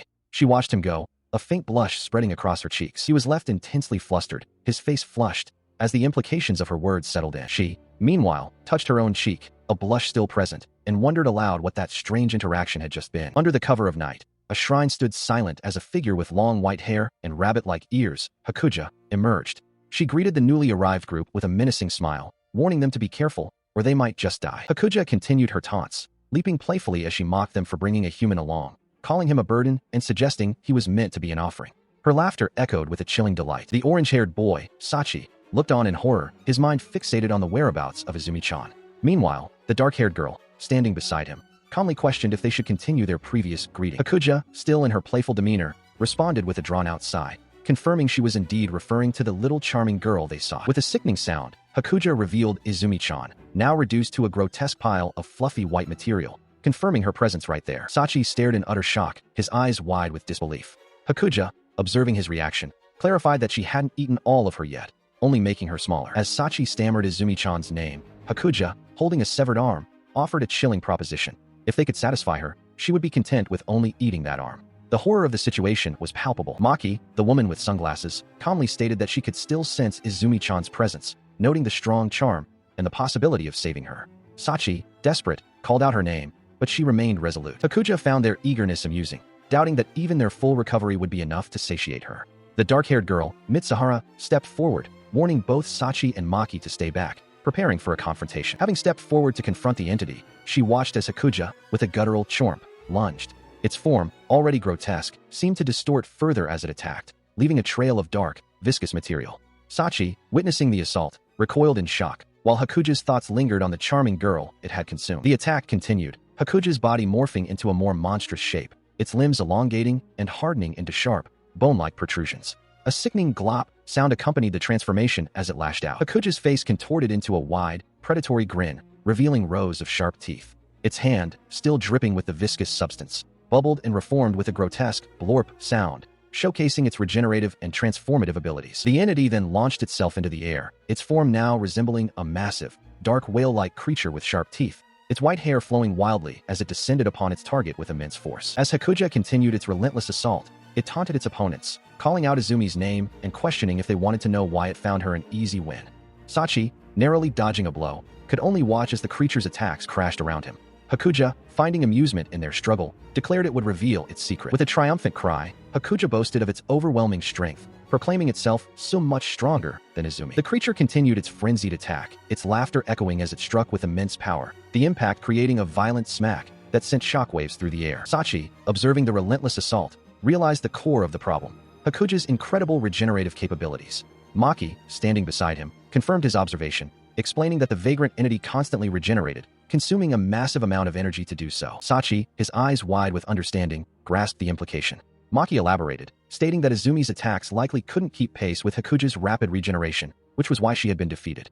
Hakuja, still in the background, continued to laugh maniacally. Mitsuhara, her expression grim, concluded that for them to win, they must land a blow that inflicted more damage than Hakuja could regenerate. Otherwise, their struggle would become a war of attrition, a battle they could not afford to lose. She launched a powerful kick, striking the transformed Hakuja with immense force. The creature, however, merely boasted of its superior strength, declaring her a pitiful imitation of a human. The orange-haired boy watched, wide-eyed and surprised by the ferocity of the exchange. Meanwhile, Funitsuji Maki observed the ongoing battle, noting that if the fight continued in this manner, they would be at a distinct disadvantage. In a contest of sheer strength, Hakuja would undoubtedly emerge victorious. His gaze hardened, a silent resolve forming within him as he realized someone needed to assist her. Moments later, the dark-haired girl looked up at a nearby building, a quiet escaping her lips as she processed the situation. Later, as they sat together, she remarked that his scent had finally settled down. He responded with a surprised, almost overwhelmed, "Is that so?" Elsewhere, Maki spoke with the short-haired girl, expressing his astonishment at how well the orange-haired boy had utilized the power of the seedling. He admitted he never knew the boy possessed such capability, marveling at its amazing potential. The orange-haired boy then explained his method, stating it was simply a matter of feeling. He recounted how Maki had instructed him to merely imagine himself going pow, and then he would be able to use it. The dark-haired girl, surprised by the simplicity, noted that it had indeed gone surprisingly smoothly. He blushed, admitting that he had simply thought of his senior's power, and that alone made everything go smoothly. She looked on, still processing his remarkably straightforward explanation. She then voiced her own concern, wondering if she would be useful in any battles after this, no matter how small. He looked at her, a surprised "huh?" escaping his lips, quickly followed by a firm "no way." He found himself flustered as Funitsuji Maki embraced him tightly, her voice soft but firm as she declared she did not want to be without him. He stammered, attempting to explain that he couldn't, but she pressed closer, reminding him of his promise to stay with her. His face flushed with embarrassment and confusion. He internally chastised himself, demanding that he focus and realize this was not the time for such thoughts. Maki, meanwhile, continued to gaze at him with an intense, unwavering expression. Suddenly, a violent impact ripped through the air, a powerful force striking nearby. The source of the disturbance became clear as Maki, now in a defensive stance, deflected a rapid barrage of attacks, the blows originating from Hakuja, who launched them from a distance. He watched, wide-eyed and stunned by the sudden assault. He called out Maki's name, a look of growing concern on his face, as a chilling realization dawned upon him. In this moment, there was nothing he could do to help. Moments later, Maki was sent flying through the air by another devastating blow from Hakuja, crashing hard amidst a shower of debris. He could only watch, his eyes wide with horror, as she fell. Hakuja, seemingly unfazed by the exchange, laughed maniacally, declaring the previous assault a nice pounding. Maki, despite the brutal impact, quickly regained her footing, acknowledging the need to properly assess the situation but sternly warning herself against any distraction. Hakuja unleashed another furious, relentless volley of strikes, a whirlwind of blows that battered Maki mercilessly. She struggled to endure the onslaught, her body screaming in protest, and she knew she could not last much longer. His face contorted with worry, he desperately asked Maki if she could continue. She responded with a strained, almost pleading yes, begging for just a bit longer, even as her body visibly trembled under the immense strain. He looked on, his expression a complex mix of shock, fear, and a burgeoning resolve, his hand instinctively rising to touch his cheek. He found himself tightly embraced by Maki, a sudden, overwhelming squeeze that left him utterly shocked and breathless. His eyes widened in disbelief, a question forming on his lips as he struggled to comprehend the situation. A sudden realization dawned on him as Maki, with a knowing glance, affirmed that her presence was indeed crucial. She smiled, explaining that he was always there to catch her when she fell, a sentiment that struck him with profound surprise. With a determined declaration, Maki unleashed a powerful, explosive attack, sending debris scattering with a resounding boom. Meanwhile, Hakuja, sensing Maki's limits, declared it was time to secure victory. She launched a devastating counterattack, a massive projectile hurtling through the air, leaving Maki stunned and questioning the sudden turn of events. To Maki's astonishment, Hakuja then rapidly shrunk herself, explaining that her size manipulation was a matter of pure will and feeling, a revelation Maki found utterly insane. Hakuja, now minuscule, stood before a colossal, gaping maw, dismissing Maki's efforts as a mere cheap trick. Covered in a dark, viscous substance, Hakuja maintained her menacing grin, asserting that Maki alone could change nothing. Suddenly, Sachi, consumed by a surge of raw emotion, unleashed a powerful, explosive force, tendrils of energy erupting around him with a resounding pow, as he prepared to strike. Hakuja, previously confident, now looked utterly shocked, her eyes wide with disbelief as the strange energy from Sachi's attack seemed to affect her. Meanwhile, Sachi, still cloaked, felt an inexplicable pull towards Funitsuji, a sensation that momentarily distracted him from the unfolding chaos. This sudden, unsettling feeling caused him to curse under his breath, his eyes widening in alarm, mirroring Hakuja's own expression of profound shock and distress. As both combatants reeled, a dark, amorphous entity, previously unseen, lunged forward with a sickening chomp, beginning to engulf Hakuja. Sachi watched in horror as the entity consumed Hakuja, recognizing her even as she was being absorbed.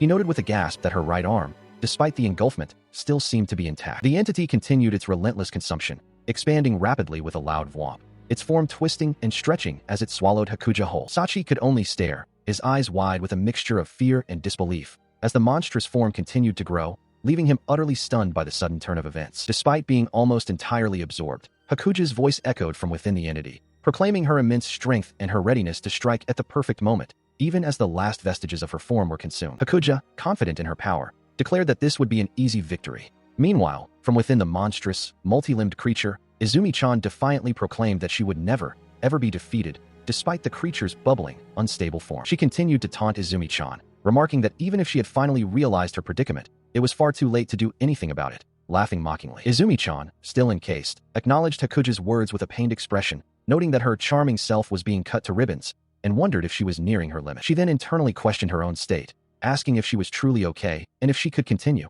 before firmly affirming to herself that she could. With a sudden whoosh, Izumi-chan, still within the variant creature that was pretending to be Maki's neighbor, charged forward. The attack landed with a resounding clang, surprising Hakuja, who let out a grunt of discomfort. However, she quickly dismissed the blow, declaring that it merely tickled her, even as the creature, identified as an evil vagrant from Izumo, continued its assault. Despite Hakuja's dismissive words, the creature's limbs began to break and fall away, scattering in pieces. One of the creature's hands, now clearly disintegrating, crumbled into fragments. As the creature's form continued to break apart, Izumi-chan wondered if the girl had somehow hidden herself within its dissolving mass. Still trapped within the monstrous, disintegrating form, Izumi-chan was vehemently denounced as a damnable girl by Hakuja. Meanwhile, Sachi, recognizing the creature as a chibi-ling, called out to Izumi-chan and Mitsuhara, realizing the gravity of their situation. Even as the creature continued to crumble, Hakuja, still in a state of regeneration, issued a chilling command for it to finish Izumi-chan. The monstrous entity, its form visibly breaking apart, acknowledged Hakuja's directive with a simple, guttural affirmation. Suddenly, Sachi and Mitsuhara found themselves surrounded by a multitude of hooded figures who identified themselves as vagrants and other ones who worship us.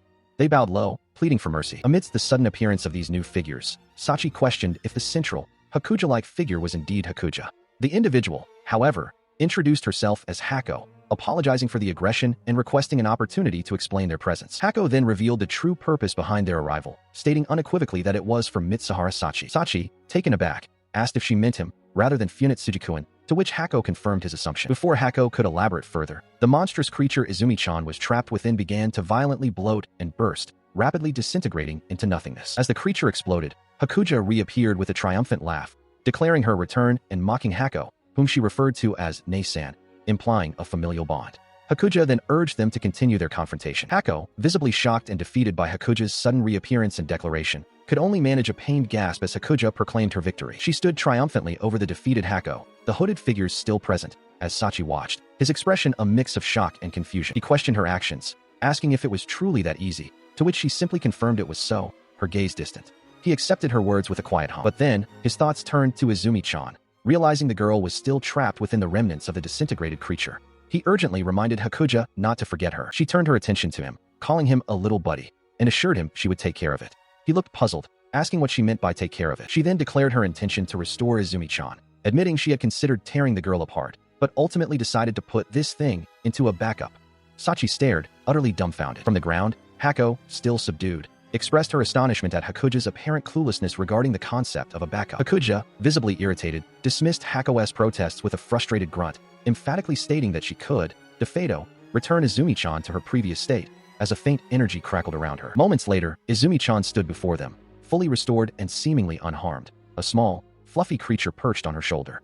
Mitsuhara, who had been watching, gasped in disbelief and relief, while Sachi also looked on, stunned. Overwhelmed with emotion, Mitsuhara rushed forward and embraced Izumi-chan tightly, burying her face in the girl's shoulder. Mitsuhara held Izumi-chan close, murmuring her name in relief. Izumi-chan, equally overwhelmed, expressed her profound gladness and called out to Mitsuhara-nisan. Izumi-chan, her face beaming with joy and relief, exclaimed that she knew her Wani-san would return to normal. She continued to smile, her eyes closed in pure happiness, murmuring in agreement with her own hopeful words. Meanwhile, Hako, her expression serious and contemplative, declared that first things first, and then, now then. The scene shifted to an exterior view of a quiet residential street, where houses stood under a clear sky. Inside one of the homes, a large group had gathered around a low table laden with numerous takeout containers and drinks.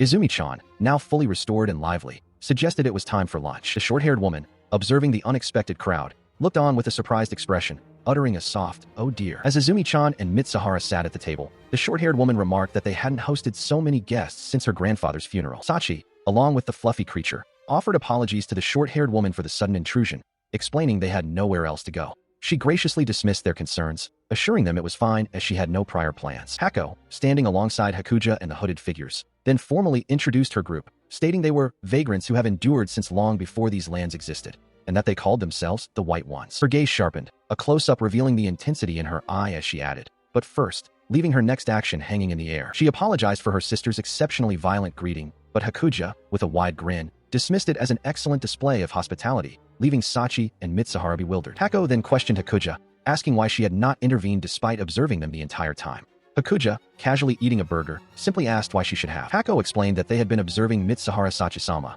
who had lost her energy, to see if she would consume Funitsu-sama, a human with a seedling implanted within him. Both Sachi and Mitsuhara reacted with wide-eyed shock and stunned silence to this revelation. Hako continued, clarifying that these seedlings not only attracted vagrants, but were also, in themselves, a potent source of energy for them. She further elaborated on the seedling's power, stating that if Sachi-sama had consumed it, she would have immediately regained her ability to transform. Sachi listened, his expression still one of profound shock. Mitsuhara Sachi-sama, looking distressed, then asked if everyone present had been aware of this critical fact. Sachi and Mitsuhara confirmed their awareness, albeit with hesitant smiles.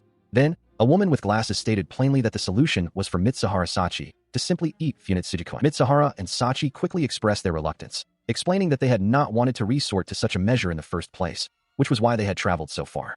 They admitted they didn't know all the details, but the idea was clearly unappealing. Hakuja watched their discomfort, a subtle, knowing smirk playing on her lips. Hakuja, maintaining her composure, shifted the topic, asking Mitsuhara about her failure to stop Hakuja's earlier greeting. Mitsuhara, looking surprised, offered a polite but terse, "Thank you for your answer." Suddenly, a young woman with short, light hair lunged at Sachi, grabbing him roughly. He cried out in shock and pain as she squeezed him, demanding to know why they hadn't warned her before attacking.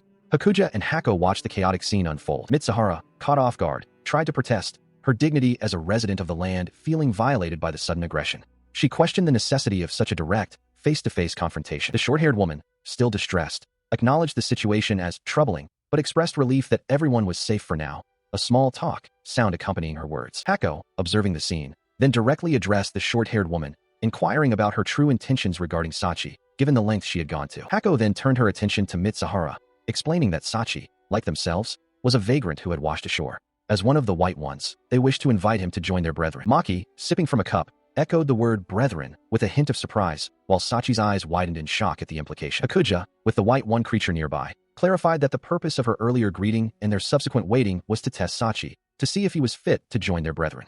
She reiterated that he was a white one, just like them. Hako continued, explaining that their actions were not solely out of goodwill, but also for their own sake. They understood that if they were forced to intervene to eliminate a strong vagrant, humans would inevitably become involved, and they did not wish to disrupt human society. She further elaborated, stating that Sachi was not the type of vagrant who indiscriminately consumed humans. They had been observing the situation with this in mind, but the current circumstances suggested a shift. She bowed deeply, her rabbit-like ears drooping slightly, and offered a sincere apology for having tested him without his consent. The short-haired girl watched her with wide, surprised eyes. Hakuja then added, explaining that as someone who shared the same hometown, she hoped the short-haired girl would find their actions acceptable. Sachi, his expression earnest, turned to the short-haired girl and asked if she truly wished for him, her senpai, to remain there. A bandage was visible on her cheek. She responded with a quiet, almost shy, affirmation, her hands clasped near her mouth. A deep blush spread across her cheeks as her eyes widened in a mixture of surprise and embarrassment. Later, under the vast expanse of the night sky, the group gathered on a tranquil beach, the distant lights of the city twinkling along the horizon. A brilliant burst of light erupted,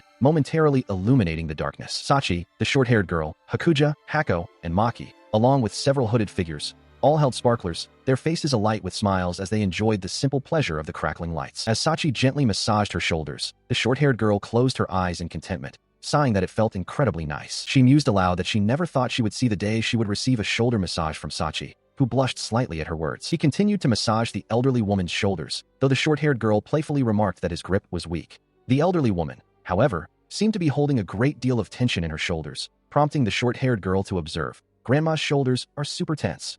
He could only offer a soft, in response. As he pondered, the short-haired girl, her expression now serious, pressed him, asking what he thought of everything that had transpired. After a moment of silence, she then directly inquired, "So, what do you want to do?" The group stood together on the sandy expanse, the white ones and their companions gathered around Sachi.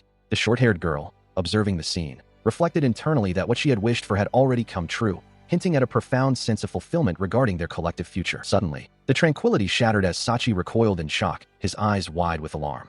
Beside him, Hakuja erupted in a furious outburst, her face contorted with rage as she screamed, "This fucking pile of LOU." On a serene beach under a starlit sky, the elderly woman sat, her gaze fixed on the dark-haired girl. She gently inquired if the girl's wish had been fulfilled, to which the girl confirmed it was indeed what she had always desired. The elderly woman then elaborated on her own long-held wish, to regain a human form and reunite with her granddaughter. She also reflected on the unexpected friendships she had forged with the vagrants, acknowledging their initial rough demeanor. As the elderly woman spoke, the dark-haired girl's eyes widened in a sudden realization. She mused that, upon reflection, everything she had ever wished for had already come to pass. The elderly woman, observing the girl's epiphany, simply affirmed that her observation was true. Despite this profound realization, the dark-haired girl found herself contemplating another path. She recalled Hako's invitation to stay with them, acknowledging it as a viable option, yet a lingering feeling persisted within her. Suddenly, the elderly woman's direct question shattered the girl's contemplation. She asked if the dark-haired girl was in love with Funetsuji-kun, causing the girl to gasp in shock and embarrassment. The dark-haired girl stammered, struggling to articulate her feelings about Funetsuji-kun, her face flushing with confusion and distress. The elderly woman, however, pressed her to speak her mind clearly. With a knowing look, the elderly woman then challenged the dark-haired girl, asking if she still couldn't differentiate between liking him and finding him tasty. The dark-haired girl, taken aback by the elderly woman's insight, exclaimed that she was precisely right. The elderly woman chuckled softly, remarking on the girl's honesty. She stood with her grandmother, who questioned if it was truly necessary, then added that the decision between the two was hers to make. Her grandmother then turned to Sachi, informing him that she had already received her shoulder message, and he should go join the others. She reiterated to the dark-haired girl that the choice was ultimately hers. The dark-haired girl, Mitsuhara, reassured her grandmother, stating she had been fine on her own this entire time and there was no need for concern. Her grandmother's directness caused Mitsuhara to blush profusely, her expression a mix of surprise and embarrassment. Despite Mitsuhara's flustered reaction, her grandmother offered a warm, knowing smile and gently told her to take care. Still blushing faintly, Mitsuhara acknowledged her grandmother's words and confirmed she would be departing. With a soft rustle of her clothes, she turned and began to walk away, leaving her grandmother to watch her go. As the dark-haired girl departed, her grandmother looked up towards the sky, a gentle smile on her face, and spoke to her unseen grandpa, remarking on their little Sachi. Meanwhile, Sachi stood before Mitsuhara, looking up at her with an earnest expression. He then extended a small, rectangular object towards her,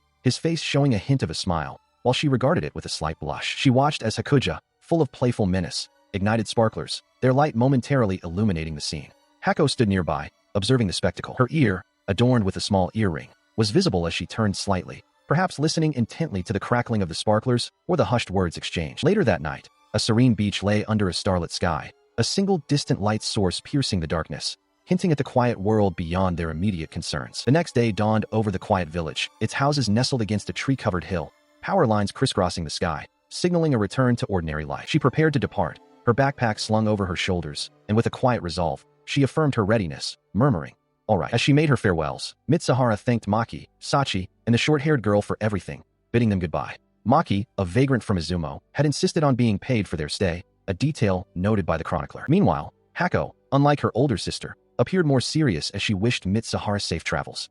Hakuja, however, playfully pinched the elderly woman, correcting her by stating that she was grandma to them, while the elderly woman, undeterred, declared that they could handle the human. Mitsuhara then turned to Hako, hesitantly calling her name, to which Hako responded with a simple yes. A wave of understanding washed over Mitsuhara as she realized the truth, expressing her gratitude for their protection. The chronicler revealed that the previous generation of white ones had safeguarded her mother, awaiting the day of Sachi-sama's return. Sachi, preparing to depart, paused as Hakuja addressed him. She politely declined his offer, stating it was quite all right. His eyes widened slightly, a subtle shift in his expression betraying a hint of surprise or confusion at her words. Suddenly, she lunged forward, pressing her lips against his in a forceful, unexpected kiss. Mitsuhara and Hako watched, stunned by the sudden intimacy. She continued her aggressive display, licking his face with a predatory intensity that made him shiver. He struggled, letting out a muffled sound of distress as she held him close. The assault intensified as Hakuja grabbed Izumi-chan, holding her captive while continuing to kiss and suckle at Sachi's face and neck. Hako watched in horror, shouting for her to stop. The chronicler noted that Izumi-chan was Maki's neighbor, a proper girl otherwise. He struggled against her relentless advances, his face flushed with a mixture of shock and discomfort as she continued to kiss and suckle. Meanwhile, Mitsuhara's face contorted in a wide-eyed expression of utter disbelief and horror, her mouth agape. Despite his pleas, Hakuja ignored Sachi's attempts to stop her, continuing her aggressive kisses and suckling, seemingly lost in her own desires. The sudden, aggressive display left him speechless, his face flushed and eyes wide with shock. Beside him, Mitsuhara, Hako, Izumi-chan, and the elderly woman all shared similar expressions of stunned horror. Hakuja, however, seemed utterly pleased, licking her lips with a satisfied, almost predatory smile. She mused that the taste of someone implanted with a seedling truly lived up to its reputation. Hakuja, still holding Sachi close, proposed that since Funetsuji-sama had traveled so far, she should stay for a while. She added that Sachi-sama now seemed well enough to return home, but implied there was more to consider. She continued, assuring them that while there might be moments of testing, as she had just demonstrated, they would never intentionally harm a human. Funetsuji Maki observed the exchange with a calm, assessing gaze. Mitsuhara, however, clung tightly to Sachi, vehemently rejecting Hakuja's proposal. She declared with absolute certainty that Funetsuji-kun was coming home with her, leaving no room for argument. Hako, visibly distressed and blushing, questioned Hakuja's actions, demanding to know what she was doing. Hakuja, with a playful smirk, simply dismissed her aggressive embrace as a greeting. Meanwhile, Maki and the short-haired woman discussed the situation, noting that Sachi-sama seemed unmoved by any offers they might present. Hakuja, still holding Sachi, then suggested that if Funetsuji, Mitsuhara, were to stay behind, Sachi-sama would naturally follow suit. Hako, her expression still troubled, asserted that she had not given up on Sachi-sama in the slightest, and that Hakuja need not worry about her declining the offer. Hakuja, maintaining her close proximity to Sachi, then remarked that her earlier greeting seemed to have been somewhat effective, leaving Sachi looking even more flustered. She let out a soft, knowing laugh, declaring that this meant Sachi and Mitsuhara could no longer afford to be leisurely about their situation. Mitsuhara reacted with a gasp of shock. Maki and the short-haired woman continued to observe the intense interaction between Hako, Hakuja, and Mitsuhara, as the tension in the air remained palpable. After the intense confrontation, the journey led to Izumo City, a bustling hub marked by its grand station building. He arrived at the Izumo City station, the sign confirming their destination, his gaze cast downwards, lost in thought. Standing on the platform, a palpable awkwardness hung between him and Mitsuhara, their silence amplified by the quiet hum of the station. He, flustered, attempted to break the tension, offering to get her a drink, but she remained unresponsive, her expression unreadable. She internally chastised herself, convinced her current mood was a direct consequence of the earlier events, urging herself to abandon such deplorable thoughts. Meanwhile, as a train pulled into the station, Maki and the short-haired woman observed from a distance. Maki noted the many things she wished to discuss now that they were finally alone, while the short-haired woman considered the difficulty Mitsuhara must feel being separated from her grandmother again, despite the happiness of returning home. Back on the platform, he debated internally how to properly apologize to Mitsuhara, his face flushed with embarrassment. She turned slightly towards him, a soft, almost inaudible sound escaping her lips. Both of them were visibly flustered, struggling to articulate their thoughts, their faces flushed with unspoken words. Suddenly, a tall, dark-clad figure loomed over him, placing a hand on his shoulder and asking, "About Funetsuji?" Startling him, his eyes widening in shock. Sachi, still processing the recent confrontation, found himself in an equally tense moment with Mitsuhara. She looked away, a blush creeping across her face, before meeting his gaze with a shy, almost inaudible sound. He pressed her, asking what she truly wanted to say. As Sachi waited for her answer, Mitsuhara's gaze dropped, her internal conflict evident. She began to speak, but another voice, belonging to Hako, interjected, questioning if a choice truly had to be made between them. Despite the interruption, Mitsuhara pressed on, her resolve firm. She confessed her love for Funetsuji-kun, stating it was an unwavering truth. Then, with a surprising shift, she added that Sachi, too, seemed really tasty to her, leaving him stunned and blushing deeply. Mitsuhara then admitted her true desire. She did not want Sachi to leave with Hako-san, even if her possessiveness might earn his disdain. Sachi, however, simply smiled, reminding her of his earlier words, "Just a little would be fine." The conversation then faded as the scene shifted to a train platform, a high-speed train waiting to depart. Inside the train, the rhythmic sounds of its movement filled the air as the doors clacked shut and the vehicle began its journey. Sachi sat in silence, his thoughts drifting back to a conversation he had with his senpai. The memory felt incredibly recent, despite the passage of time. Mitsuhara, gazing out the window, reflected on her own inability to fully grasp her feelings of love. She then turned to Sachi, thanking him for accompanying her once more. He, still flustered, reciprocated the sentiment. Her mind, however, quickly returned to the earlier incident involving Hako-san. She continued to ponder the nature of love, concluding that perhaps no one truly understood it. Then, she offered a heartfelt apology to Sachi for not having pushed Hako-san away earlier.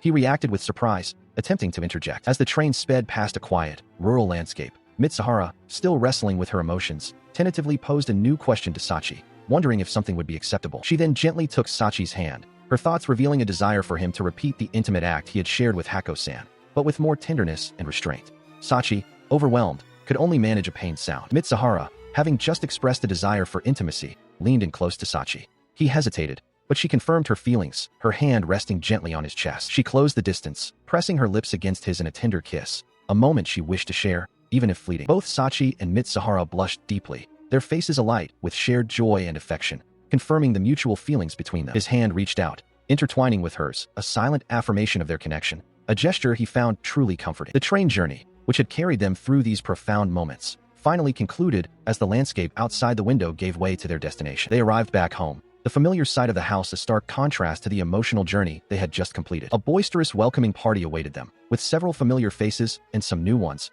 all eagerly shouting their greetings and pulling them into the fold. As they stepped through the doorway, the group continued their enthusiastic welcome, remarking on their return and how long it felt since they had last seen them. Amidst the greetings, a man in a suit, Mousashino-san, approached Sachi, apologizing for the interruption but stating there was something important they needed to discuss immediately. Sachi, surprised, asked what it was. The man looked directly at Sachi, delivering a shocking revelation. His mother, long thought to be gone, was likely still alive. His eyes widened in disbelief, his entire being consumed by the sudden, shocking news that had just been delivered.